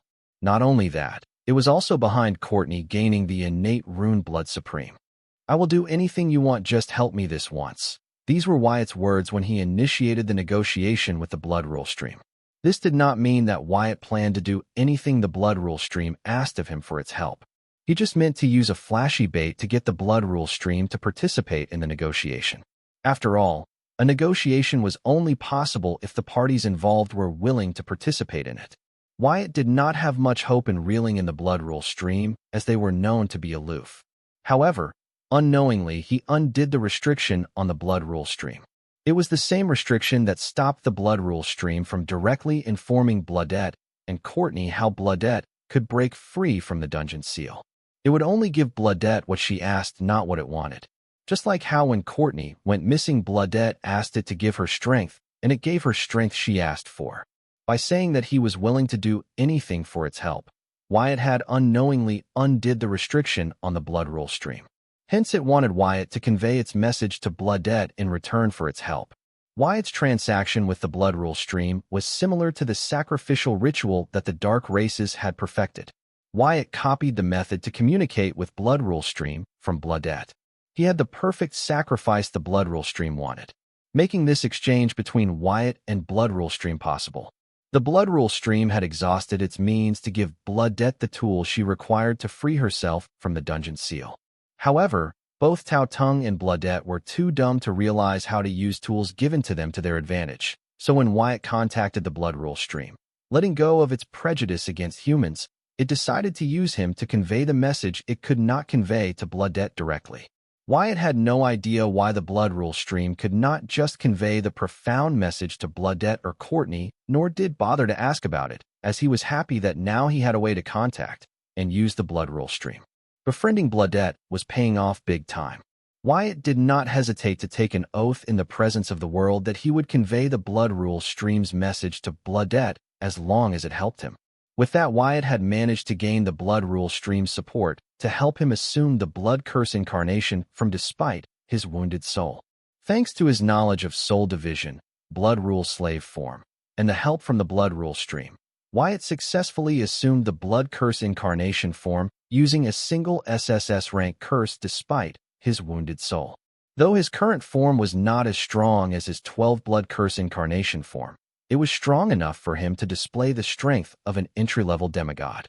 Currently, even though he had managed to gain the demigod realm, in terms of prowess, Wyatt was no match for JJ, Servos, or Adrian. However, Wyatt's strength has never been his realm, but his numerous and variety of means. One such example Wyatt had displayed in his fight against the wannabe ruffians from the southern capital was the Celestial Blood Fate domain. Celestial Rule domain. Wyatt had copied this move from the Celestial Blood Rule slave in the Blood Rule source when it used its Celestial Blood Rule domain to fight against the awakened form of deviant Devil Mamas Mulius. Unlike the Field Marshal and the Royal Instructor who had failed to create the Celestial Rule domain for centuries, Wyatt, who tried to mimic what he saw, succeeded in creating the Celestial Rule domain using his Celestial Force and the Blood Fate Plunder domain. What was surprising was that unlike the Royal Instructor, Wyatt's mastery of his Celestial Force was not good enough to create a Celestial Force domain. Instead, he could be considered a novice in controlling his Celestial Force, yet he managed to create a Celestial Rule domain in his first try. All Wyatt did was use his Celestial Force in combination with his rule power as he summoned the Blood Fate Plunder domain. Due to the mix of Celestial Force and the rule power, the summoned rule domain automatically upgraded to the Celestial Rule domain. If the Field Marshal and others who tried to create the Celestial Rule domain were to know how easily Wyatt was able to create the Celestial Rule domain, that too on his first try they would cough blood until there was none left in their body, cursing the world for being unfair. However, why was Wyatt able to succeed in creating a Celestial Rule domain on his first try, while others failed? Was it because he had seen the Celestial Blood Rule slave deploy it? Well, in that case, currently the Field Marshal and the Royal Instructor had seen Wyatt deploy his Celestial Rule domain, so they should also be able to create a Celestial Rule domain, as now they had a practical example of it. Yet, neither the Field Marshal nor the Royal Instructor were able to take Wyatt's Celestial Rule domain as an example to create their own Celestial Rule domain. That meant there was more to it than what meets the eye. Wyatt had or knew something that the Field Marshal and the Royal Instructor lacked. This has to be why even after witnessing the myth be recreated right before their eyes, the Field Marshal and the Royal Instructor failed to recreate it themselves and found that the Celestial Rule domain of the myths was more profound than they had previously assumed. However, if Wyatt knew their thoughts, he would try not to laugh, so in order not to hurt their feelings. Because according to his experience, the Celestial Rule domain was just an upgraded form of the Rule domain, formed by the combination of Celestial Force and rule power. Blood Fate Plunder domain allowed Wyatt to plunder the fate of the beings within the domain with their blood as medium, depending on the level difference between Wyatt and the target. However, the Celestial Blood Fate domain allowed Wyatt to not only plunder the fate of the beings within the domain, but also allowed Wyatt to control the fate of the beings with their blood as the medium. The control varied based on the level difference between Wyatt and the target. Wyatt believed this unique ability of the upgraded rule domain was the result of the combination of his Celestial Force and Blood Rule's Blood Fate Plunder meaning. It was because of this ability Wyatt was able to control the card apprentice within his Celestial Rule domain. Since Wyatt had temporarily managed to raise his realm to that of a demigod, the card apprentices in his domain could not put up a resistance against his domain's ability. This was even true in the case of JJ, Servos, and Adrian, who were superior to Wyatt in terms of the realm, with them having the realm of regular demigods, or in some cases elite demigods, and Wyatt having the realm of an entry-level demigod. This was because even though they were stronger than Wyatt, they weren't as skilled as Wyatt when it came down to controlling and using their borrowed powers. Also, other factors of the Servos, JJ, and Adrian's borrowed power made them vulnerable to Wyatt's domain ability. Servos might have used the corpse possession ability to possess the corpse of an SSS rank 9-winged devil dragon and gain the strength of a demigod, but in the end, his body was still a low-level card apprentice. So, Wyatt had no trouble gaining control over him using his domain ability. Learning that Wyatt's domain ability was controlling him through his blood, Servos made a clever move to transfer his body into his personal space, where Wyatt's domain ability could no longer influence his blood. This move would have rendered Wyatt stumped had he not seen the world's will as a counter against a similar situation. Back in the VR universe, when Agatha was explaining to Wyatt what a world degree was and its functions, the world's will used Agatha's physical body, which was in the card world, as a medium to prohibit Agatha's spiritual body, which was inside the VR universe, hosted in Wyatt's personal realm network through Devil Merchant Code, from revealing anything about the world degree.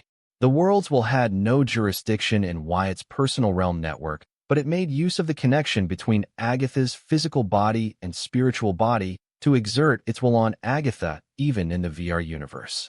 Learning from the world's will, Wyatt used Servos' spiritual body, which was possessing the corpse dragon, as a medium to influence Servos' physical body hidden in some subspace with his domain's ability.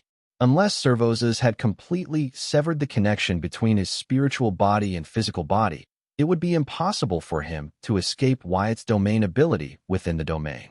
One has to know that even though Servos' spiritual body was strengthened using the energy from an array of artificial energy cores hidden in his subspace, his physical body was still a low-level card apprentice, making him vulnerable to Wyatt's domain, just like other card apprentice from the southern capital within in the celestial rule domain. Hence, Servos was the very first to fall among the trio. JJ started off by summoning an SSS rank 9-winged dragon to aid him in combat, raising his combat prowess to that of an elite demigod right off the bat. However, like the dilemma of every summoner-type card apprentice, JJ lost because he was weaker than his summons. Wyatt's domain ability got to his summoned dragon through him. The SSS rank 9-winged dragon could only do what its master asked it to do. Even when JJ synchronized himself with his summoned dragon taking the form of the dragonoid JJ, he still fell victim to Wyatt's domain ability, because he was the weak link in his dragonoid form. The summon synchronization was not like summon fusion. It had its advantages and disadvantages. Summon fusion was only attempted when both summon and card apprentice were of the same rank. However, if there was a great difference in the rank, then the stronger one would be in control. However, this would be avoided in summon synchronization. This was mainly why JJ used to choose summon synchronization over summon fusion. Not to mention, it allowed him to share his bloodline with his summons. However, in summon fusion, the summoner and summons get fused and become one in terms of spirit and body, but in the case of summon synchronization, the summoner and summons get in sync, allowing JJ's spirit to dominate the combo. As such, the resulting dragonoid was not truly one, making JJ the chunk in his dragonoid form, allowing Wyatt's domain ability to influence him into submission. JJ did try to use the world-famous unparalleled bloodline to break free of Wyatt's domain effect. However, a bloodline user's greatest enemy was the blood rule user. He should have known better than to use it in a version of the celestial blood rule domain. He might as well not have used it and kept an element of surprise, bidding his time to use his sudden burst of power to end Wyatt before Wyatt realized where his burst of power was coming from and put an end to it. If JJ had not chosen to show his bloodline, then he could have used it as a hidden ace to kill Wyatt when Wyatt embarrassed him by using him as his dragon throne to establish his dominance over the assembled crowd of card apprentices from the southern capital.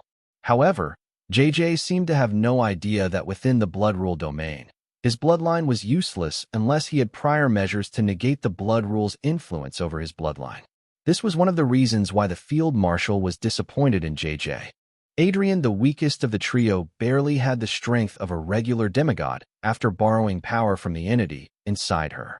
Hence, she could not put any resistance against Wyatt's celestial blood fate domain ability. However, the entity had unique means that would allow it to eliminate Wyatt's domain control over Adrian using its unknown powers each time.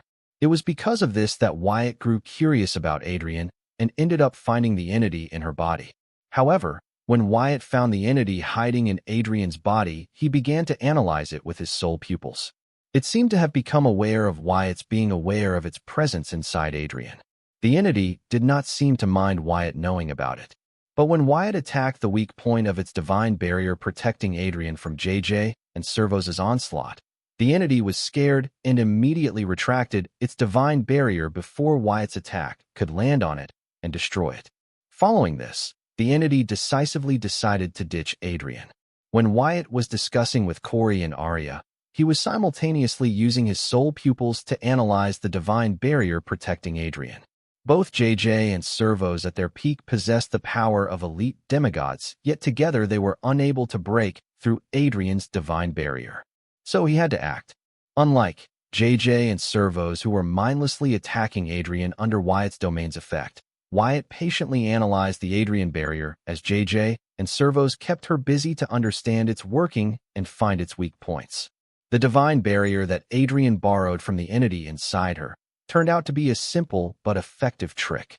Its divine barrier had the ability to negate attacks when a condition was met. The said condition was that the attack should be stronger than Adrian's strength. That was to say, anyone stronger than Adrian could not damage the entity's divine barrier and would be negated by it. Therefore, no matter how hard JJ and Servos tried, they were not able to break the divine barrier.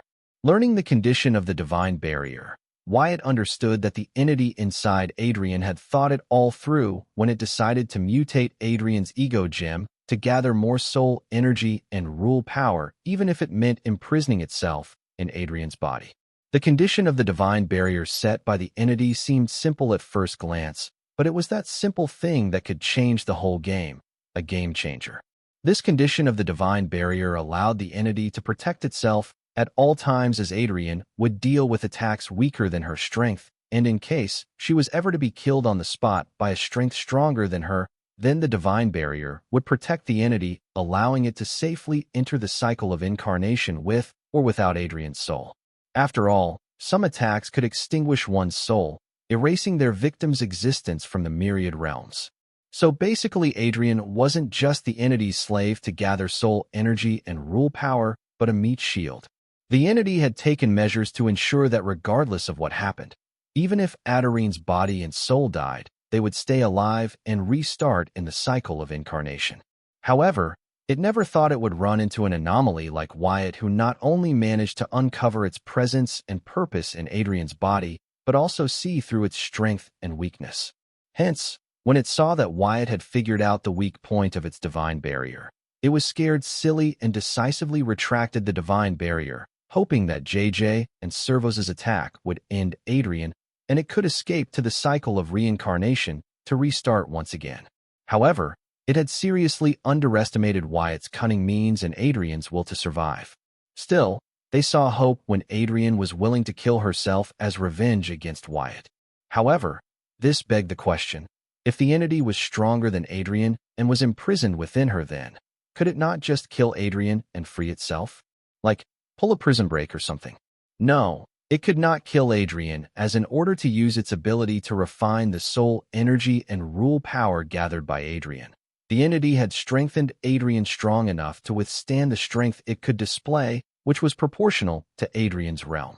Hence, the entity had not only imprisoned itself in Adrian, but also designed and built its prison, turning it into an impenetrable fortress. How could it have known that it would run into a being like Wyatt, capable of seeing throughout its means in an unknown realm, like the card world out of all the realms and myriad realms? The entity has never been worried about its existence being known to others. Otherwise, it would not jailbreak the grimoire and display itself as Adrian's special trait, her inner goddess. It used the card apprentices' trust in their grimoire to trick them into thinking that it was Adrian and Adrian was her. As a result, when the world leaders came to the Ari family's doorstep to ask them to hand over Adrian so they would study her miraculous trait, the southern ruler did not hesitate to shield Adrian and the Ari family from the world leaders, saving them from extinction. By making use of the card apprentices' trust in their grimoire, the entity not only managed to fool Adrian into believing that it was her friend, but the entire card world, when actually it was using Adrian's powerful soul as a means to gather soul energy and rule power. Adrian was a one-of-a-kind genius in terms of active soul control, even more talented than the current youngest card apprentice to become demigod Baylor. However, because of the entity leeching off of her, Adrian, who should be reaching for higher realms, was still struggling in the lower realms. Good. I want you to let my friends and other card apprentice from the southern capital go, Adrian demanded Wyatt, seeing him show willingness to compromise. She unconsciously took a few steps back, fearing that she was too close to Wyatt. Her action made Wyatt wonder if she had forgotten that she was trapped within his rule domain. However, he ignored it, as the only reason he showed a willingness to compromise was to give her a sense of security and stop her from rashly committing suicide and letting the entity trapped in her body escape. And, would you like me to apologize to all of them for not allowing them to kill me, or would you prefer it if I washed my neck and presented it to them to behead me? Wyatt replied sarcastically to Adrian's demand with a sneer on his face, making it clear to Adrian how foolish her demand was. Wyatt's words were the hint enough for Adrian to understand that she would be dreaming to think that she, her friends, and the rest of the card apprentices from the southern capital would leave here without paying for their sins against Wyatt. His tone could not be more transparent about his intent. Wyatt, I know we are in the wrong, but you have already killed enough of us. Please forgive us this once, and let us go. Listening to Wyatt's sarcastic words, she understood that Wyatt was angry with them and their behavior, and it would not simple to get him to let them go even if she were to use herself and the entity with her to bargain. However, Adrian could only appeal to the human side of Wyatt, hoping that he would find it in him to forgive them and let the bygones be bygones. This way they could put an end to this right here and right now without the adults getting involved. Adrian knew this was a long shot, however, now that she had access to Wyatt's ears, she could not help but try every means at her disposal. Does that mean you no longer want revenge for your sisters that I killed? Wyatt asked Adrian, seeing that she seemed to have regained her calmness enough to preach to him about forgiveness and moving on. You. Adrian was excited, being provoked by Wyatt, who shamelessly dragged her dead sisters into their compromise. The rage she had felt learning about the death of her fellow sisters, the same rage that had been overshadowed by the despair she felt being abandoned by her inner goddess, once again resurfaced with Wyatt's taunt. However, this time Adrian did not let it control her into doing something stupid like fighting against Wyatt, who even her inner goddess was scared of and did not dare to face. Swallowing her anger, Adrian looked at Wyatt and said, "If you are willing to forgive us, then I too am willing to forgive you." She was not just saying this, but Adrian's words were genuine. Then, she continued saying, "Come, let us move on from this together." Adrian did swear to get vengeance for her fallen sister. However, looking at it from Wyatt's side, she realized that they were in the wrong. No, she was wrong. She should have stopped her sisters when they thought that she was stronger than the boy who was said to have defeated the devil. After all, unlike her sister, she knew how strong she was. Yet, she not only corrected them, but also followed them to the Sky Blossom City, hoping to use the Southern Hope as a stepping stone to prove herself to the Southern ruler. Come to think of it, why did she think that she, who could barely borrow the strength of a demigod from her inner goddess, would be able to defeat a card apprentice who was famously known for killing a devil whose race was considered to be overall stronger than card apprentice in the same realm? Adrian thought hard about her mistakes that led to this event, only to find that the girls from her faction that Wyatt had killed were the reason why she had decided to follow Servos and JJ to the Sky Blossom City, use the so-called Southern Hope as the stepping stone to prove herself to the Southern ruler. At this moment, Adrian asked herself, how come the only people to die at the hands of Wyatt were the people who provoked her against him? As this realization dawned upon her, Adrian sharply looked at Wyatt, monitoring his expression. She asked him, "Wait a minute, did you know? How did you know when even I realized it just now?" "Did I know what?" Wyatt looked at Adrian as if he was looking at a crazy lady. One second she was talking about moving on, and another second she asked him something totally unrelated. "Come to think of it, of all the card apprentices you killed, most of them were from the Circle and the Yin-Yang Harmony sect," Adrian exclaimed, as if she had uncovered something huge. Then, she mumbled, "Why would you do that? Is it because they were the ones who started the rumor that you only landed the last blow on the devil when Field Marshal Heatsind and ex-Field Marshal Henriks were the ones who fought the devil? It has to be because it was because of that rumor almost all of us have gathered here to defeat you and gain quick fame. But how did you know that? After all, that happened in the southern capital, and it took me till now to figure out what is truly happening here." Wyatt grew silent, hearing Adrian was starting to see the conspiracy of the Circle and the matron, wanting to see how far she could uncover what was truly happening here. However, He wasn't sure she would be able to uncover the whole truth, as she, like most of the world, wasn't aware of Matron and her paw clan. "Give me a moment," saying that Adrian began to fiddle with her grimoire without waiting for Wyatt's agreement. Feeling that she was on to something, Adrian ran with it, believing it to be the key to solving her current predicament. Knowing that she could not hope to win against Wyatt, Adrian had long chosen to save her remaining sisters over seeking vengeance for her fallen sisters, especially with her fallen sisters being under the suspicion of being spies from the Circle and Yin-Yang Harmony sect. Wyatt, who was busy monitoring the compressed soul pathways of the entity within Adrian, was in no rush, so he did not bother with her, taking her sweet time to deduce why the Circle and the Yin-Yang Harmony sect started false rumors about Wyatt's strength in the first place, and what did they stand to gain from it. Despite deploying the abilities of his soul pupils to the maximum, and with Hive AI working tirelessly to copy the complex soul pathway arrangements and network, Wyatt was not able to uncover much about the entity except for what he had uncovered earlier, as it had long retreated into its shell, turning into a very tiny and benign tumor on Adrian's soul pathway. A soul pathway was already very small in size. For the entity to reduce its entire existence to a size smaller than that, such that it would only appear as an odd bot on the soul pathway, Wyatt was truly impressed by the means of the entity. As expected of someone who had managed to erase the line between life and death, the more the entity managed to elude from his soul pupils, the more Wyatt became certain that the entity might be in transcendent existence at its weakest. After all, even the celestial blood rule slave and deviant devil mamas, the supposed beings that had achieved the ceiling of ruler class beings, had their secret revealed to Wyatt's soul pupils. So for the entity to manage to elude Wyatt's unique eyes, it could be said that the entity either had very special means or was stronger than the celestial blood rule slave and deviant devil mamas. What power could be considered stronger than the ceiling of the ruler class beings? Unless the entity had some unusual means, it was definitely a transcendent.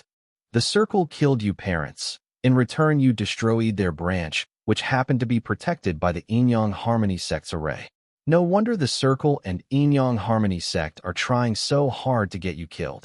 Adrian, who did a thorough background check on past between Wyatt, the Circle, and the Yin-Yang Harmony sect, finally knew why the two organizations were trying to kill Wyatt when the rest of the world were trying to recruit him.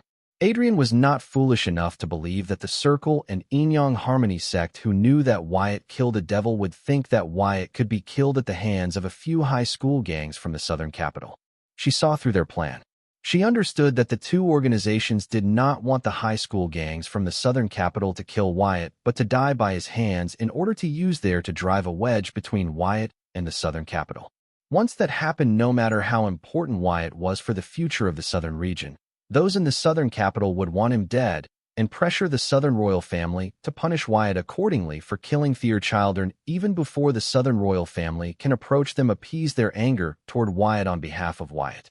Putting the southern royal family in a tough spot to choose Wyatt or the elite families of the southern capital. In such a condition, if it were up to Adrian, she would choose Wyatt, because with Wyatt's presence, prosperity could be seen in the southern region's future. However, in the absence of the elite families, the southern region's present would be in danger, as it would still take time for Wyatt to start showing his worth, even though he had discovered the silver milk powder and created the VR universe. After all, a stronger state needed a strong management. With the elite families responsible for managing the southern region gone, the management of the state would crumble, and there would be no southern region left for Wyatt to prosper it. Turns out both the Circle and the Yin-Yang Harmony sect were not just conspiring against Wyatt, but the southern region itself. After all, regardless of who falls between Wyatt and the elite families of southern capital, the southern region was going to face a huge lose that, if possible, could never recover from. Realizing the consequences of the conspiracy of the Circle and the Yin-Yang Harmony sect, Adrian felt a scare. As Southerner, Adrian loved the southern region. She wanted to see it at the top of the other regions and leading them all to prosperity. Therefore, she seriously considered the consequences of the Circle and Yin-Yang Harmony sect's conspiracy again and again repeatedly to ensure that she was not wrong about this. However, all her deduction concluded with the same results, so she could not help but get scared, forgetting everything else. As compared to what she had stumbled on, everything else did not matter. Coming to this understanding, Miss Adrian then looked at Wyatt in reverence. She could not help but wonder how long did it take for Wyatt to figure out the conspiracy of the Circle and the Yin-Yang Harmony sect.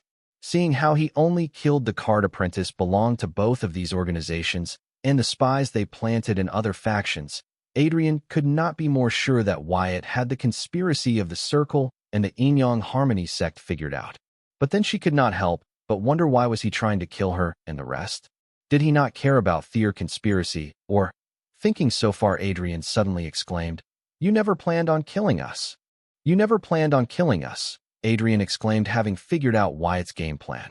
Now that Adrian had figured out the conspiracy, she had moved on to figuring out what Wyatt was up to. Adrian could not help but take a moment to appreciate Wyatt.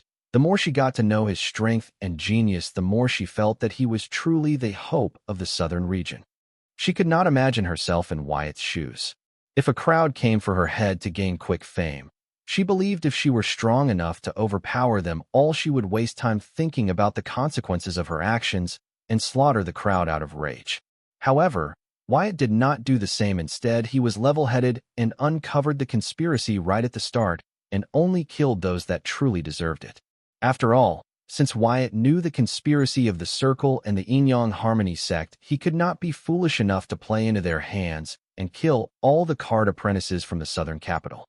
So what did plan to do with the rest of the card apprentices?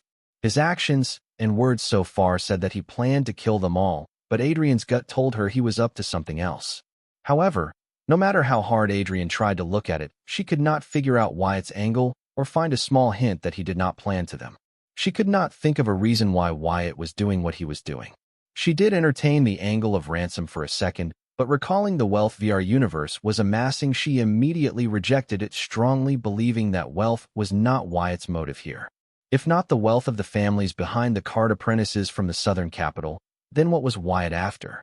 No matter how much Adrian wrecked her brain, she could not think of a good reason for Wyatt's actions. It was understandable. After all, she did not know anything about Wyatt except for what was published in the Grimoire network or collected by her family operatives.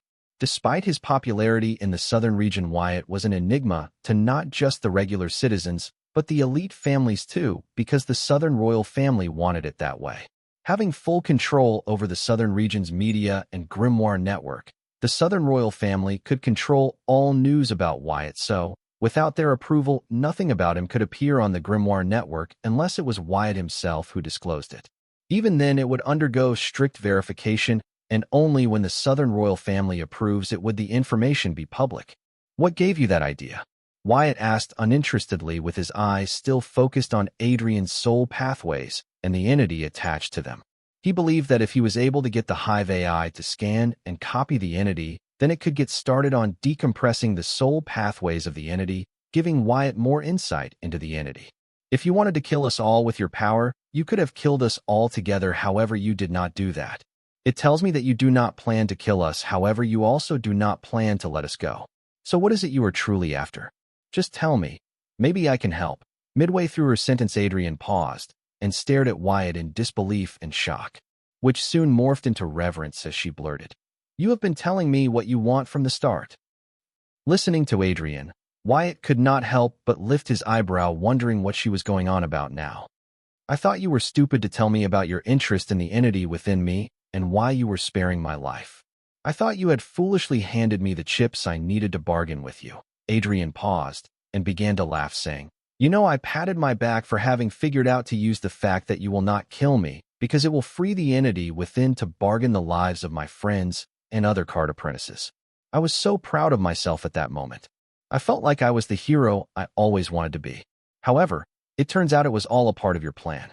You were giving me the chips I needed to bargain because you wanted me to give you a valid reason not to kill the rest of the card apprentice. This is so embarrassing. If I could, I would dig a hole and bury my head in it to escape the shame. From the beginning to the end, you were using all of us. We were nothing but pawns in your hands." Uncovering the real reason why Wyatt foolishly expressed his interest in the entity within her body and also told her why he could not kill her, Adrian finally knew that she was nothing but a pawn in Wyatt's schemes. Understanding that Wyatt was planning to use her to give him a valid reason not to kill the rest of the card apprentices, Adrian looked at Wyatt, who was looking at her like looking at a lab specimen, and asked him in fear, "Wyatt, answer me honestly. Are you really interested in the entity within my body? Was everything you revealed about it true?" Adrian was scared to know the answer to these questions because right now she believed the reason her inner goddess abandoned her was because it was a foreign entity that was using her as a means to recover, exploiting her extraordinary talent that even surpassed the youngest demigod known, Demigod Baylor. If it turns out what Wyatt said was all false, then her mind would be beyond messed up. Wyatt paused, analyzing the entity in Adrian for a second, and took a good look at her for speculating wildly. If Adrian was just speculating, Wyatt would not bother to give her his total attention, but all of her speculation hit the mark. Not to mention, Adrian appeared to be in a weird place, with her so-called inner goddess betraying her, where she was trusting him, who just tried to kill her, over herself. Yes, Adrian was right. After learning about the conspiracy of the supreme leader and matron, Wyatt did not plan to kill the card apprentices from the southern capital. Instead, he was even using Adrian to make a valid reason not to kill those card apprentices. Was Wyatt a hypocrite for not planning to kill the card apprentices from the southern capital that came to kill him when his calamity daughter Gems had massacred the high school gangs from the neighboring cities that threatened to invade the Sky Blossom City and destroy the Bright Lion Gang in revenge for them, helping Wyatt destroy the Sun Blossom City branch of the Circle? First of all, the world was unfair. Deal with it, and know Wyatt was not a hypocrite. The reason Wyatt's calamity daughter Gems mercilessly massacred the high school gangs from the neighboring cities was because they belonged to the Circle. In the present situation, Wyatt had mercilessly massacred those from the Circle and Inyang Harmony sect. If not for his not having a proper means to uncover the members of the Paw clan, he would have even slaughtered them too. Not to mention, the only reason Wyatt had spared the death penalty for the other card apprentices from the southern capital was that he did not want to become the reason for the downfall of the southern region, because once he kills them, the southern royal family will be left with no choice but to choose between Wyatt and the elite families from the southern capital. There would be no mid-ground for them to meet on. Even if the elite families of the southern capital were willing to agree to a compromise because of the southern royal family's sweet compensation, Wyatt would not be willing to compromise, as he knew even though the elite families would appear to have forgiven him in their hearts, they would be cultivating the grudge against him, waiting for a chance to bite back. Wyatt was in no habit of raising dogs that would bite their masters, so he would never agree to it.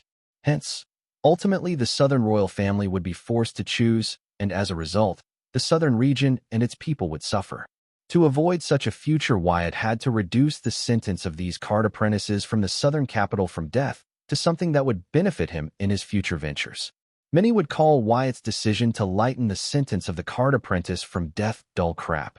However, Wyatt would like to remind them of an old saying: son will pay for his father's sin. In the olden periods, society used this saying to punish an entire family for the sins of one of their own. Even in the current period, society continues to use this saying, as it is not uncommon for the family to be on the hook for the loans and debt of their family member, even though most governing bodies strictly prohibit it.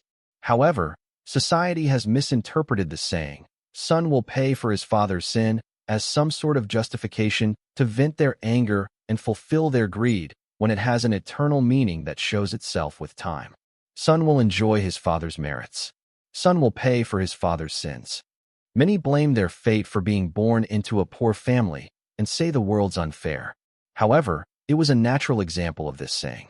What many failed to understand was that even if they were born into poor families, nobody had stopped their family from becoming rich in the first place. What was the difference between those born in a rich family and those born in a poor family? The ancestors of the rich family did some that the ancestors of the poor family failed to. The ancestors of the rich family create opportunities for their descendants to continue to be rich. That son will enjoy his father's merit. The ancestors of the poor family failed to create opportunities for their descendants to continue to be rich. That son will pay for his father's sin. However, this does not end there, as it's a cycle.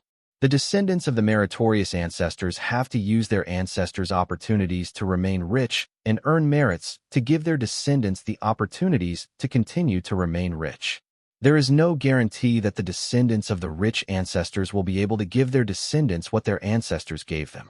However, because of their ancestors' merits, they will have room to make mistakes, allowing them to continue to prosper as long as they do not make a colossal mistake that their ancestors' merits cannot afford. The descendants of the unmeritorious ancestors will not be readily given the opportunities to become rich and earn merits. Their ancestors' unmeritorious life might even drag them down. Still, the descendants of the unmeritorious ancestors can struggle to become rich and earn merits to give their descendants what their ancestors failed to give them. But these descendants can also blame fate for being born to unmeritorious ancestors and following the footsteps of their ancestors, as such creating more hurdles for their descendants. This was one of the interpretations of the saying, "Son will enjoy the merits of his father, son will pay for the sins of his father."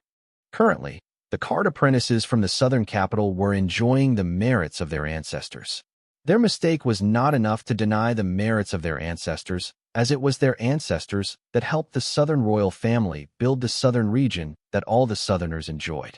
If Wyatt were to deny the merits of the ancestors of the card apprentices from the southern capital, then he would be denying the southern region that was the evidence of their merit. So killing these card apprentices was equal to him destroying the southern region and killing its citizens with his own hand.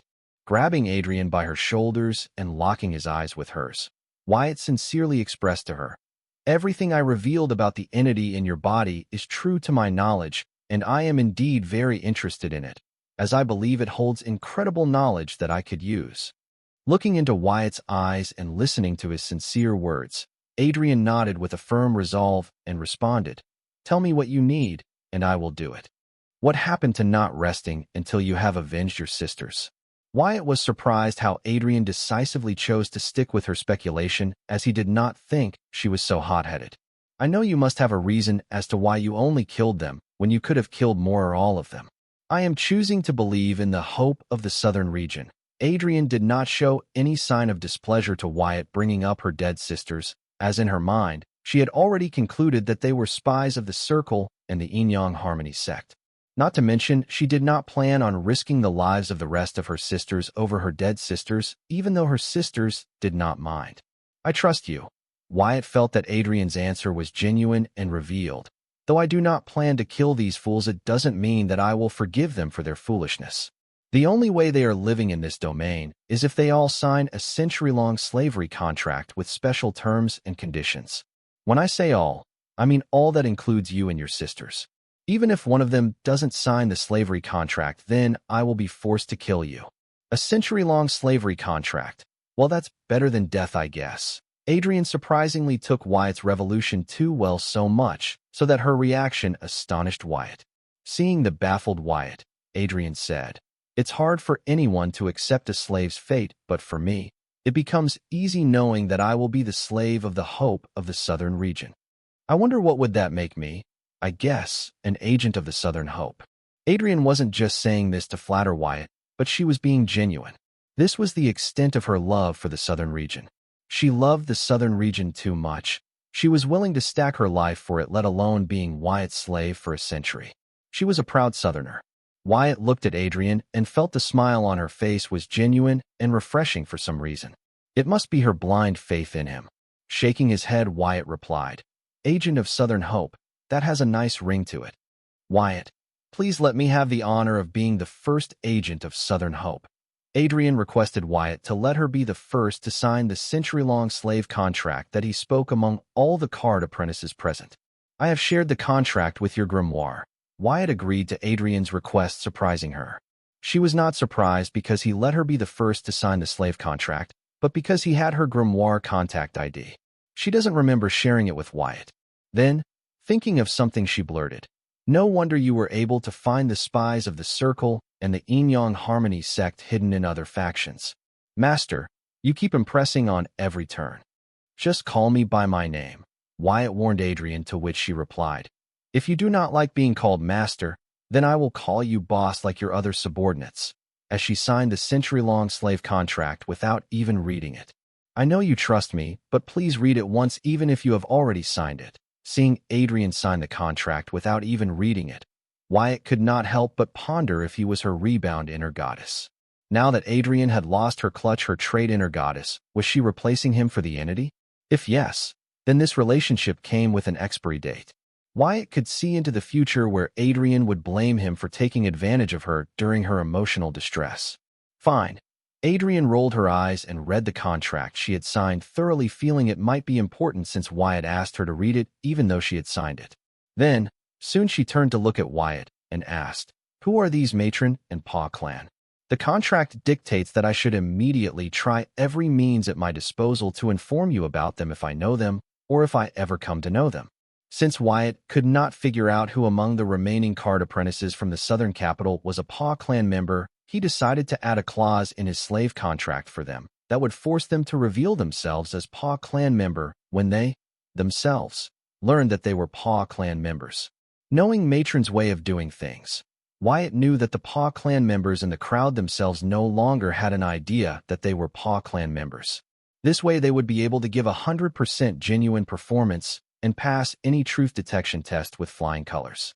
However, with the clause Wyatt had added to their slave contract, whenever they learned about the paw clan or matron, they would be forced to immediately report to Wyatt or they would die facing the wrath of the card world's wolf for breaking their contract.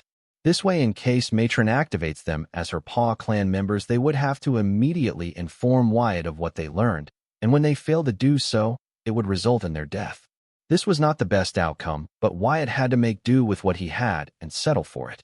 You will be briefed about Matron and the Paw clan when it is time. For now, let me focus on getting these people to sign the slave contract.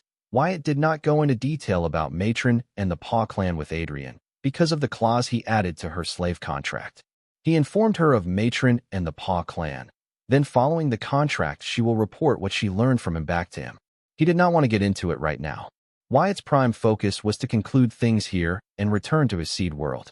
Now that he had established a communication channel with Card World's blood rule stream, he hoped it would help him choose a good blood rule meaning for his third blood rule meaning, and if possible help him achieve ultimate mastery and comprehension of it. "Boss, you seem to be in a hurry. Then, why don't I get things done here for you?" Adrian offered to help Wyatt recruit the rest of the card apprentices from the southern capital as his slaves. "You sure you can handle it?" Wyatt asked Adrian, pointing at JJ and servos who shoot in a mid-attack position like statues because of Wyatt's domain effect. "Yes, I can. But if I have the help of your domain, it will be faster," Adrian assured Wyatt, asking him to leave his domain for a while longer as it would help her convince others to join her as agents of Southern Hope. Wyatt thought a bit and then nodded, giving Adrian a green light, saying, "Even with me, the domain can be maintained for another hour. Can you get it done in that time frame?" "Yes, boss. Leave it to me," Adrian enthusiastically responded, seeing Wyatt was willing to hand over such an important task to her. It showed that Wyatt trusted her. Well, Adrian was overthinking it. Wyatt trusted the slave contract that she signed, not her. After all, a few minutes earlier she did say she would kill him to avenge her sisters. "But just in case, I will have the others help you," Wyatt said, calling over Corey, Aurelia, Diana, Cindy, and Jaya. Listening to Wyatt, Adrian's enthusiasm dampened a bit, but she understood it too soon for her to have Wyatt trust her and her abilities. Soon the girls came over, but for some reason, Arya tagged along. Arriving next to Wyatt, the first thing Arya did was glare at Adrian. However, to her surprise, the latter ignored her. Even Wyatt chose to ignore Arya and explain the task to the girls, asking them to assist Adrian. "Wyatt, are you sure about this? This century-long slave contract does not seem like an appropriate punishment for them." Jaya voiced her dissatisfaction listening to the task Wyatt had assigned to her. "What? Jaya, I did not expect you to be this soft-hearted."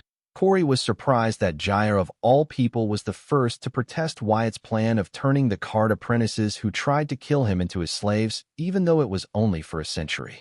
The Jaya she knew was someone who killed people for a lot less. Therefore, she was astonished by Jaya's words. "Jaya, these fools should be thanking Boss for not killing them, and instead taking them in as his slaves." Aurelia also frowned listening to Jaya. However, Diana and Cindy did not react, because they knew Jaya did not like showing mercy, and her words must have deeper meaning. "My point exactly. These fools should be thrown in a heathen stone prison for centuries, instead of having the fortune of sharing Wyatt's light. Wyatt taking in them as slaves will only help them in the long run. What frustrates me even more is that these people will not appreciate the opportunity they will be given. Yet, Despite all their flaws and stupidity, things will work out for them as they were on Wyatt's team. I hate even imagining it. Jaya expressed why she thought Wyatt taking the card apprentices from the southern capital as his slaves wasn't punishment enough for them. Listening to Jaya's explanation, the rest nodded in understanding. Everyone present for this discussion was a firm believer of Wyatt. They believed Wyatt would achieve great things compared to what he already had. Therefore, they understood where Jaya was coming from. From this angle, Wyatt taking the card apprentices from the southern capital as his slaves wasn't punishment but a boon for them. Knowing these snobby rich brats, they would not release it when it would be offered to them. Still, because this choice was made for them, they will benefit from it in the end. Understanding this, everyone present here understood Jaya's frustration. Wyatt was the winning lottery ticket they earned, but to see others get the winning lottery ticket for free, how could they not be dissatisfied? The only person who did not understand them was Wyatt, though did suspect Jaya was jealous of these card apprentices, so explained why he was taking them in as his slaves. Take a good look at each one of them. They all represent an elite family from the southern capital, no matter big or small. Just by taking them as my slaves, I get a say in those elite families. That is to say, I will have a stronger voice in what goes on in the southern capital and southern region. Not to mention I have other plans for them. Trust me, by the time I am done with them, those that manage to remain will have earned their spot next to you guys. Yeah. Corey nodded, pretending to understand what Wyatt said, and added, "Besides, Jaya, you are not in the place to complain. Because didn't you, your sister, and Cindy also try to kill Wyatt before? If not for Wyatt giving you guys a second chance, you three would not be here with us. I know what we did. You don't need to remind us." Jaya snapped back at Corey, and Wyatt backed her up, saying, "You're one to speak. I remember you threatening to kill me." Corey did not back down. Being double-teamed by Jaya and Wyatt, she held her ground. "I stand by it. If you hurt Big Sis Susan, I will kill you. Whatever, send the signed contracts to my grimoire when you guys are done here." Wyatt reminded before taking his leave, but he made sure to feed the celestial blood fate domain enough celestial force and rule power that it should last for another hour. "Awesome, I am disappointed. I did not expect you of all people to be against my criminal rehabilitation and reintegration program." Wyatt, who left his celestial blood fate domain, was surprised to find that Field Marshal, Asong, and other unknown demigods were discussing his criminal rehabilitation and reintegration program. It appears Field Marshal was already laying the ground for him to get this program started. All the demigods present, including Royal Instructor, Luna's father, and Field Marshal Heatsend, looked at Wyatt as if they were looking at a ghost, as if they did not sense Wyatt's presence until he disclosed it. They all were seriously pondering how Wyatt managed to get close to them without them sensing him. As Asong's semi-demigod bodyguards, they were shocked to learn that they were feeling threatened by Wyatt's presence and the fact that they could not sense his realm. Last they remembered, Wyatt was card master, so they wondered why their senses were going haywire in his presence. This caused a graveyard silence to descend into the atmosphere. "Wyatt, you are here." Asong's greeting broke the silence. Then, seeing his red form, she frowned and inquired, "Tell me I am wrong to think that you are borrowing some devil's powers right now." "You are wrong," Wyatt replied truthfully, because when he asked for Asong's help with the human sacrifice issue in the northern region, she did not hesitate to help him. "Then what's that red form?" Asong asked Wyatt, finding it hard to believe him in his current form. "It is one of my abilities. Trust me when I say I don't need a devil power to fight my battles." Wyatt did not go into details about his abilities, as he firmly believed when it comes to his prowess he needs to keep people guessing, otherwise once they figure out his abilities they will figure out a way to defeat him. "Well, that's not what I heard. But I trust you." Asong nodded, deciding to take Wyatt's for it. Seeing this, Wyatt grinned and asked, "So, what are you doing here?" "I am taking your advice to go into hiding," Asong replied. Then glancing at the Royal Instructor, Field Marshal, and other demigods, she added, "Is there some place we can talk, just the two of us?" "Sure. You head into the city to the location I shared with your grimoire. One of my people will help you, and your people settle in and take some rest. I will contact you when I am free," Wyatt said, understanding that because of his warning, Asong ended up kicking the hornet's nest sooner, even though her illness was cured. It was surprising she managed to avoid death. However, seeing the haggard appearance of her bodyguards, it was clear it had been a long day for Asong in them. so he offered them to take some rest before they continued their talk. Okay, I will be waiting for you. Ah-sung nodded and left with her guards. Seeing how the royal instructor and other demigods were patiently waiting to meet him, she did not bother to demand his time and followed his arrangements. After Ah-sung left, the field marshal introduced demigods to Wyatt. Wyatt, this is royal instructor Reginald Gnome, someone who I deeply respect, and they are my son Ransom Lorne and his team. They are here on Southern Princess's behalf. Listening to the field marshal ally them with Anna's mother royal instructor, and Luna's father looked at the field marshal in displeasure. Luna's father spoke up first to clear his allies. I am not here on anyone's behalf. Only to hear his mother ask, then why are you here? I wanted to meet you. Can a son come to meet his mother? Luna's father, who yelled at the field marshal not to call him son, now shamelessly called her his mother. Weren't you the one who said that during work hours you're not my son, and I am not your mother? Can't you be cool for once? Luna's father hurriedly interrupted his mother. He wanted to leave a good impression on Wyatt and switch sides if it could get his daughter pardoned for her crimes and return home. However, the questions of whether Luna wanted to return home or if Wyatt held a stronger grudge against Luna for her betrayal than the Southern royal family never crossed his mind. Well, he was in for a surprise.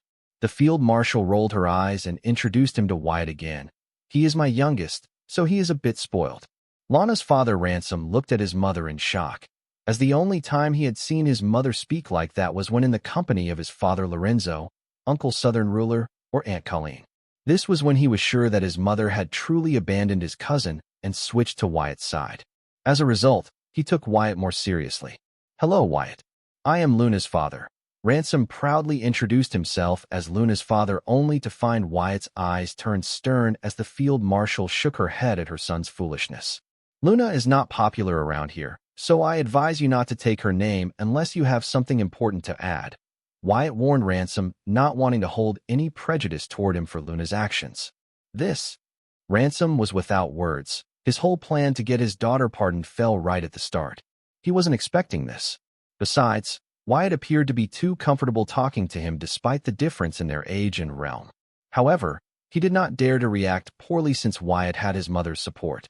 Seeing Wyatt shoot down Ransom mercilessly, the royal instructor glanced at Wyatt with interest and did not dare to bring up Celestial Rule Domain or the question of how Wyatt managed to avoid the detection of his intense sense. No matter how much he wanted to learn about them, he remained patient and began by bringing up something that he knew would be of interest to Wyatt. Young man, can you tell me more about your criminal rehabilitation and reintegration program? Wyatt eyed the royal instructor, who pretended to show interest in his criminal rehabilitation and reintegration program, to start a conversation with him in doubt. Wondering if he was here on behalf of Anna's mother, shouldn't he be asking about the kids from Southern Capital instead of trying to strike up a conversation with him? Thanks to the VR universe, Wyatt had gained wealth and fame. However, he did not let it get to his head, knowing he lacked authority and power. Therefore, he was taken aback to see the infamous royal instructor of the Southern Royal Palace was not only being polite to him, but actively trying to get on his good side. Having decided to go against Anna's mother, Wyatt was fully aware of the royal instructor. After all, he was a major figure in the Southern region politics, considering he was one of its oldest demigods alive. When it comes to the Southern region's history, nobody would claim to know it better than him. As such was also the historian of the Southern region. In terms of strength, even the field marshal would not dare to make the mistake of underestimating him. Besides, compared to Luna's father, who made a clone of himself, the royal instructor made a better impression on Wyatt.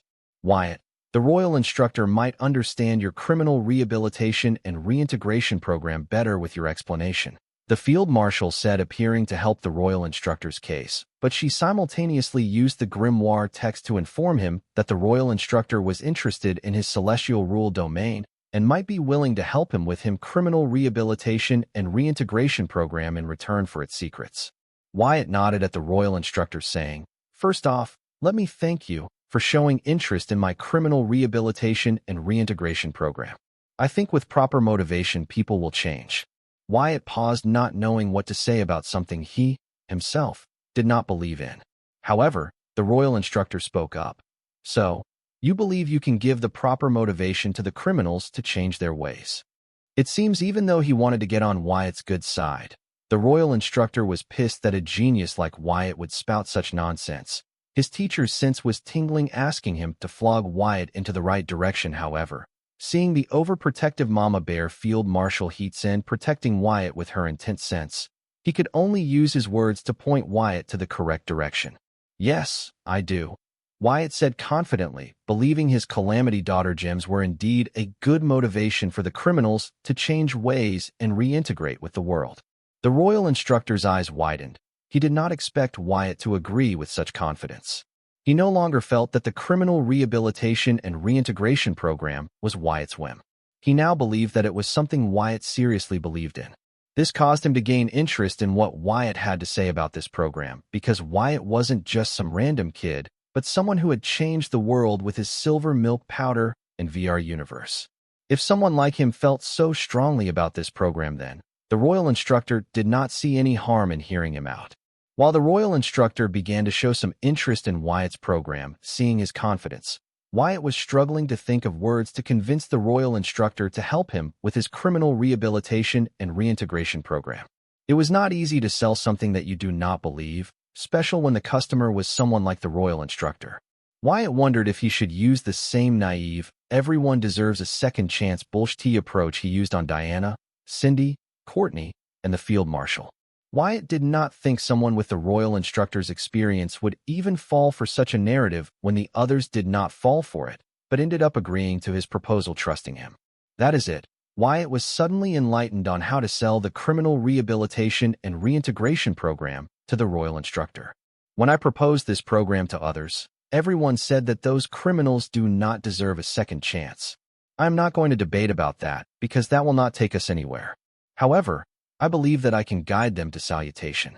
When with proper motivation and guidance a monster can be tamed, I believe it would not be that hard to help the criminals find their way and reintegrate with society. If it's me, I can make it a possibility. All I ask is an opportunity. I want the people to give the criminal rehabilitation and reintegration program a fair shot. As I think with its success, the society as a whole will be taking a step forward towards humanity. Wyatt spoke, selling his program along with him. He planned to sell the royal instructor on him, just like he had managed to with Diana, Courtney, Cindy, and the field marshal. Ha. Young people are sheltered these days. Back in my times, when me and my friends risked our lives to protect our world from demons, and their minions would never have thought about giving the demon worshippers a second chance, talking about humanity and whatnot. Those traitors of humanity do not deserve my humanity. The royal instructor laughed, trying not to snap at Wyatt, while still he could not bring to say anything good about Wyatt's idea, yet ended up making negative remarks about it. The royal instructor's anger was understandable, considering how Wyatt planned to give the very people the royal instructor and his friends fought to put behind bars a second chance. Especially considering that royal instructor's dead friends would not get a second chance at life because of these traitors of humanity. I couldn't agree more with you, Royal. Luna's father agreed with the royal instructor and wanted to add his thoughts, but his mother stopped him in time. After all, mothers love their youngest the most.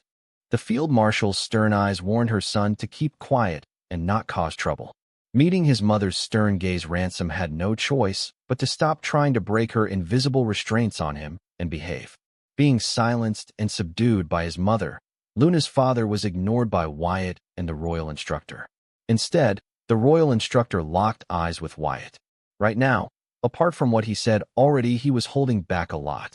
Yes, he had a lot more to say about Wyatt's cockamamie program, but fortunately for him, the field marshal's timely mental reminder helped him control himself before he could say something that he could not take back. After all, he could bring himself to say those harsh words to Wyatt, considering that the young man in front of him was the only one who could help him create a celestial rule domain. Had it been someone else pitching this program to him, the royal instructor would have used all his authority and influence in the southern region to destroy their life and watch the poor sap's life crumble from the front row while enjoying a buttered popcorn. Yes, royal instructor was that petty. The southern royal descendants taught by him would vouch for his pettiness. Wyatt understood the royal instructor's anger. He thought his anger was justified and also believed that the royal instructor had every right to be angry at him. Because if someone were to say that they should give the Viltronian bastard that almost enslaved Earth a second chance, then he would react far more strongly than the royal instructor. Therefore, he did not take offense to the royal instructor's anger and words. Right now, the only thing he cared about was using the royal instructor to get his criminal rehabilitation and reintegration program started. The reason Wyatt was so keen about getting royal instructor and elite families to back his criminal rehabilitation and reintegration program was not just because with their support the program would be smoothly sailing, but also because he needed their support to get his hands on the truly hardcore criminals with extremely dangerous origin cards, physique, traits, skills, and expertise that could prove to be disastrous. Even if Wyatt forces the Southern royal family to greenlight his criminal rehabilitation and reintegration program, they will only give him low-level criminals at best. The Southern royal court, even when not in their right mind, would not let out criminal masterminds with the power to destroy cities, believing they could change their ways instead of hurting people. They would help humanity. For Wyatt to get his hands on these kinds of criminals, his influence alone wasn't enough. After all, these criminals by themselves were weapons of mass destruction that even the Southern royal family did not dare to use. Wyatt was sure he wasn't the first to think about using criminals to do the dirty and dangerous work. But seeing how the Southern royal family did not have such a squad among its hidden forces, it can be seen their attempt had failed. Though the Southern royal family failed in their attempt, they would not just gift wrap and give these criminals to Wyatt. Even if the Southern royal family wanted to, the Southern royal court would not allow them to and petition against it. Therefore, Wyatt needed the royal instructor and the Southern capital's elite families to back him on this. If it's the combined authority and influence of these powerful people, then Wyatt might get access to these criminals. If Wyatt had these people on his side, then more than half of the Southern royal court would be on his side. Then, using his love/hate relationship with the Southern royal family, it would not be difficult for him to gain access to these criminals. Not to mention Wyatt's ambition did not end with just recruiting the criminals of the Southern royal family. He wanted to get his hands on the most dangerous across all the 5 regions. Considering how challenging it was for Wyatt to convince his home, the Southern region, to support his program, one can only imagine how much resistance the other regions will put up toward Wyatt's program. However, a good review from the elites of the Southern region would help him a long way. Right now, the Southern region might be a bit behind the other regions, but the same was not true for its elites. After all, they have accumulated enormous wealth and authority over several generations. These guys were well connected. They all knew each other. Their friendship had grown since their ancestors' period. There might be some disagreement and grievances among them, but when it came to securing their wealth and authority with changing times, their bond would become stronger than the card world's celestial force. This was how these elite families continue to stay relevant even in the modern world. Without gaining their approval, it would be hard for anyone to make a splash in the market. Royal instructor, I don't think you mean that. I am sure your martyr friends sacrificed theirs for a better society. A society better than the one they grew up in. So, I also know that they would not want it to just stop there. They would like the society they fought to create to develop further so it can withstand the test of time and evolve into something that everyone can feel a part of. With the criminal rehabilitation and reintegration program, I am only planning to help our society to evolve into a better version of itself. I don't believe locking up the problem in some dark dungeon is the solution. Just because it is out of your sight doesn't mean the problem is gone. If you continue on the current path someday, you will run out of places to lock up your problems. I believe understanding the problem and resolving it at its roots is a better solution. The royal instructor, the field marshal, and Luna's father and team listened to Wyatt's words in amazement. They would not believe that such profound words came from someone so young. Wyatt's take on society and problem-solving helped them understand why he was able to achieve so much at such a young age. Thinking back to their teenage years, these demigods felt ashamed as back then they did not even understand the concept of society, let alone try to contribute to it. However, Wyatt had not only contributed so much to it, but was also actively trying to improve it with the noble idea that everyone could be part of society. Your words are something to ponder upon. But weren't you the one who reported that dark races might be planning a second invasion into our realm? With such a threat looming over our heads, do you believe we should be wasting our time chasing a fairy tale? Having calmed himself, the royal instructor proceeded with his plans to use words to help Wyatt on the right path. It wasn't easy for the royal instructor to let go of his anger and focus on the task at hand after all. The topic was close to his heart, and he was very sensitive about it. However, Wyatt's profound words helped him a lot with it. He could not help but agree with the young man that his martyr friends would prefer progress over revenge and hatred. At the same time, Wyatt's words were not enough for him to convince that demon/devil worshippers too deserved a second chance. It is because of the possible second devil invasion that we need to do this, Wyatt stressed, causing the demigods in his surroundings to look at him in a state of bafflement. After the dramatic pause, Wyatt explained, "If devil invasion happens, the devils will call upon their worshipper to help them, which would prove disastrous to us. There are only two solutions for this. We kill all the devil/demon worshippers. However, it will only delay the Dark Race's plan because they can always recruit new worshippers. Not to mention, even if their second demon invasion fails, who is to say that there will not be a third or fourth? Or we give the devil/demon worshippers a second chance, hear them out, and try to rectify the part of the society that caused them to betray humanity, such that even in the face of temptation, no one would ever consider becoming a devil/demon worshipper, ensuring that dark races will think twice before planning another invasion into our world. Royal Instructor, the choices are in front of you. Which one will you choose? Will you choose the one that will cause society to regress to dark times where humans choose strength at the cost of their humanity, or the one that will help society to progress to a new era where humans choose humanity over strength?" The demigods gazed at Wyatt in deep contemplation. His words still rang fresh in their ears. They all could not help but ponder on his words and weigh the choices. When they first heard about Wyatt's criminal rehabilitation and reintegration program, none of them cared for it. Some even lost their admiration for Wyatt because of it. However, listening to what he had to say about the program, the demigods were now starting to consider it. Yes, they were considering the program. This was true even for the royal instructor, as even before Wyatt's reminder, the royal instructor had feared that a second demon invasion might undo everything his friends and he built, regressing the society to the dark times, the memories of which he suppressed in the back of his mind. Though the royal instructor still did not feel that demon worshippers were worthy of a second chance, he did agree with Wyatt that if they did not rectify the part of the society that caused these traitors of humanity to betray their race and world in the first place, then this cycle will keep continuing until one day the card world gets enslaved or worse, destroyed by the dark races. Right now you have the opportunity at your hands to do something about this vicious cycle.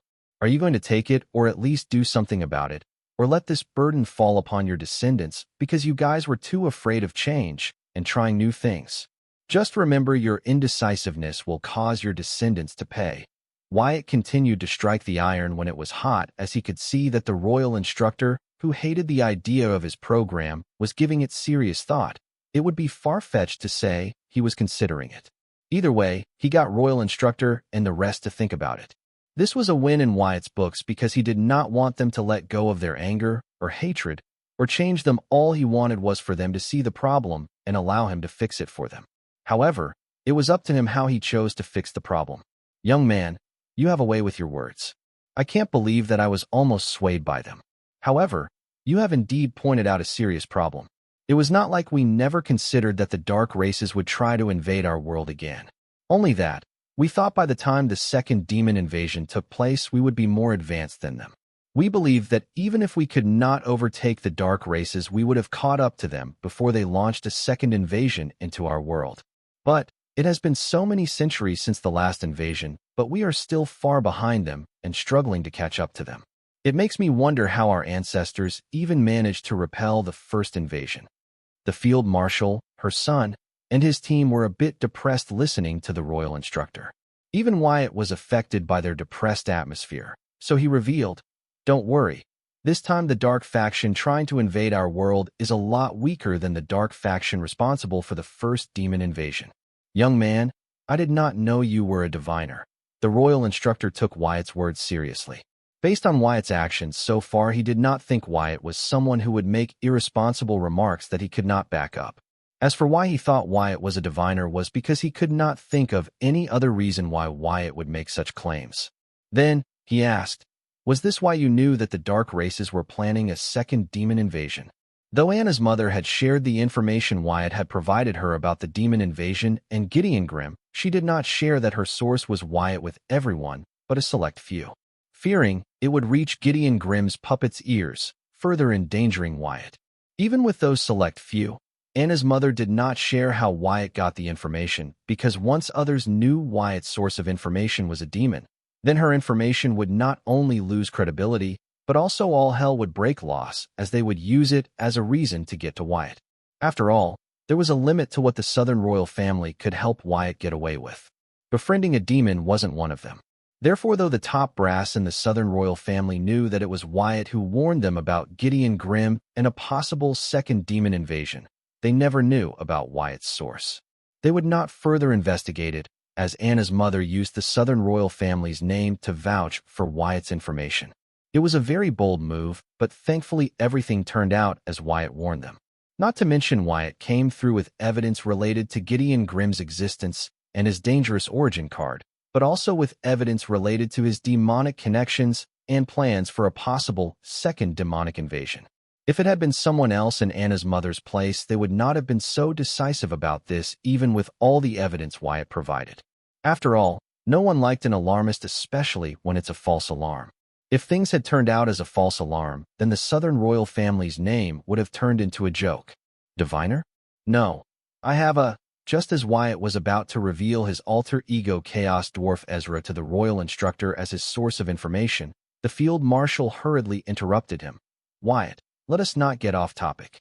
The royal instructor, Luna's father, and the other demigods could not help but lift their eyebrows seeing the field marshal stop Wyatt from revealing his source about all the information he had. However, none of them pressed the field marshal and Wyatt to continue.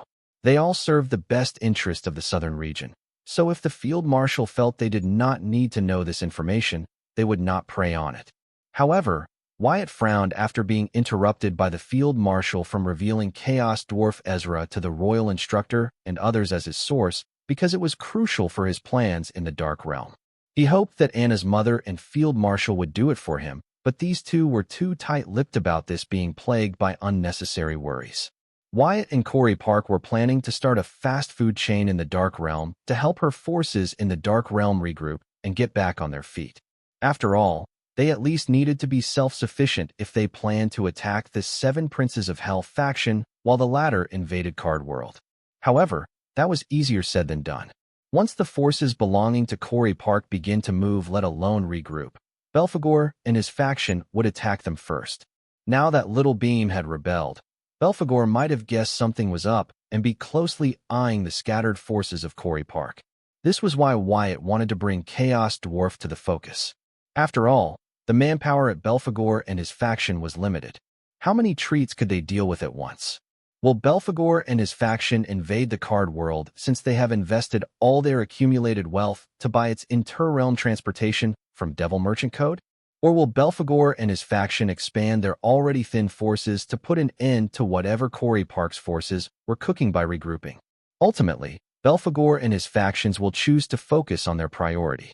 That was to regain their investment and make a profit, because if they do not do that, unable to sustain themselves, they will be forced to declare bankruptcy.